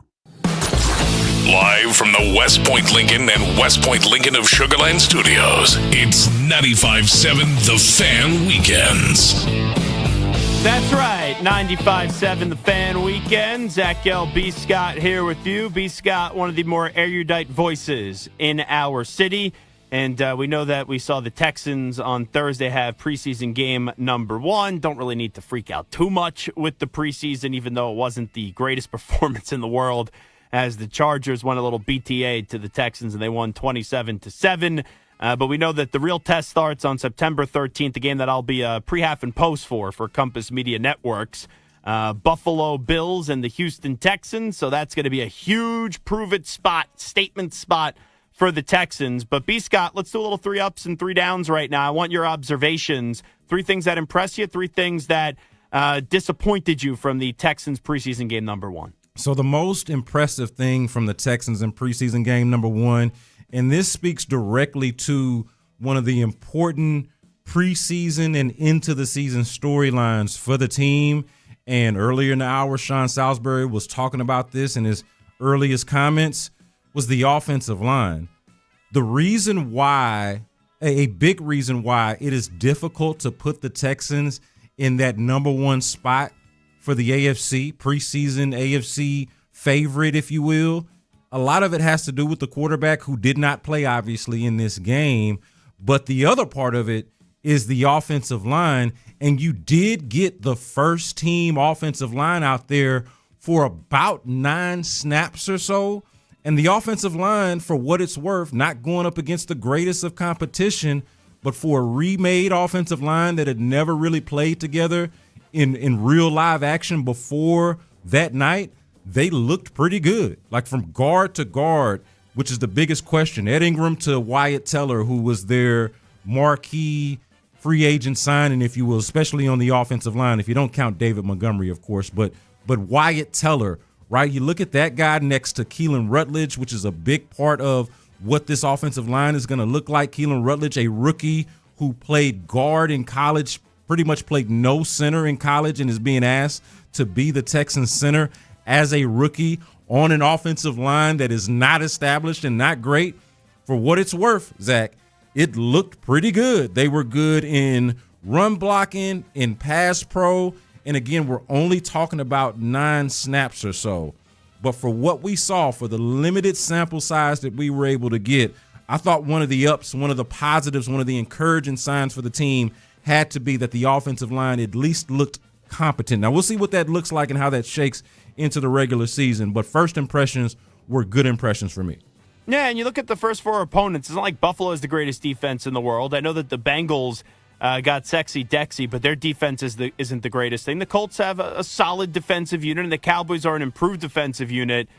Those first 4 games of the season, not up against the marquee defenses of the NFL, is going to tell us something about how improved that this Texans offensive line is. What do you got for number 2 here? So number 2, I'm going to give you a name here. And this is a name to watch out for, especially for, and I know you got a national audience as well, Zach, who checks you out. People who might not necessarily know this name yet, get familiar with this name because I think he is going to be an up-and-coming playmaker and contributor. I don't want to overstate it and call him a star, but Marlon Klein, the tight end out of Michigan. This was their second round pick. They had 2 of them in this past draft. They drafted Caden McDonald out of the defensive tackle out of out of Ohio State, and then Marlon Klein from the rival Michigan.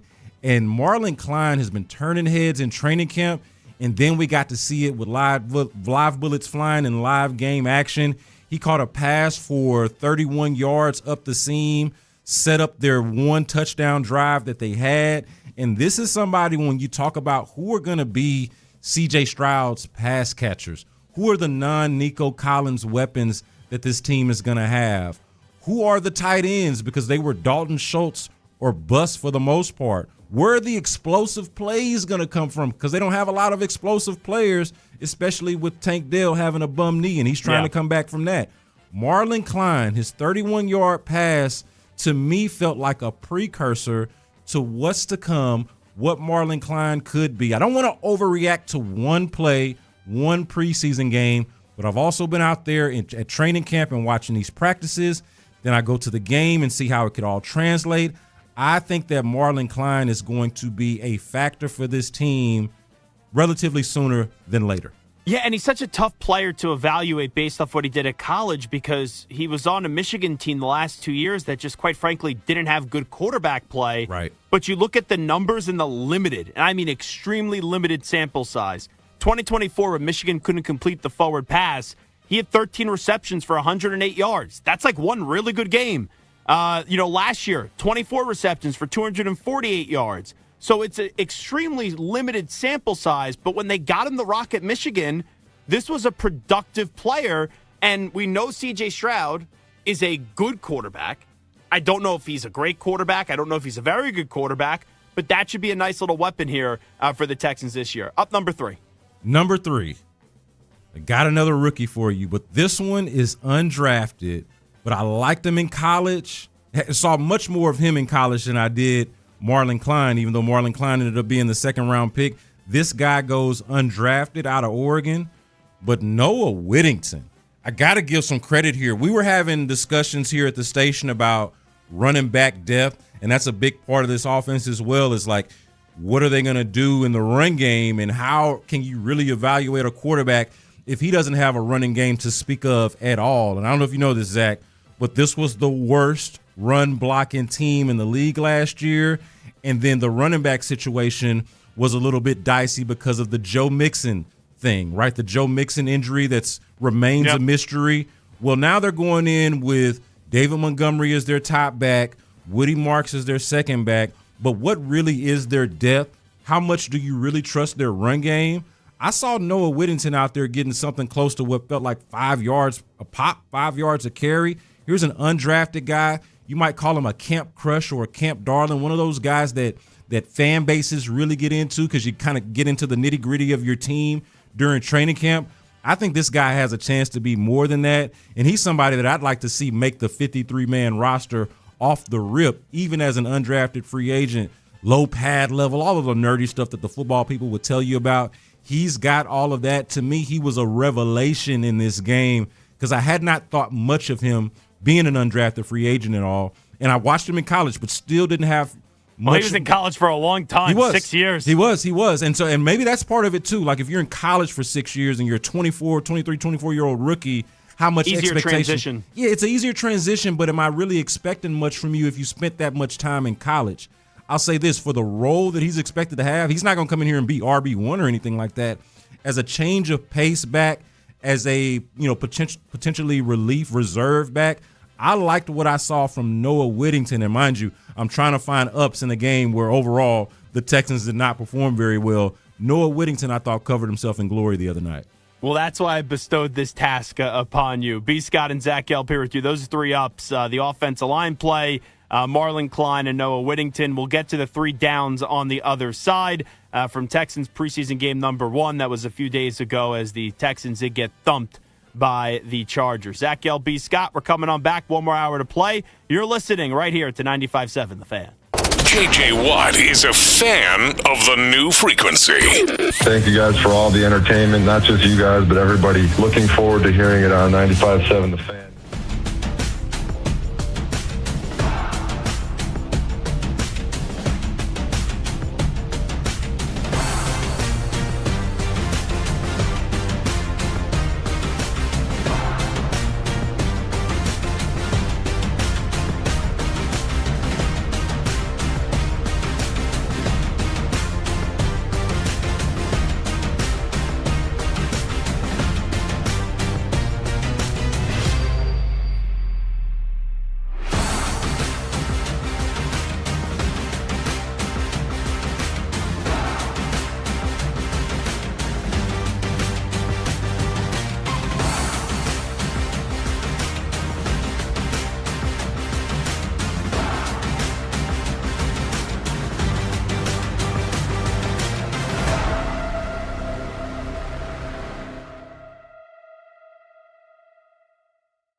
Sugar Land Studios. KIKK-FM, KILT-AM Houston. Your home for the Texans.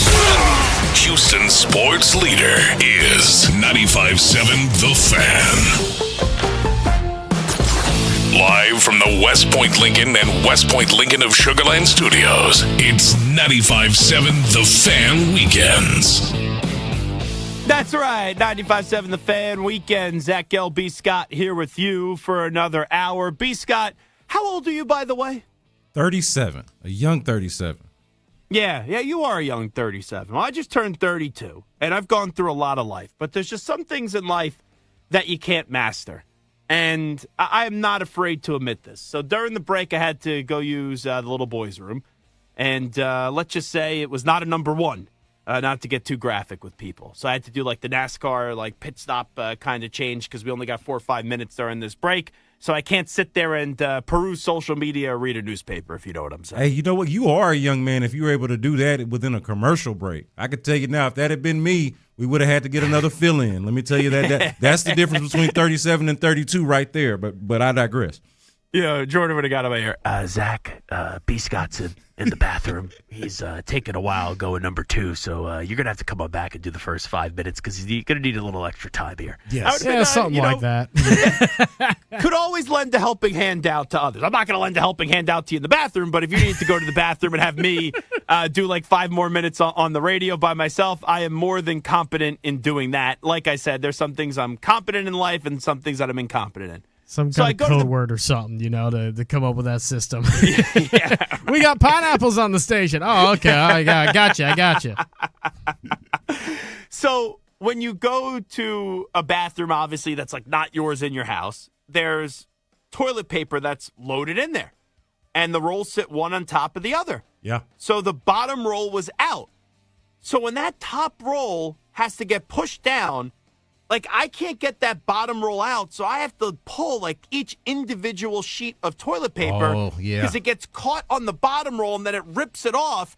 And, let's be real, I'm a large man. I need a little extra toilet paper to wipe my behind. But that's one of the most annoying things I've ever encountered when it's the top roll is needed, but the bottom roll is out in one of those metal toilet paper holders, and you can't get rid of the bottom empty roll. I don't know how to do it. So that top roll is always so tough to kind of navigate. But we got back with no missed time on the air. So I think the important thing to do there, especially when it's urgent like that, when time is of the essence, you got to just kind of rip through, find a spot and just go straight across and basically just start a whole new separating part of the roll, just right? Whatever gets it out. Yeah. So you basically have to tear up the roll, and so the person behind you, the person after you that comes in there would be pretty frustrated with what they find. But you got to do what you got to do.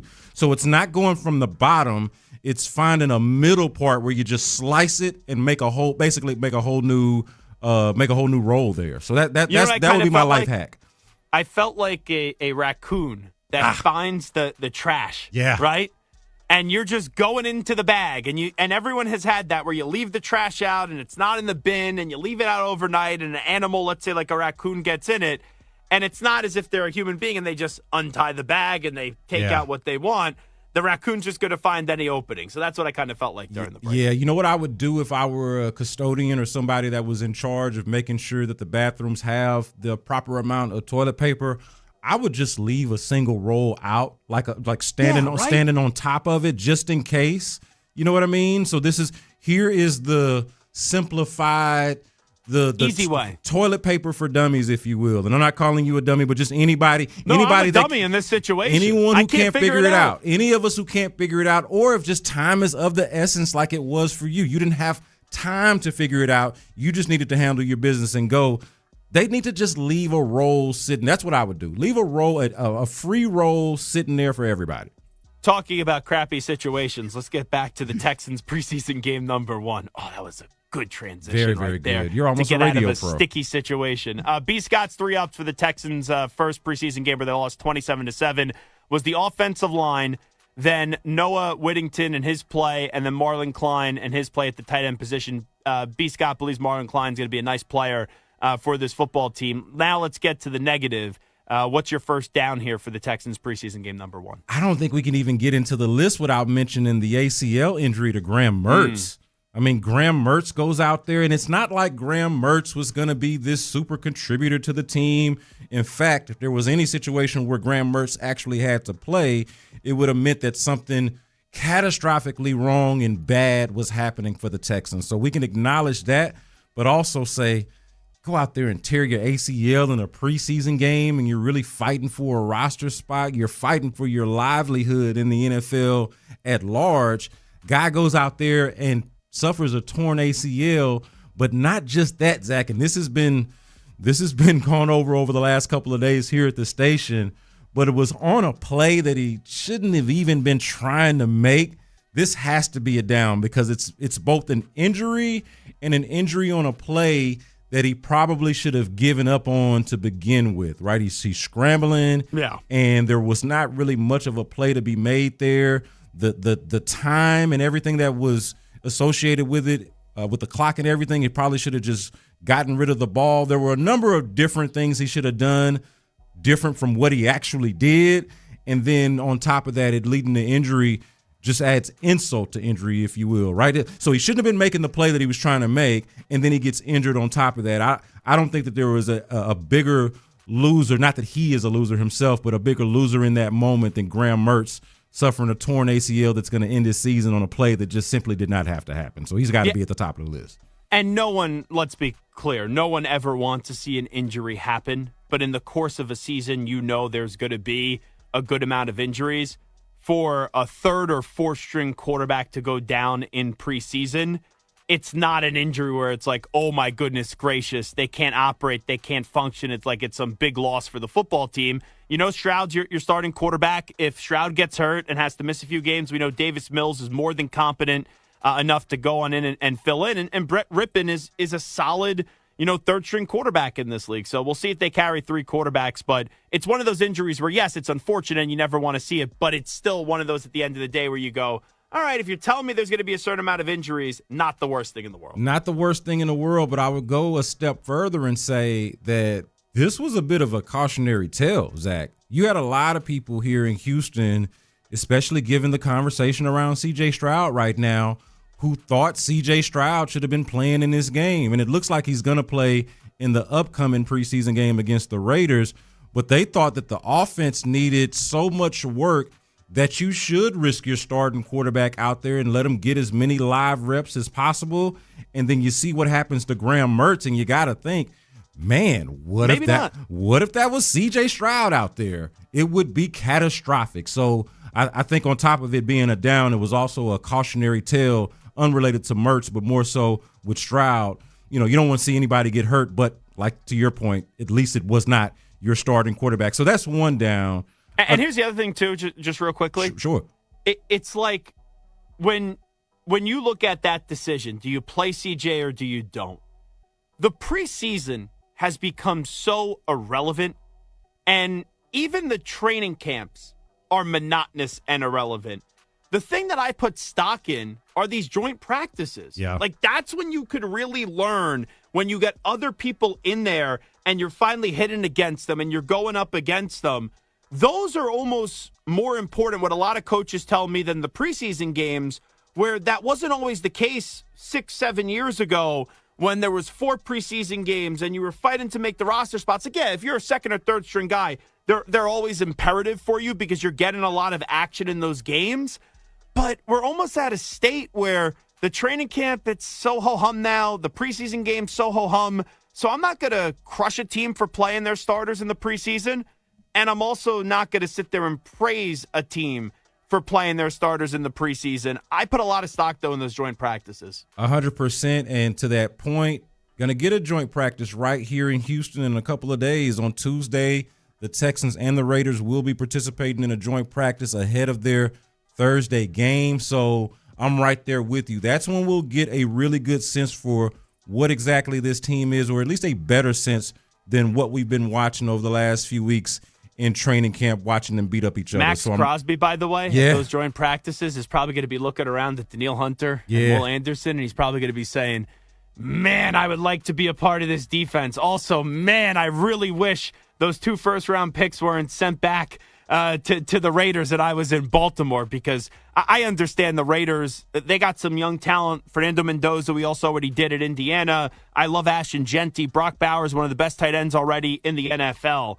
But it's got to be brutal just having your career be wasted by an organization that just can't get out of their own way. Do you think Max Crosby follows the Ravens season at all? Because they ended up getting Trey Hendrickson, and that look, Trey is good, is a good player, but he's no Max Crosby. They're different types of players on top of that, but he is not, to me, the quality of player that Max Crosby is. I could just imagine Max just following or avoiding him entirely one way or the other, just thinking, man, that should not just could have been, because we know that, should have been me being his position, right? Like that should be me right there. For anyone that says no to that, think of a girl that you went out with 3 or 4 times and you thought it was going to be like the greatest relationship. And then she texted you and just said, hey, after 3 or 4 dates, I just don't think this is going to the next level. Like, you're not down in the dumps over it, but you're like, man, I really thought there was something there.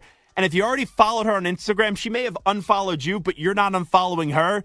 And let's be honest, you're taking a peek at her Instagram stories when she's posting photos, and you're not obsessed with her, but you are checking in and keeping tabs. That will be Max Crosby with the Baltimore Ravens. But I still think there's a good chance that Max Crosby's not going to end the season with the Raiders, and there will be a team that will give up at least 1 first-round pick. You're probably not going to get 2 for Max Crosby, but at least 1 first-round pick to go make a Super Bowl run with Max Crosby. You ever unfollow a girl but remember her handle and just search? Because you don't want to be caught following her anymore, right? You want to kind of play it cool, but you still search her a little bit and go to the account anyway? No? That's just me? I don't know what you mean by that question. I'm in a happy and healthy relationship right now. I can't have the risk of my girlfriend listening and hearing that answer. Asking for a friend. That was not me, darling. Absolutely. Just so you know. And probably my girlfriend has even looked you up, if I'm being honest. Yeah, hey, we've all been there. She finds out about any of my exes, right away she goes to Instagram. She's like, oh, see how much better your life is now with me than insert girl's name. Yeah. And never think any different, love. Never, ever think any different. So we've got Graham Mertz's ACL injury and also just the cautionary tale that is, hey, you don't want your quarterback out there risking himself in meaningless games, even though he is going to play in this Raiders game and get the reps and all of that. Probably just cool down on all the demands. And this is me speaking to the audience here, Zach, forgive me. Guys, ease up a little bit on C.J. Stroud's got to get those live reps. You don't want to overexpose your quarterback to injury. He's going to play against the Raiders. Be happy with that. Another down, though, was, at least for me, and this could be, forgive me for this too, this could be because we are in the monotony in sort of that phase of the season, the training camp, the preseason, but we're at that point where folks start talking about depth, right? And let's be real about it. You don't really care that much about depth. It does matter because this is a war of attrition. It's a violent game, the car crash sport, all of that. Every team suffers injuries and all of that. But we got to a point where we were celebrating, folks at least, were celebrating the depth of the Texans team. Like, man, they're deep. They got guys at every position. This is one of the deeper teams that we've ever seen. And I don't know, man. I was sitting there watching this entire game, and I felt like the Texans' depth got exposed. Like the Chargers' no-names were beating up on the Texans' no-names like they had stolen something. Honestly, took them back behind the woodshed and put BTA, as you mentioned before earlier in the show. And it just made me think, all of this talk that we've had throughout training camp and throughout the offseason about how deep the team is, probably should chill out about that just a little bit at least and realize that this is a very talented team on the top end, starters on defense from front to back to front, got Pro Bowlers and potential All-Pros across the field, but the backups are backups for a reason. We don't have to overstate the depth of the team just because we're in that monotonous hope trafficking part of the season where we want to think all the best about our teams. I thought the depth was exposed for the Texans on Thursday night. Yeah, depth means in the NFL, if you got to replace 2 or 3 guys, you could do it. Right. When you got to replace 21 guys or 22 guys, yeah. No team in the league has the depth to have 22 guys get replaced. Yeah. And even just to the point of the team that they were going up against, right? Like they weren't playing their starters either. But it looked like, at least based off of that game, and maybe part of it was coaching as well. That was another part of, not a Texans point or a Houston point, but this was Mike McDaniel's debut as the offensive coordinator for the Chargers. And, they got a pretty good coaching situation going over there between Harbaugh and McDaniels, at least on offense for sure. And they got out-coached. I thought the Texans got out-coached, and that the no-names, the depth, if you will, got outplayed. So that would be another down for me. The other one that I would mention, and I thought this was pretty big, and D'Amico Ryans talked about this, they just didn't really play like themselves, their own brand, true to their identity. They were not that. Like, there was just little to no resistance from this team, and that these last 2 points are probably related, because when you talk about the depth being exposed, man, I just did not see a whole lot of resistance. Like, they couldn't get to the quarterback. There wasn't a whole lot of pressure. It just seems like the Chargers were able to move up and down the field at will, almost like they were at practice, if you will. And so that part was just odd to see, given how good the Texans have been defensively over the last couple of years, and last year specifically, and what the expectation is from them going into this year. That was just weird to see a team just kind of have its way with a Texans outfit that I'm used to seeing swarm and really hit guys and show a lot more resistance than what I thought they showed on Thursday night. So those were the downs. I'm not overreacting to any of it, the ups or the downs, but this is what it was from where I sat. Real quickly, before we get to a break, the Texans schedule this year, I know you know it, I'm just giving it for the listening audience. Buffalo week 1, Bengals week 2, then at Indy, they got the Cowboys, at Tennessee. They have a foreign game up against the Jaguars. They have the Giants, a bye week, at the Chargers, at the Browns. Indianapolis on a short week on a Thursday night. They have a Sunday 1 o'clock game against Baltimore. They're at Pittsburgh on December 6th. They're at the Commanders on December 13th. They do play the Jaguars on December 20th, at Philadelphia on December 24th. They do have the Green Bay Packers at Lambeau on January 4th, and then they end the season with Tennessee. What's the game on the schedule? I'm just curious, B. Scott, because I haven't thought about it until today, and my answer was surprising to me, that you're most excited for this year when you look at the Houston Texans. It's funny because this answer could change the next time that you ask me, and it might have been different if you had asked me before. But right now, as you ask me, as we sit here, I'm looking at that Bengals game because I view it as, and this is, like, I don't know if it's the most important, but I do think it's going to be the most intriguing and one of the more fun games to watch, because I view it as strength on strength if we're talking about the Bengals offense against the Texans defense. And then I view it on the other side as like something to prove versus another unit with something to prove. If we're talking about the Texans offense versus the Bengals defense, right? So these are the units or the sides of the ball that's supposedly holding these teams back, the Texans offense and the Bengals defense, and how those two match up against each other. And then on the other side, two of the marquee units in the entire league, potentially at least, the Bengals offense with Joe Burrow, Jamar Chase, T. Higgins, and all those guys against this vaunted Texans defense. I'm really intrigued to watch that game. I think it's going to be really entertaining, a lot of fun. It was fun the last time that they did this a few years ago, and C.J. Stroud actually outplayed Joe Burrow. That felt like C.J. Stroud's coming out party. The week before that was the Tampa game where they win the game in the last minute with that play to Tank Dell. Then they go on the road and beat Joe Burrow and the Bengals. I would love to see that matchup. Both teams in the AFC that I think are respected but have a lot to prove for obvious reasons. If you would have asked me this morning before I thought of this question, I would have said the Buffalo game week 1 because it's a huge prove-it spot to see, can the Texans be like the best team in the AFC going up against a perennial AFC contender in the Buffalo Bills. But I'm actually going out of conference. Short week, Thursday, December 24th at Philadelphia. I know the Texans are a good team. The question is, can they be a great team? Philadelphia has been one of the best teams in football for the last half decade. If you could go on the road in a chilly environment against a bona fide Super Bowl contender in the Eagles and beat them at their place, that will show me that this team isn't just good and legit, that they're Super Bowl legit. I like it. I absolutely like it, and especially the defense. Like, we're just looking at matchups, that defense versus this offense. By now, or I should say by that time, we will have gotten enough information that has sort of made a decision on what we think about the offense.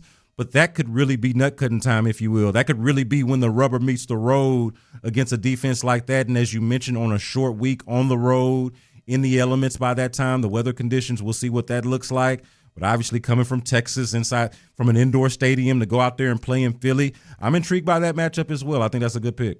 Yeah, and remember last year, late in the year, the Bears went to Philadelphia, and they beat the Eagles and beat them up pretty good. And the Bears ended up, going on and doing some damage in the postseason. I feel like that could set the similar stage for the Houston Texans, even though it is at a conference. Zach Gelb, B. Scott here with you. We got 40 more minutes to play on a Sunday edition of 95.7 The Fan Weekends. We'll come on back when we do return. 5 quarterbacks with the most pressure on them going into this season and how we think they're going to play on out once the season does come to a close. We'll be back in 5. Texans 2026 preseason kicked off with a loss to the Chargers. Mills gets the snap on 3rd and goal from the 5. Throws right side. Caught. Touchdown, Jared Wayne. We're not going to show everything we're capable of in preseason. We'll save that for week 1 versus Buffalo. But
95.7 The Fan Weekends. Yes. 95.7 The Fan Weekend. Zach Gill, B. Scott here with you. B. Scott, we're talking a lot of Texans today, talking a lot of quarterbacks and going around the league. I want to give you 5 quarterbacks that I've identified with the most pressure on them for this upcoming season as we get closer and closer to week 1 of the NFL slate. And I'll give you a quarterback, and then let's both discuss what we think we're going to be talking about them and how we're going to be talking about them at the end of the year. I know I listed 5 quarterbacks, or we'll list 5 quarterbacks here. I hope that Jaden Daniels doesn't sue me with what transpired with his jersey number. As that's become like the running joke. All these baseball teams are like, oh, we only got 4 runs. We stopped at 4 because we didn't want to get to 5. And for people that have no clue what I'm talking about, Jaden Daniels is not happy with LSU because they issued out his jersey number 5 to a new player, and he issued a cease and desist on any NIL or imaging that they could use, and kind of use Jaden Daniels attached to LSU. He is done with the Tigers. Go Tigers! And he deserves every single joke levied at him, every single mama's boy joke, every single number 5 joke. Honestly, Zach, I think it might be safer for you to do either 4 or 6. If he hasn't cornered those markets yet either. We know that he's got a thing for 5, his jersey number, but I don't know if 5 is a safe number, man. Who knows? He's so litigious, apparently. Maybe we've got to do 4. Maybe we've got to do 6. Is Jalen's mother on line 1 right now? Oh, she's already yelling at us. She wants 6 names here. Maybe I'll give her a 6. I just don't want those problems. I don't think either of us want those types of problems, man. I didn't know that. I didn't know how affectionately he viewed that number, that they would get to that point where they're issuing a cease and desist. But my goodness, Jaden, I can tell you, let me just tell you this before we get into it. There is probably not a quarterback that I can remember who I've gone from hot to cold on for one specific reason and one specific thing like I have with this Jaden Daniels thing. It is that lame and corny to me, but that's me kicking my soapbox at that point. Yeah, and here's the thing. In football, retiring a jersey number is so tough with how many players are on the team. Right. And I guess he feels like, they haven't issued and they retired Joe Burrow's number. Well, Joe Burrow won a Heisman just like you.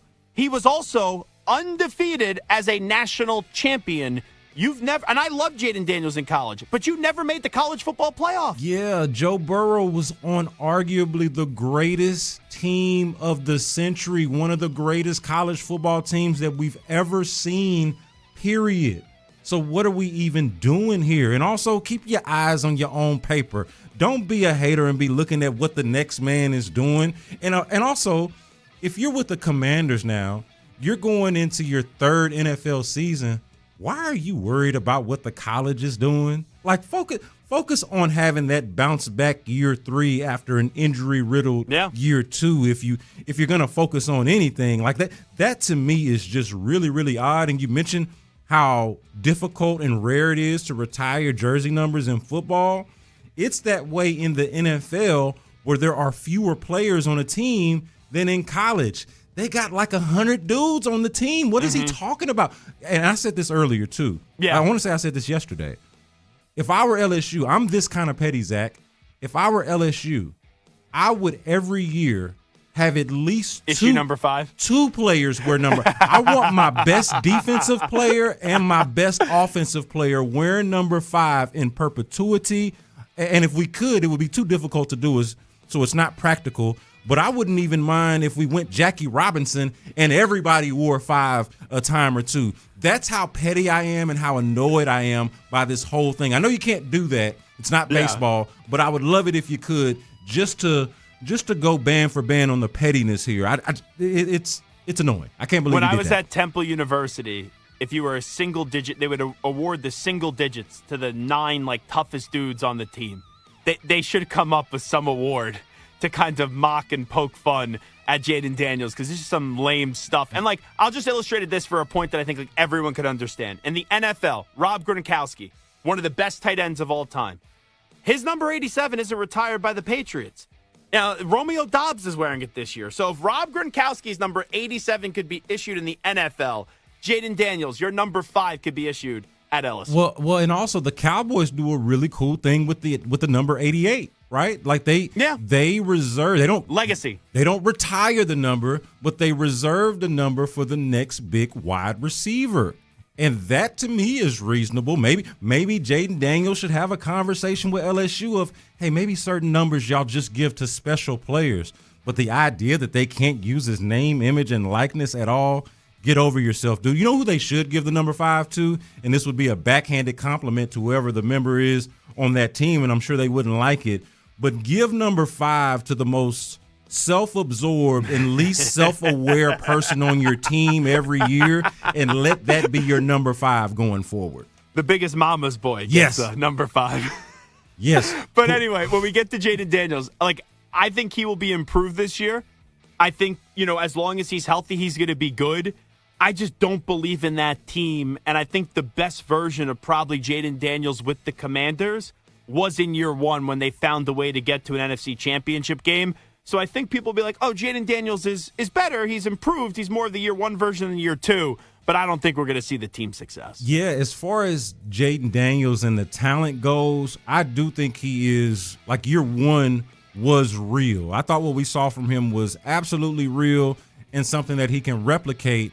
But the year 2 thing is what bothered me, or at least concerned me going into his NFL career, and I think is a potential issue for him long term, and that is he going to be able to stay upright, especially with his style of play, but with his build? I think a lot of people looked at Lamar Jackson in a similar way earlier on in his career. Is he too skinny for the way that he plays, for the sort of physicality, the running that he does? Is he going to be able to take all of those hits?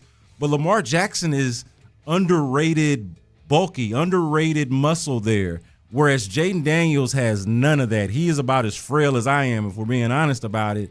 And I don't know if his body is built for the style of play that he plays. And so that is a concern of mine, if he's just able to stay healthy. If he is, I do like his game, and I think he can still be really good. All right, next quarterback, Justin Herbert. At the end of the year, I think we're going to be talking about Justin Herbert in a positive way. I think Justin Herbert will be an MVP candidate this year, and I do believe the Chargers win a playoff game with Justin Herbert this year. So you and I are apparently both a part of the problem here. We are part of the Justin Herbert propaganda that a lot of C.J. Stroud apologists and just people in general around the league now, or fans of the league now, are trying to figure out. What is it about Justin Herbert, a guy who has not accomplished anything really, to where he keeps getting listed among the best quarterbacks in the league, and he's just sort of been pre-anointed before he's actually done anything of note, especially from a team aspect? But man, Zach, have you watched that guy play football? Have you just watched him play, watched him throw a football, watched him move around the pocket, outside the pocket? He's just a talented dude. And both his tackles were hurt last year. Yeah, man. He hasn't always been with the ideal circumstances, and even with that, he just passes the eye test, man. He's a good football player. I am a Justin Herbert truther. I'm part of the propaganda machine. And, yeah, he's going to have to make good on all of the hype that everybody is putting or associating with his name, and I'm right there with him. I would like to see Justin Herbert make good on all of the good things that I've said about him. So he's got to be on this list for sure. Jalen Hurts. I think Jalen Hurts is going to have a big year, because even though they did lose A.J. Brown, it was clear A.J. Brown and Jalen Hurts, that relationship was fractured beyond repair. They could still go win a Super Bowl together like they did 2 years ago. They could still go make the postseason like they did a year ago. But for the chemistry in that locker room, they needed A.J. Brown out. This is the quarterback's team, and this is just a loaded football team. I think the Eagles, bare minimum, are going to be playing on divisional round weekend. And not that anyone's going to look at Jalen Hurts and say, oh, he's definitely a top 5 quarterback in this league, and he's a stud, and his arm's the greatest thing in the world. But people are going to look at him and say, yeah, I wouldn't mind having Jalen Hurts on my football team. Yeah, the thing with Jalen Hurts that concerns me a little bit is whether he's going to be on the same page with the coaching staff, the play caller.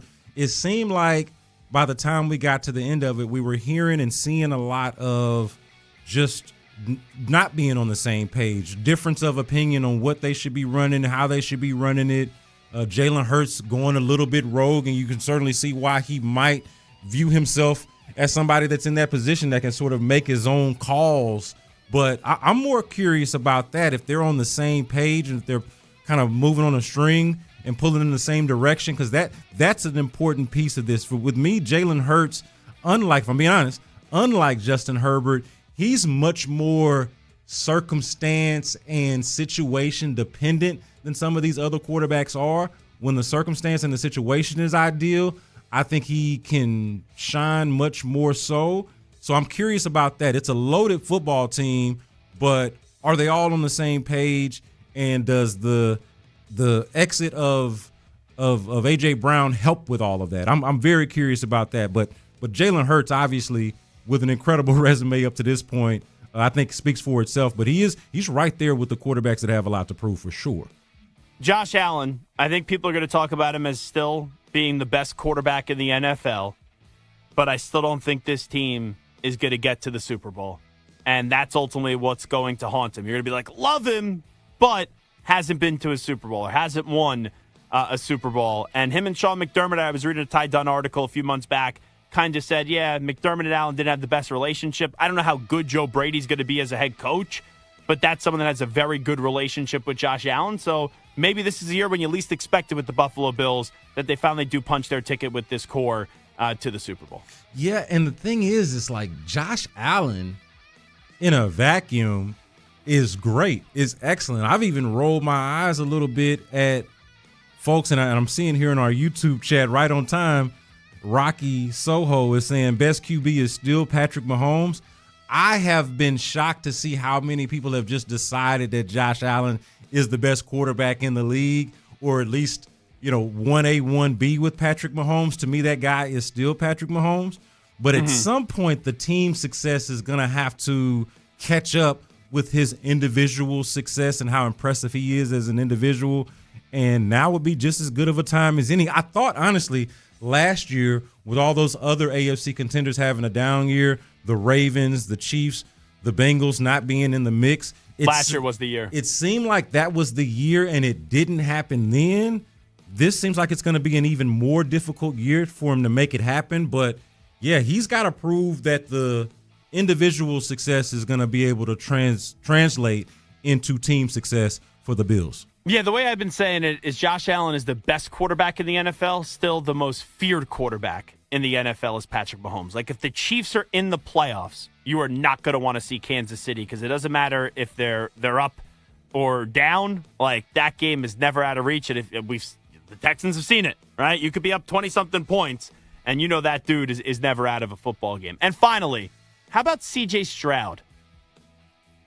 C.J. Stroud has the most to prove out of anybody that we've mentioned here, and that is with all due respect to everyone who just doesn't believe in Justin Herbert, and we got a lot of those here in town because, the Texans have beaten the Chargers in the playoffs, and even Josh Allen for that matter. The Texans defense has owned Josh Allen over the last couple of years, so some of them might be side-eyeing us now for even singing the praises of those other two quarterbacks, but I feel like the one right here locally has the most to prove out of any of the good quarterbacks, let's say. There are probably some lesser known or some lesser accomplished quarterbacks that have plenty to prove, but I feel like C.J. Stroud, out of the quarterbacks that we know are anywhere from decent to pretty good, like legitimate franchise quarterbacks, he's got the most to prove because of how the last couple of years have gone, and more specifically, how those last two playoff games have gone. And I think I mentioned this to you before, but have definitely mentioned it to others. If you flip-flop year one and year three for C.J. Stroud, the conversation around him is completely different. Oh, totally different. Unfortunately, you cannot do that. And the recency bias, what have you done for me lately aspect of this league and of this game leaves us with wondering, where is C.J. Stroud now in the quarterback hierarchy or pantheon? And I think we're going to figure that out right here in 2026. Yeah, I think C.J. Stroud's going to have a good season. I just think at the end of the year, you're not going to be like, yeah, I'm sold that dude's going to win you a Super Bowl. Like, I'm not saying that they can't extend him, but I don't think there's going to be a rush with the fan base to be like, hey, we have to go pay C.J. Stroud. Zach Gelb, B. Scott here with you. 95.7 The Fan. We got one more segment to play. Moving on up for Danielle Hunter, and it's long overdue. We'll get to that to wrap up the show next. 95.7 The Fan.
Live from the West Point Lincoln and West Point Lincoln of Sugarland Studios, it's 95.7 The Fan Weekends.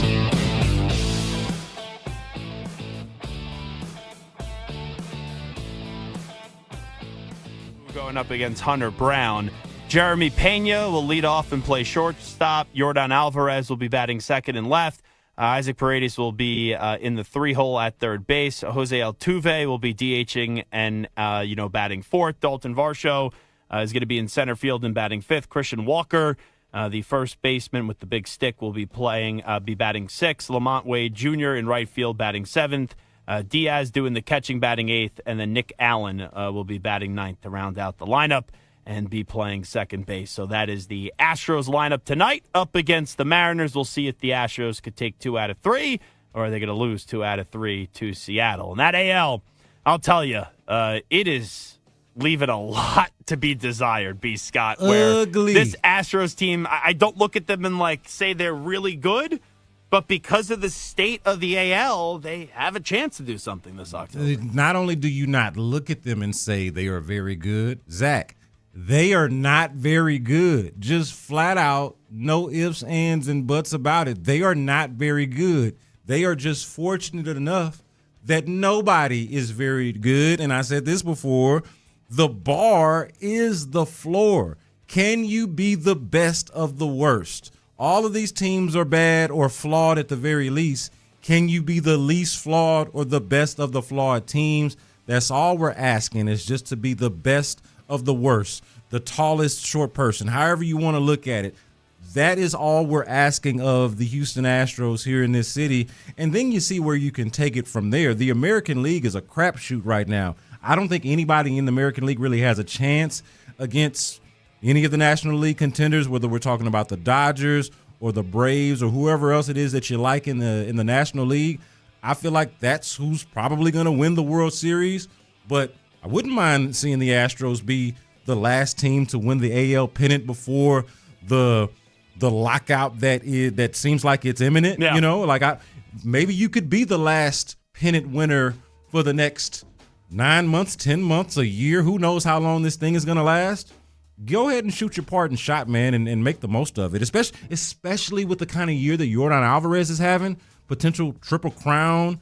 It's just, to me, it would be a waste if the Astros are not able to capitalize on two things: a historic season by Yordan Alvarez and an unusually bad season by the American League. To me, it is a prime opportunity for the Astros to make something shake.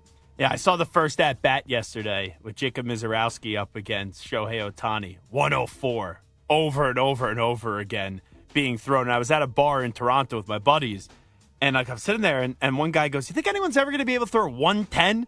And I'm like, 110? He goes, "Well, 7 or 8 years ago, you'd be laughing at me if you thought that someone could throw 104 and make it just look easy right out of the gate." Yeah. So that was one of the conversations we were having over some wings and some beer and some burgers. Yeah, fair enough, and it's frightening to think. I know a baseball player and hitters will tell you it's not just the speed, it's more of the spin and the movement on the pitch.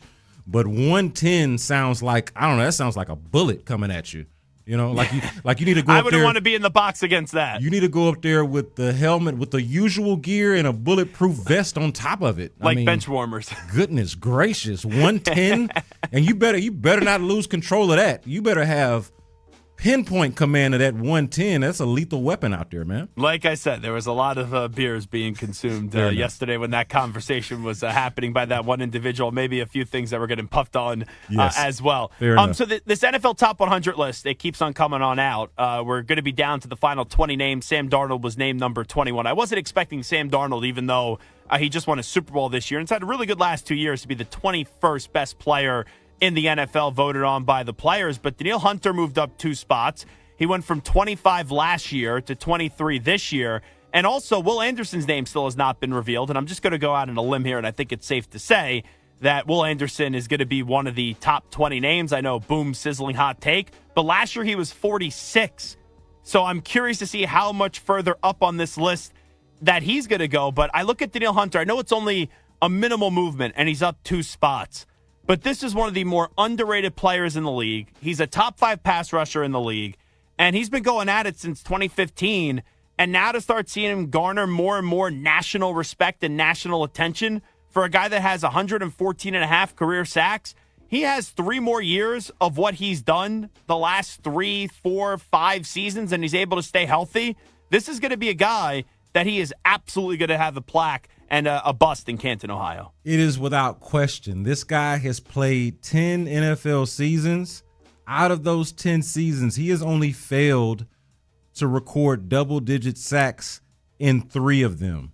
So that means 70% of his 10 NFL seasons, he is a double-digit sack guy and has had 4 in a row of double-digit sack seasons, back-to-back all-pro seasons here in Houston. I mean, he's just been excellent. As quiet as he is, and nobody really talks about the guy much because he doesn't really talk much. He was playing up in Minnesota, which is feels like somewhat of an anonymous market, and now he's been down here in Houston playing alongside Will Anderson Jr., who was a little bit more of a flavor of the month type of player and was, to be fair, a much more famous college player. And then the move that the Texans made to go up and trade up for him, and drafting him right after C.J. Stroud, all of that, we understand. So he's kind of been able to just operate in the shadows or just hiding in plain sight all of this time, and all he does is get you anywhere from 12 to 15, 12 to 17 sacks a season. He is a phenomenal football player, man. And you know what's nuts about it, too? He's only 31. I'm like, if he could go have 3 or 4 more great seasons, it's not even going to be a discussion. Anyone that's on the fence is going to, look at it and say, okay, this guy clearly is a Hall of Famer. But you look at a guy like Calais Campbell, who's 39 years old. 39 years old. Yeah. And he has 117 career sacks in the NFL. But we all look at Calais Campbell. He's like, instantly that guy's going to be a Hall of Famer. But Danielle Hunter, the last few years, man, he has really just bolted up in the national recognition, and it still feels like he's underrated. And if the Texans go on a deep playoff run, it's going to be because of that defense. I know we all talk about the line being better offensively, and C.J. Stroud going to have to make some timely throws and be a game manager. But if this team is to ever win a Super Bowl with this core, I would be stunned if it's not Will Anderson or Danielle Hunter as the Super Bowl MVP. Yeah, no, somebody on this defense, it could be Danielle Hunter, it could be Will Anderson Jr. Don't forget that secondary is among the best in the league as well. So it could be a guy like Stingley was ranked 25. Derek Stingley Jr. Hell, even Jalen Petrie has this real very Houston-specific, Texans defense-specific impact on that defense, and he's a turnover machine as well. Think about this. Danielle Hunter is ahead of Khalil Mack on the all-time sack list. Yeah. He's tied with J.J. Watt. This guy is a no-brainer Hall of Famer. By the end of the season, he'll probably pass guys like Simeon Rice, Robert Mathis. This guy's an excellent football player. He could moonwalk into the Hall of Fame if he wants to. All right, great stuff as always, B. Scott. Jay Smitty, appreciate it as well. Hill as well, back in our Houston studios, 95.7 The Fan. Also like to thank Sean Salisbury for joining us, and each and every one of you for tuning in however you do it, whether it's on 95.7 FM, 610 AM, or watching us via YouTube or Twitch. We'll talk to you next time, everybody. Have a great rest of your Sunday. We out. Bye-bye. Peace.